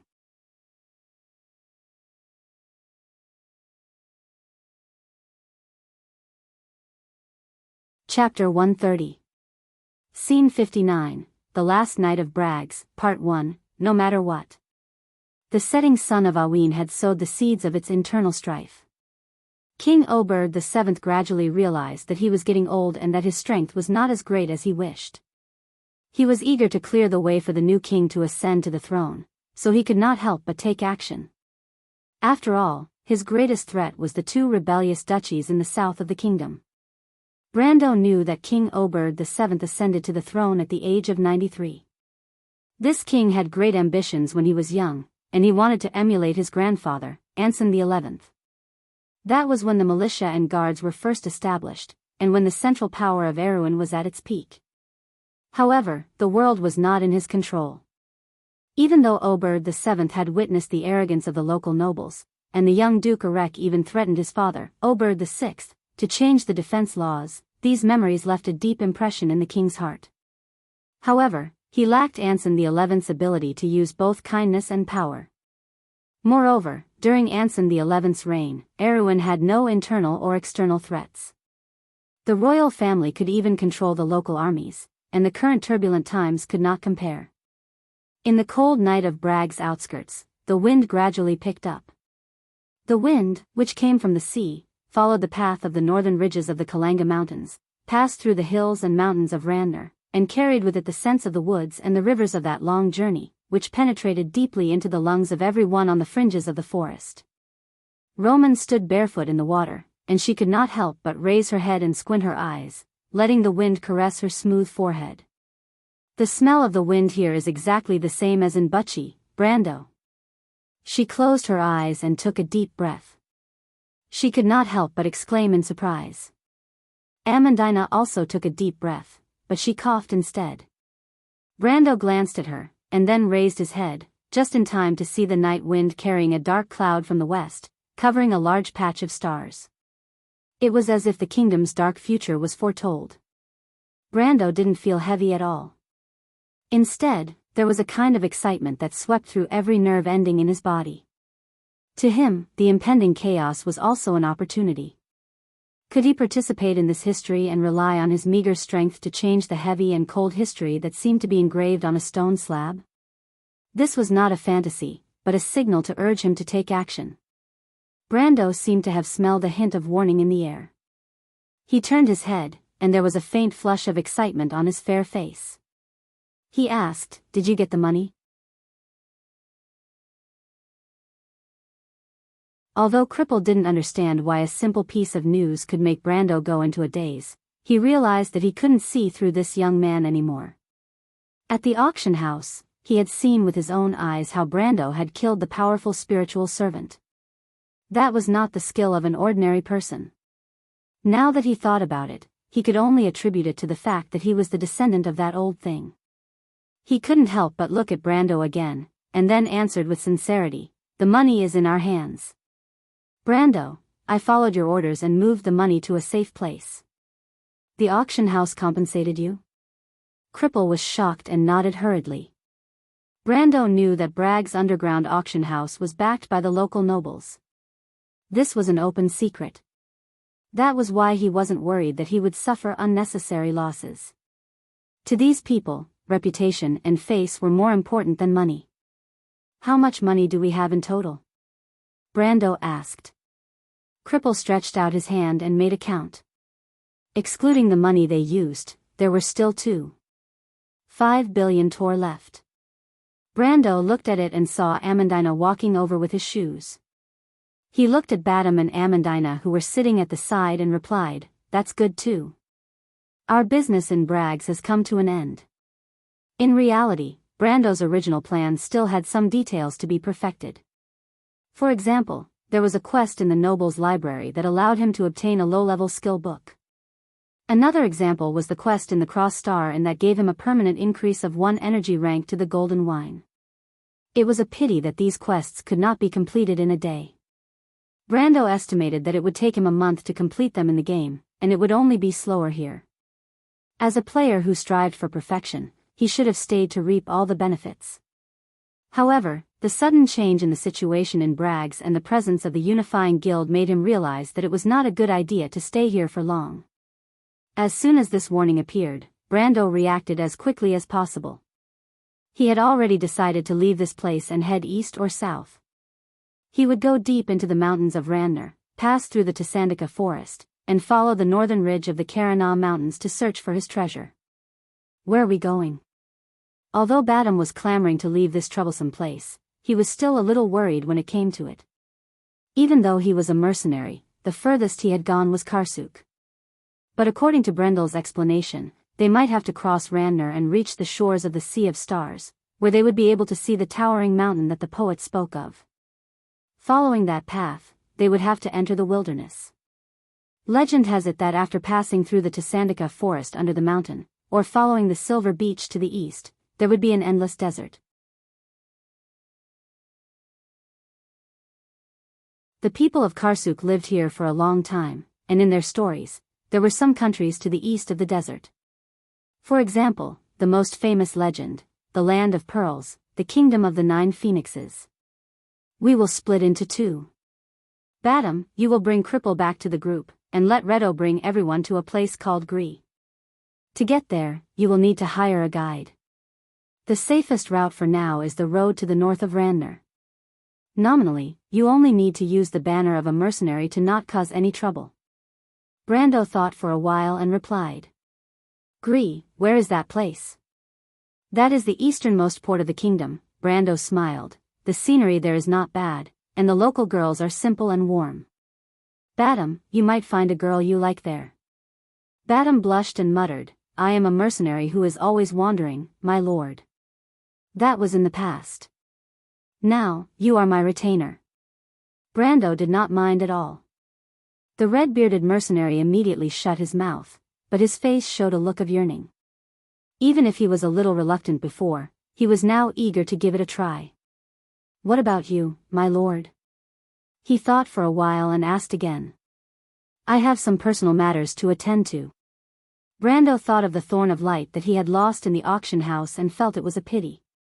However, that sword had gradually lost its luster after reaching level 20, so it was necessary to change to another weapon.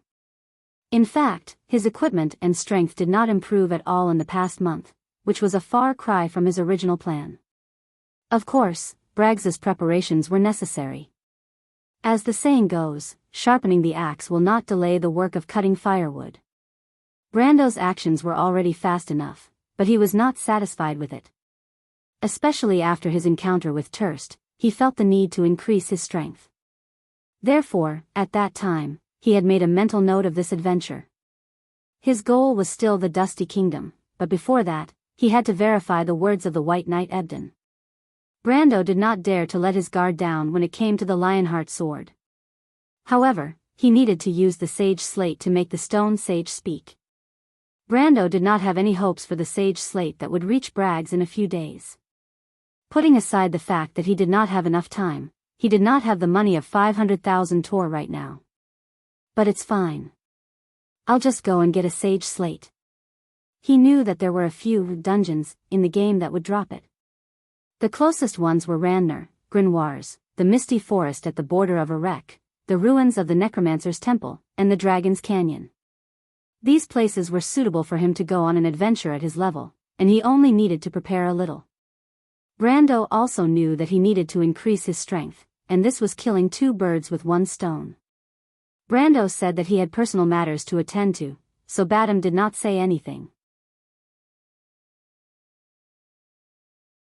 His thoughts had already flown to Gree. Brando's description of that place made his heart itch. He had never seen the sea in his life. Brando turned back and asked, "Roman, what about you? What are your plans? Are you coming with me, or are you staying behind to take care of the celebration?" Romaine tilted her head and answered as if it was a matter of course, "Of course I'm going with Brando." But the light in her eyes clearly said that she was going to take the risk. Roman was going to take the risk. "You're not going to earn money?" Brando was surprised and could not help but touch her forehead to see if she had a fever. "Of course not," Roman slapped his hand away and said proudly, "Lord Roman has already arranged everything here. I've already handed it over to Sue, and the rest is just waiting for the funds to come in." Sue? Brando was stunned. He remembered the girl who looked at him with a cold face, and felt like he owed her 1,000,000 tor. "Isn't that the Reto's daughter?" "Yes." Roman nodded. "She's here to look for Freya. I'm Freya's best friend, so of course I can ask Sue for a little help." "You're really not worried about people?" Brendel could not help but smack her on the head. This action had become a habit for him recently. Roman immediately smiled like a little fox. "If that's the case, I'll stay as well." Amandina suddenly said, "This is part of my job anyway." Brando stopped and looked at her. "You can't stay. Mother Marcia above. Amandina and the future master alchemist, Tamar, are the most valuable assets I have right now. He could not leave these two people in Braggs no matter what. He had to take them with him for safety's sake. Tamar had to bring his heavy alchemy equipment, so he could only let him go with Reto and the others. And in the spirit of not putting all eggs in one basket, he had to let Amandina go with him. If Roman was with him, at least there would be another girl who could take care of Amandina. Terst is still here, and you know his identity.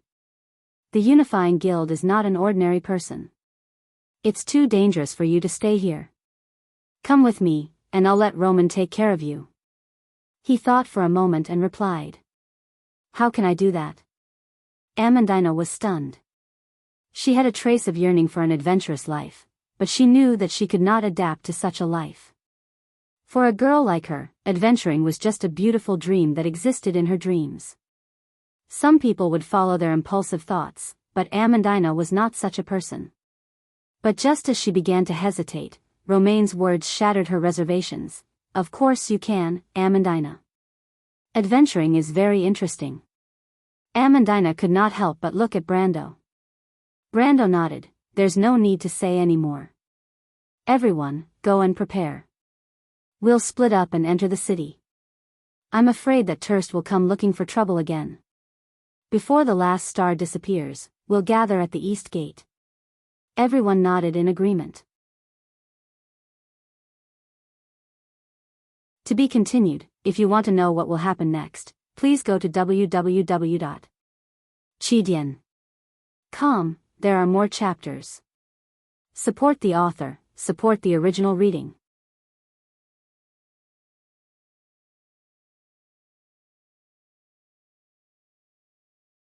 Chapter 131. The heavy wooden door with gilded patterns slowly opened. The air started to move, and a low rumbling sound pierced through the eardrums. It was as if an ancient kingdom was opening its doors to visitors. The light outside the hall gradually became brighter. Behind the door stood a girl with an angry expression.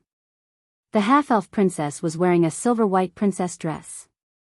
The hem of the dress was fringed with flouncy leaves, and it reached all the way to the marble floor.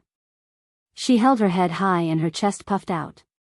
Her silvery curls fell over her shoulders, and her hands were crossed on the lining of her dress. She stood there with a cold expression on her face as she stared at the people who were slowly walking out from the shadows. The deep marble floor set off her beauty. She was like a lily blooming in the dark. Your Highness. Marquis Kluge, who was walking at the front, had a surprised smile on his gloomy face. This important minister who had served the house of Covardo since Nan's era put his hands under his ribs and bowed deeply. He raised his head and his lips curled up slightly. His thin face seemed to always have a trace of a mocking smile. You're welcome, Marquis. The girl did not even look at the old fox.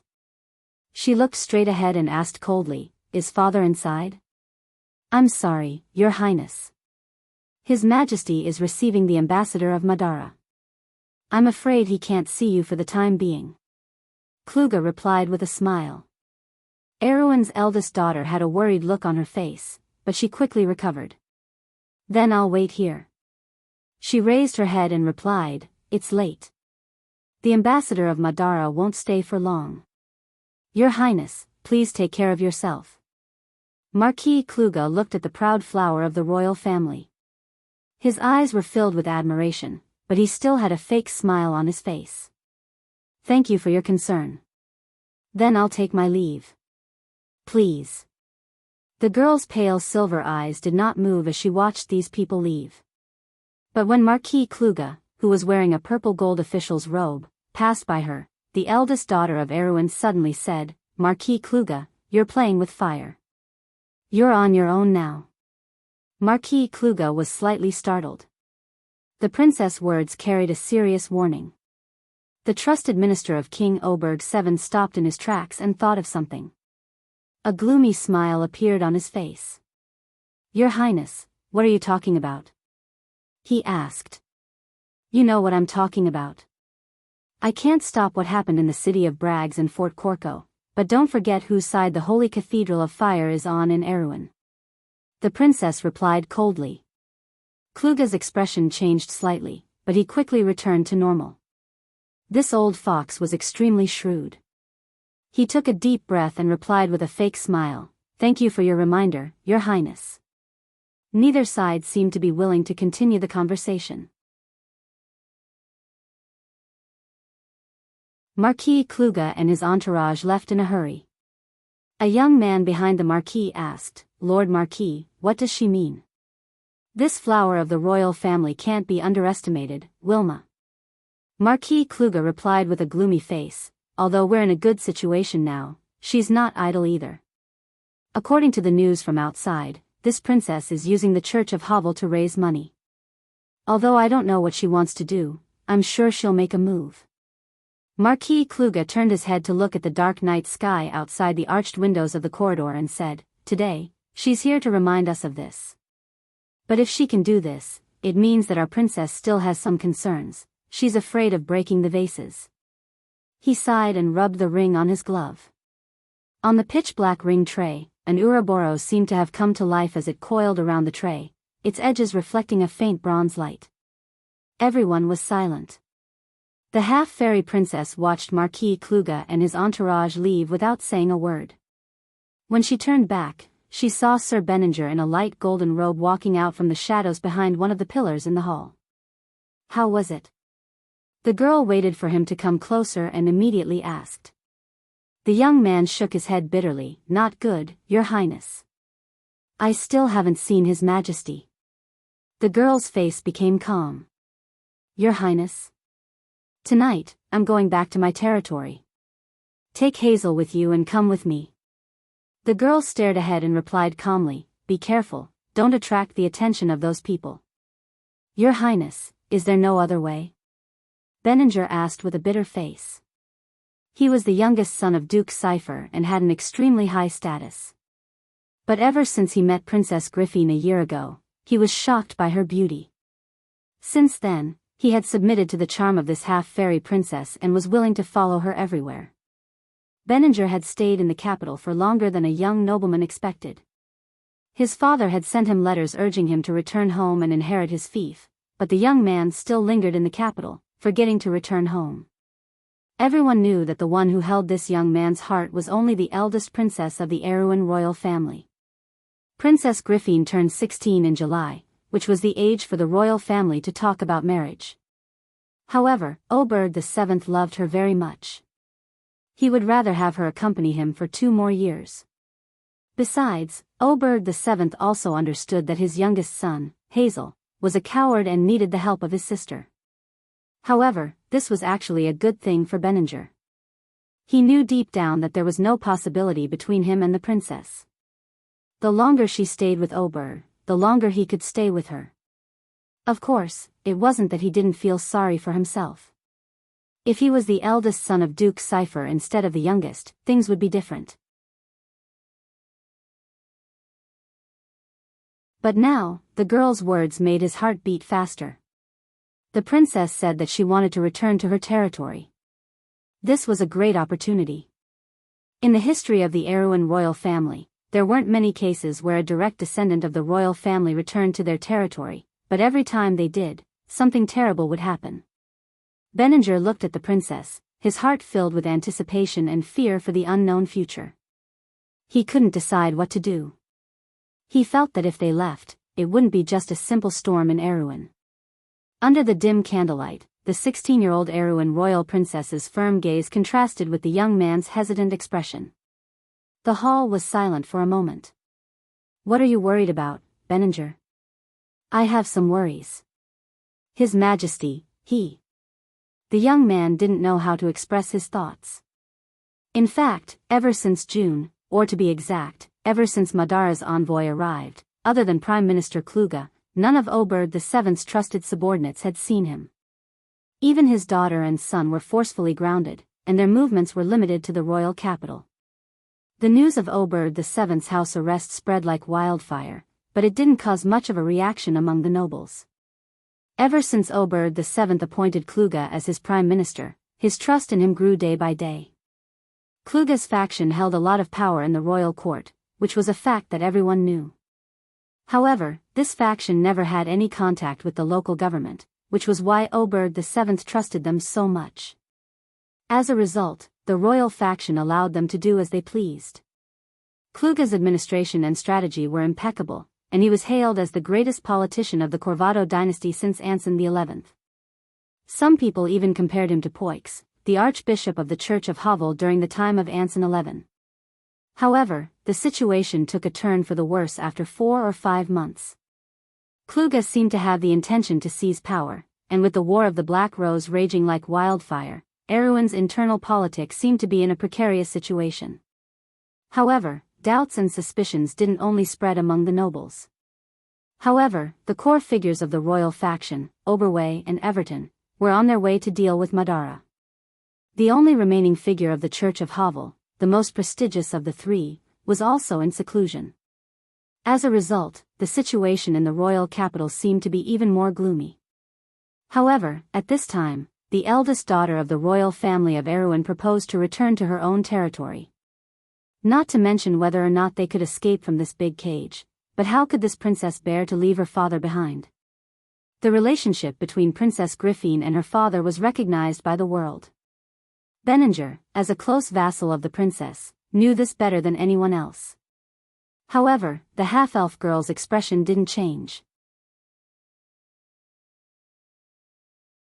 She replied quietly, "With my father's personality, he would never agree to such a ridiculous agreement with Madara.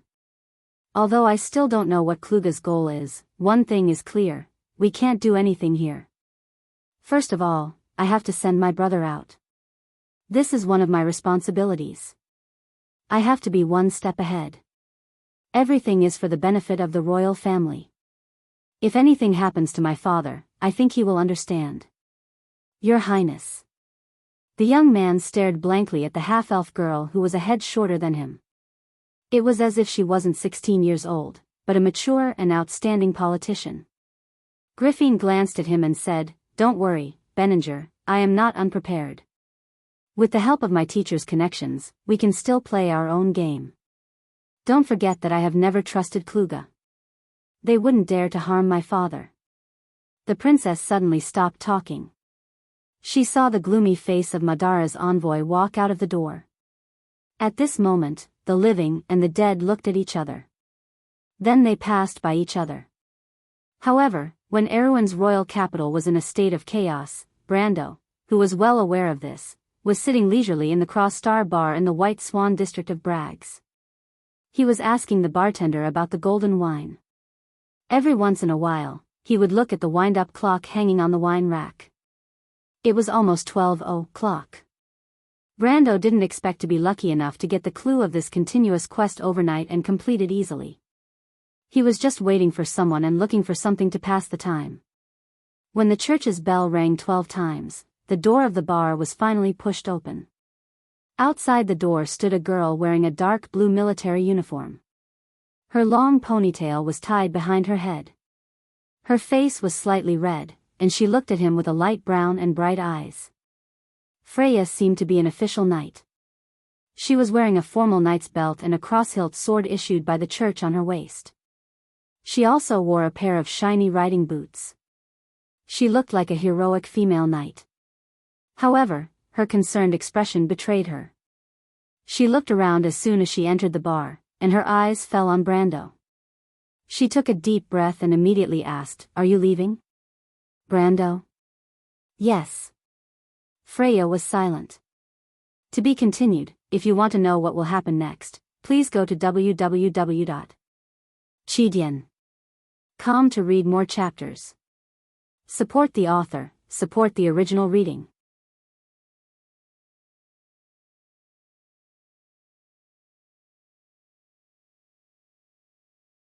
Chapter 132. Freya fell silent. She seemed to be thinking absent-mindedly for a while, then raised her head to look at him, her light brown eyes deep like a pair of brown gemstones.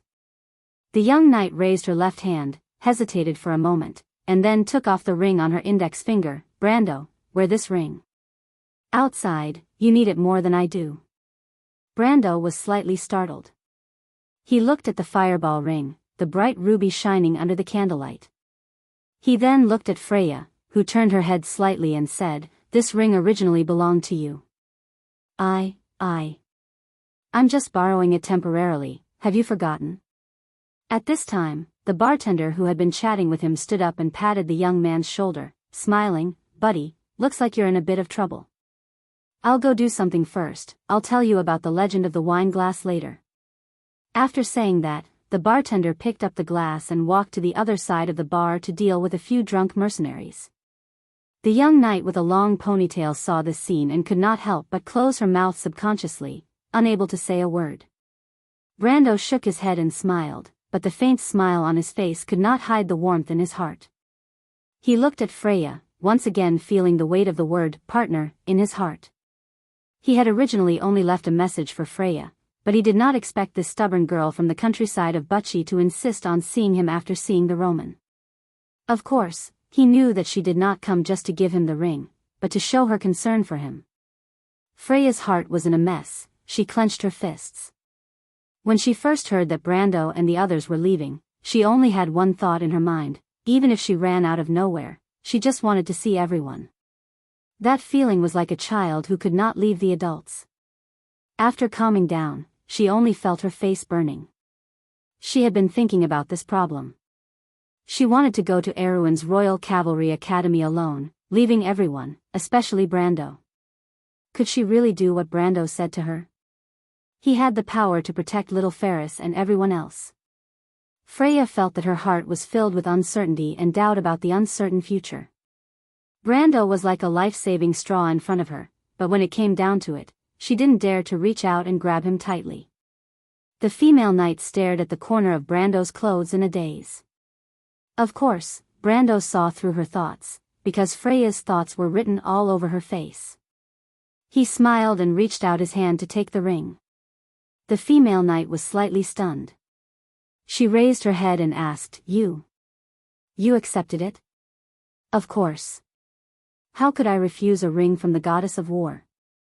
Brando laughed. However, he knew in his heart that Freya wouldn't encounter any danger in the Wangli Knight Academy.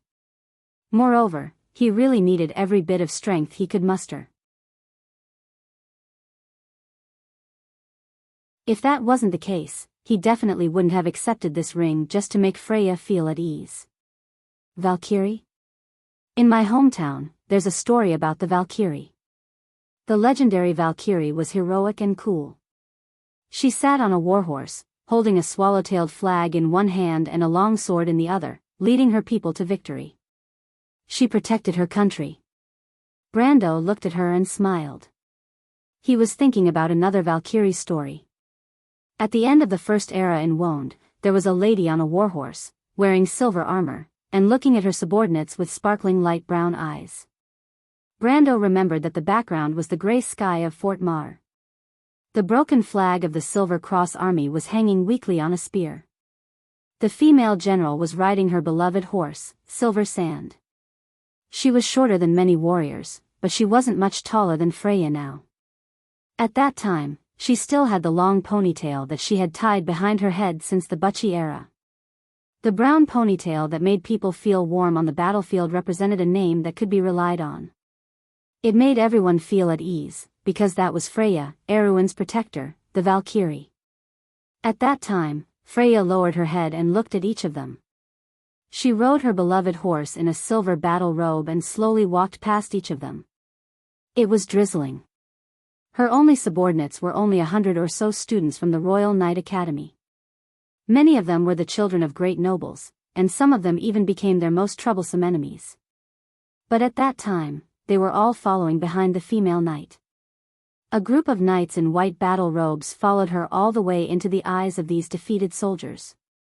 When depression, despair, and abjection shrouded their hearts, every player lost their confidence. Erwin was finished. This ruined country was no match for the powerful Madara. They felt sorry for themselves, shook their heads, and sighed about why they were born in such a country. There was no hope, no tomorrow, only the humiliation of failure. But when these young knights appeared, it was like a pure light, like a sharp sword that slowly parted the gloomy clouds in the sky. Brando would never forget that scene for the rest of his life. The female general's first words were, "Soldiers, please turn back and join me. Let's defeat Madara. Please forgive me for not being able to understand your cold, hunger, fear, and pain at this moment, but I can see a deep abjection in you. This abjection, I can feel it. Because at this moment, our country has failed. We will retreat, and the undead will sweep our homeland. We are the losers, no matter how we quibble. We can't choose all of this. This depression suffocates us. Is this really the only thing we can do? Soldiers? No, please turn back. But at least we still have a chance. Let me take you with me to fight again. Please believe in me." She pressed her hand on her chest.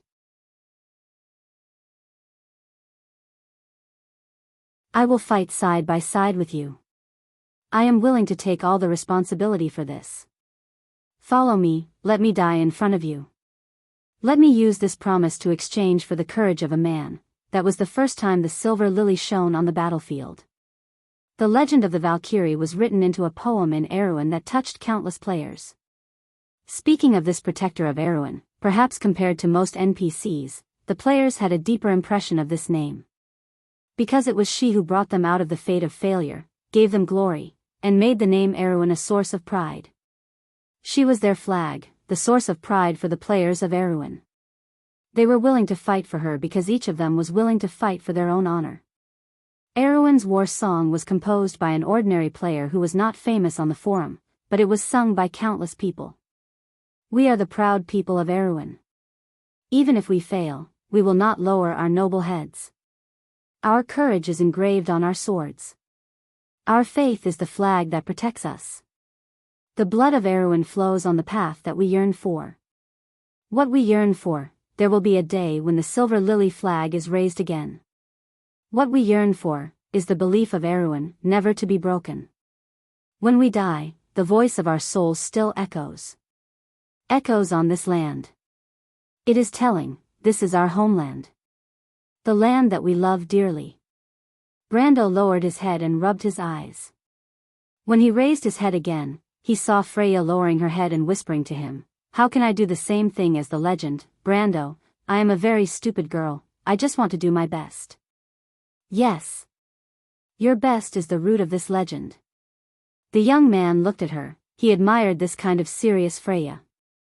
Even if it was a small matter, this girl from the countryside of Wuxia would do her best to do it. Maybe she did not know what kind of potential she had, but there will be a day when gold shines from the sand at the bottom of the river. He smiled. Just think of it as a dream. Freya looked at him, nodded, and asked, "Is it the legend of the Highland Knight?" Brando nodded. Freya was silent. After a while, she whispered, "Is there anything else you want to tell me, Brando?" "No, wait." Brando hesitated for a moment, then called out to her. He thought for a while and asked, "Freya, what do you think of Erwin?" When Brando said this, he deliberately lowered his voice. In fact, his eyes had already swept across the bar to see if anyone was paying attention to them. "Erwin? What do you think?" The girl was stunned. If the country is compared to a person, Erwin is now like a dying old man. Brando replied. Freya was stunned. In this period of time, she was no longer the naive female militia captain. After seeing the filthy relationship between the nobles, she was full of worry for the people in the upper class who controlled the fate of the country, but she did not understand where the problem was. Was it supposed to be like this? Or did something go wrong? The uneasy girl could only comfort herself that in this world, there was light and there was darkness. Maybe everything would be better, this was just a cycle of history. But in the depths of her heart, she always wanted to know if it was just her naive view of the world in the past. But she did not expect that the first sentence Brando asked her to stay would eliminate all the comforting thoughts in her heart, leaving only the worst one. For a moment, Freya was speechless. "Freya, listen to me." Brendel hesitated for a long time before saying that. He was always worried that he would affect the goddess of war's future path. But in the end, he made up his mind. Because Freya was not only the goddess of war, she was only a shadow in his heart, she was more of a partner that he could trust. He had no real family in this world, and Freya also lost her parents who raised her. In comparison, the two of them needed each other's support more. In fact, ever since that night in the Green Village, Brando understood that his connection with the goddess of war could not be broken. It was like two lonely, weak people relying on each other to move forward in the darkness. Brando found it hard to imagine that without these people in Wuxia, he could establish a connection with this world and not feel lonely all the time. And for the current Freya, it was the same. Erwin may not be able to return to the peace of the past, only a great change can save this country. Of course, a great change may also tear it apart, but every one of us in this era can only do our best to save it. I don't know how many people can see through this. I don't know how many people can understand what I mean. But Freya, do you understand? The female knight looked at him in a daze, but nodded subconsciously. Do you now understand why I want you to go to the Royal Knight Academy? But Freya, do your best. I don't know if this is true, Brando, but I want to believe in you. Freya took a deep breath and said uneasily, but my mind is in a mess right now. I only feel scared. What about everyone in Wuxia? Do we not have a way to change everything? So I will also do my best. Freya, I need your help. The girl looked at him and stopped. What should I do? If anything happens, we'll support Her Highness one-sidedly. I heard that Princess Griffin of Erewhon has a good reputation. If there is anyone in the Corvado dynasty who can lead this country out of this predicament, we can only trust her. Brando thought for a moment and replied, At the Royal Knight Academy, I believe you will have a chance to meet her.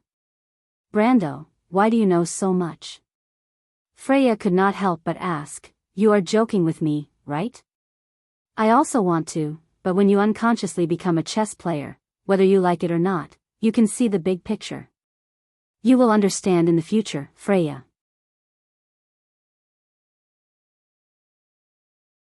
Brando smiled, Don't worry too much, we will all meet again. Freya, don't forget what I said, I will stand behind you. The night girl lowered her head and thought for a moment before whispering, I understand, then I will leave. When Freya said those words, she was as lonely as a solitary bird. When she turned around, Brendel had the urge to call out to the girl who came from Butchie. But he resisted in the end. Freya had her own path, and he could not be so selfish. But at this time, the girl stopped and turned around. Brando. Yes? Please take care of Roman for me. She is my best friend. After saying this, she walked out of the bar without looking back. Brando was left alone, trying to figure out the meaning of her last sentence. But in the end, the young man just shook his head and picked up the wine glass on the bar counter. P.S. Sorry, there are too many things happening this year, so I don't have the face to say too much. I'll try my best to write more chapters.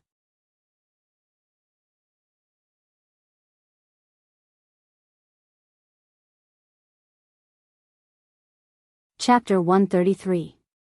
The late summer breeze had a hint of sweetness to it, and it was intoxicating under the warm sun. August had passed, and October was approaching. The young man reached out his hand towards the blue sky, and his fingers covered his vision.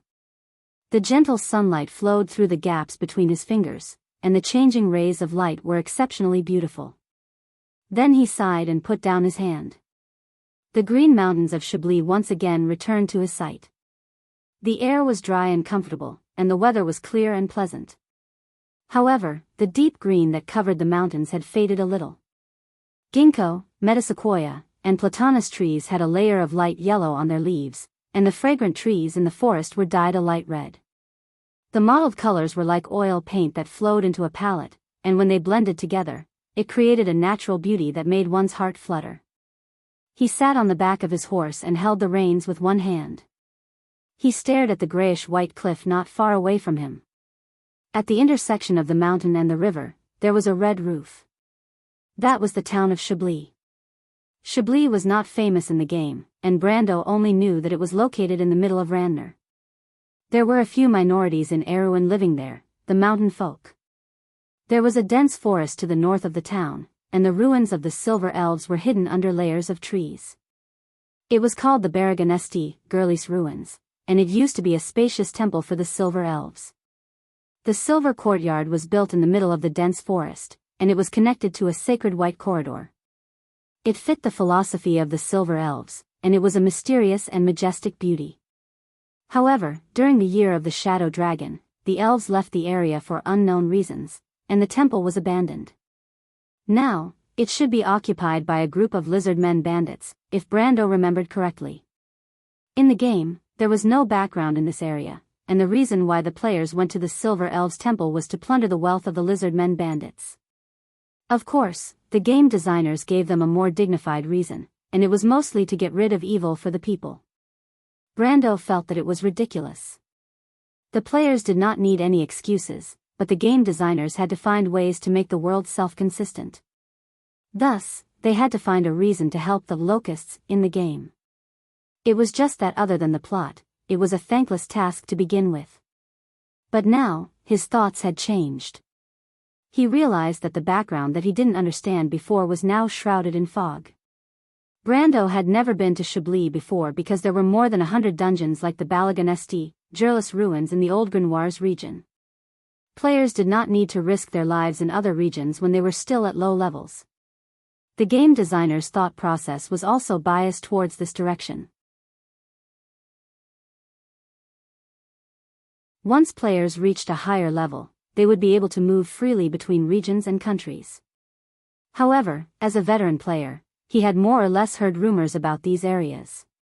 For example, the ruins of the Basilica of St. Girlis in Chablis where the lizardmen bandits resided, the weathered tomb of Leviathan that was filled with traps and undead creatures, and the floating city of Carousel where the players fought against the mayflies.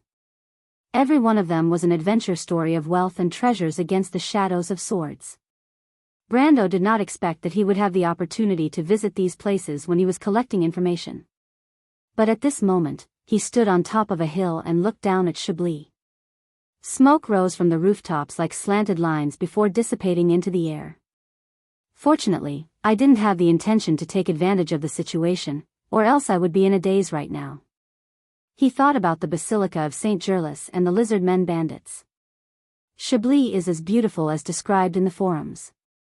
It's so peaceful that I want to leave my heart here forever. It's like a calm harbor. The Roman walked out from the forest with her beloved pony. She bought it from a merchant who sent Count Randner to Bragg's, and she was reluctant to ride it. She curiously looked at the mountains and rivers of Chablis, and her dark eyes flashed with excitement. Brando, is this the place? She asked. Yes, Brando replied and nodded, this is Chablis. The name Chablis was left behind by the Silver Elves in the past, and it means sweet mountain range. It seems that we are quite lucky. The undead of Madara did not pass by here, and this place is as peaceful as before. But it's not strange. Insursta's army would definitely choose to march to a more prosperous place. The reason why Sir Black avoided Bragg's was to let Count Randner take advantage of the situation. Of course, he wouldn't come to this remote summer leaves hills for no reason. Moreover, these were stories that happened in history, and Brando was confident. Are there any snacks in Chablis? Romain immediately asked. You can try the mountain people's hot pot. Brando turned to look at the girl he loved and smiled dotingly, but ever since we left Magellan, little Roman has become more and more gluttonous. Be careful not to get fat. When Roman heard this, his pair of small eyebrows immediately stood up. He hurriedly explained, I won't get fat. I'm just eating a little, that's all. But it sounded like she was comforting herself. She secretly used her hand to measure her waist, and her eyebrows furrowed. It was as if she could not decide between eating good food and getting fat. Sir Knight, do you have the sage's slate you mentioned? Amandina was riding on a black horse with a glossy coat. Her face had gradually become rosy, and was no longer as pale as the first time she met Brando. Even though the journey was tiring, at least she did not have to worry about her next meal every day. There was a long scroll box tied to her horse's back. Not only was it the crystallization of her wisdom and her most precious treasure, it was also the priceless treasure that Brando valued the most. The reason why he insisted on bringing Amandina along was because of the lines drawn on the parchment. The girl coughed twice, raised her head to look at the clear sky, and murmured, "It's almost October. Don't worry, there shouldn't be anyone who will beat us to it this time." Brando knew what Amandina was asking. They had left Bragg's for more than a month, and the news of Erewhon and Madara's truce had spread to every nobles in the south by the end of the 8th month. At that time, they had just arrived in Randner's territory, and first settled down in the capital of the Count's territory, the city of the forest, Magellan. Brando placed his hopes on the sage slate in the misty forest west of Magellan, but it was obtained by the local church of the North Wind just like in the game. Brando and Count Randner's Knight of the North Wind did not have much of a relationship, and after staying in the area for a while, he could only leave. But when he was in Magellan, he introduced the Roman to the most famous local snack, a honey dessert. As a result, Amandina was now full of interest in the local snacks. Brando could not help but smile when he thought of this, but he suddenly remembered the matter of the coup in December. There were still 2 months. He knew that he would not be able to make it in time, but he could only leave it to the future regent princess, and the girl from Bucci. Freya. Freya should have already arrived at the Royal Knights Academy in the princess' private territory, but he did not know how tense the situation outside was. But there was a limit to a person's strength, and he did not have the capital to participate in the game between the nobles. Brando's biggest task at the moment was to continuously strengthen himself, and when he mentioned strengthening himself, he could not help but think that Reto and the others should have already entered the Erech province. "Are we going to look for the sage slate here?" Amandina asked.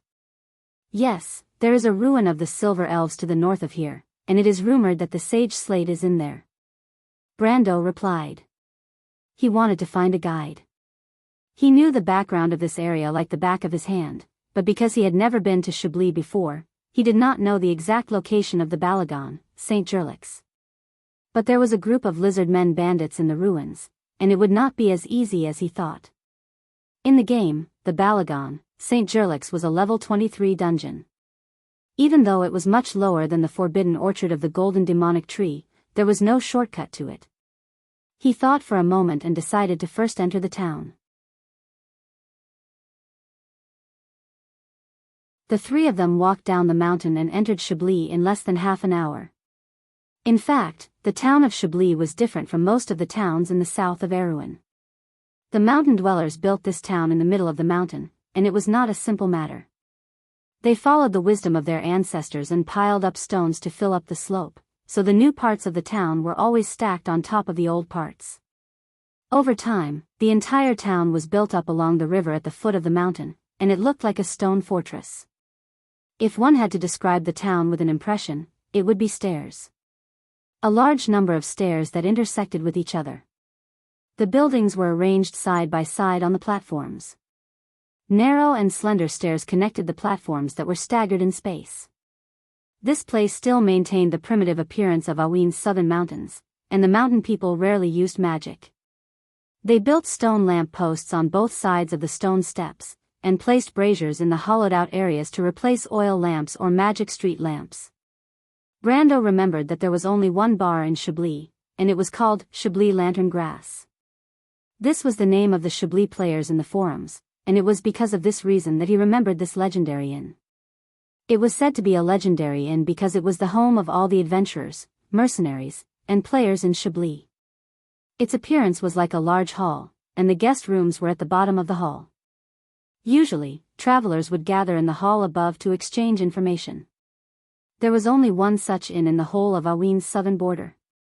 Amandina and Romaine did not notice anything on the way into the town, but Brendel's sharp senses immediately picked up a trace of unusual aura.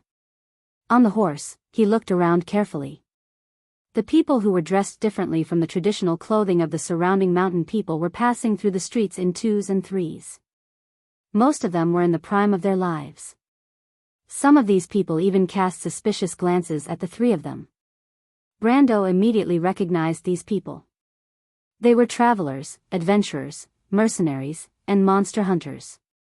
These people could appear anywhere in the Wonde, but, for a small place like Chablis, there were too many of them. This was not the same Chablis that had a large number of players in the game.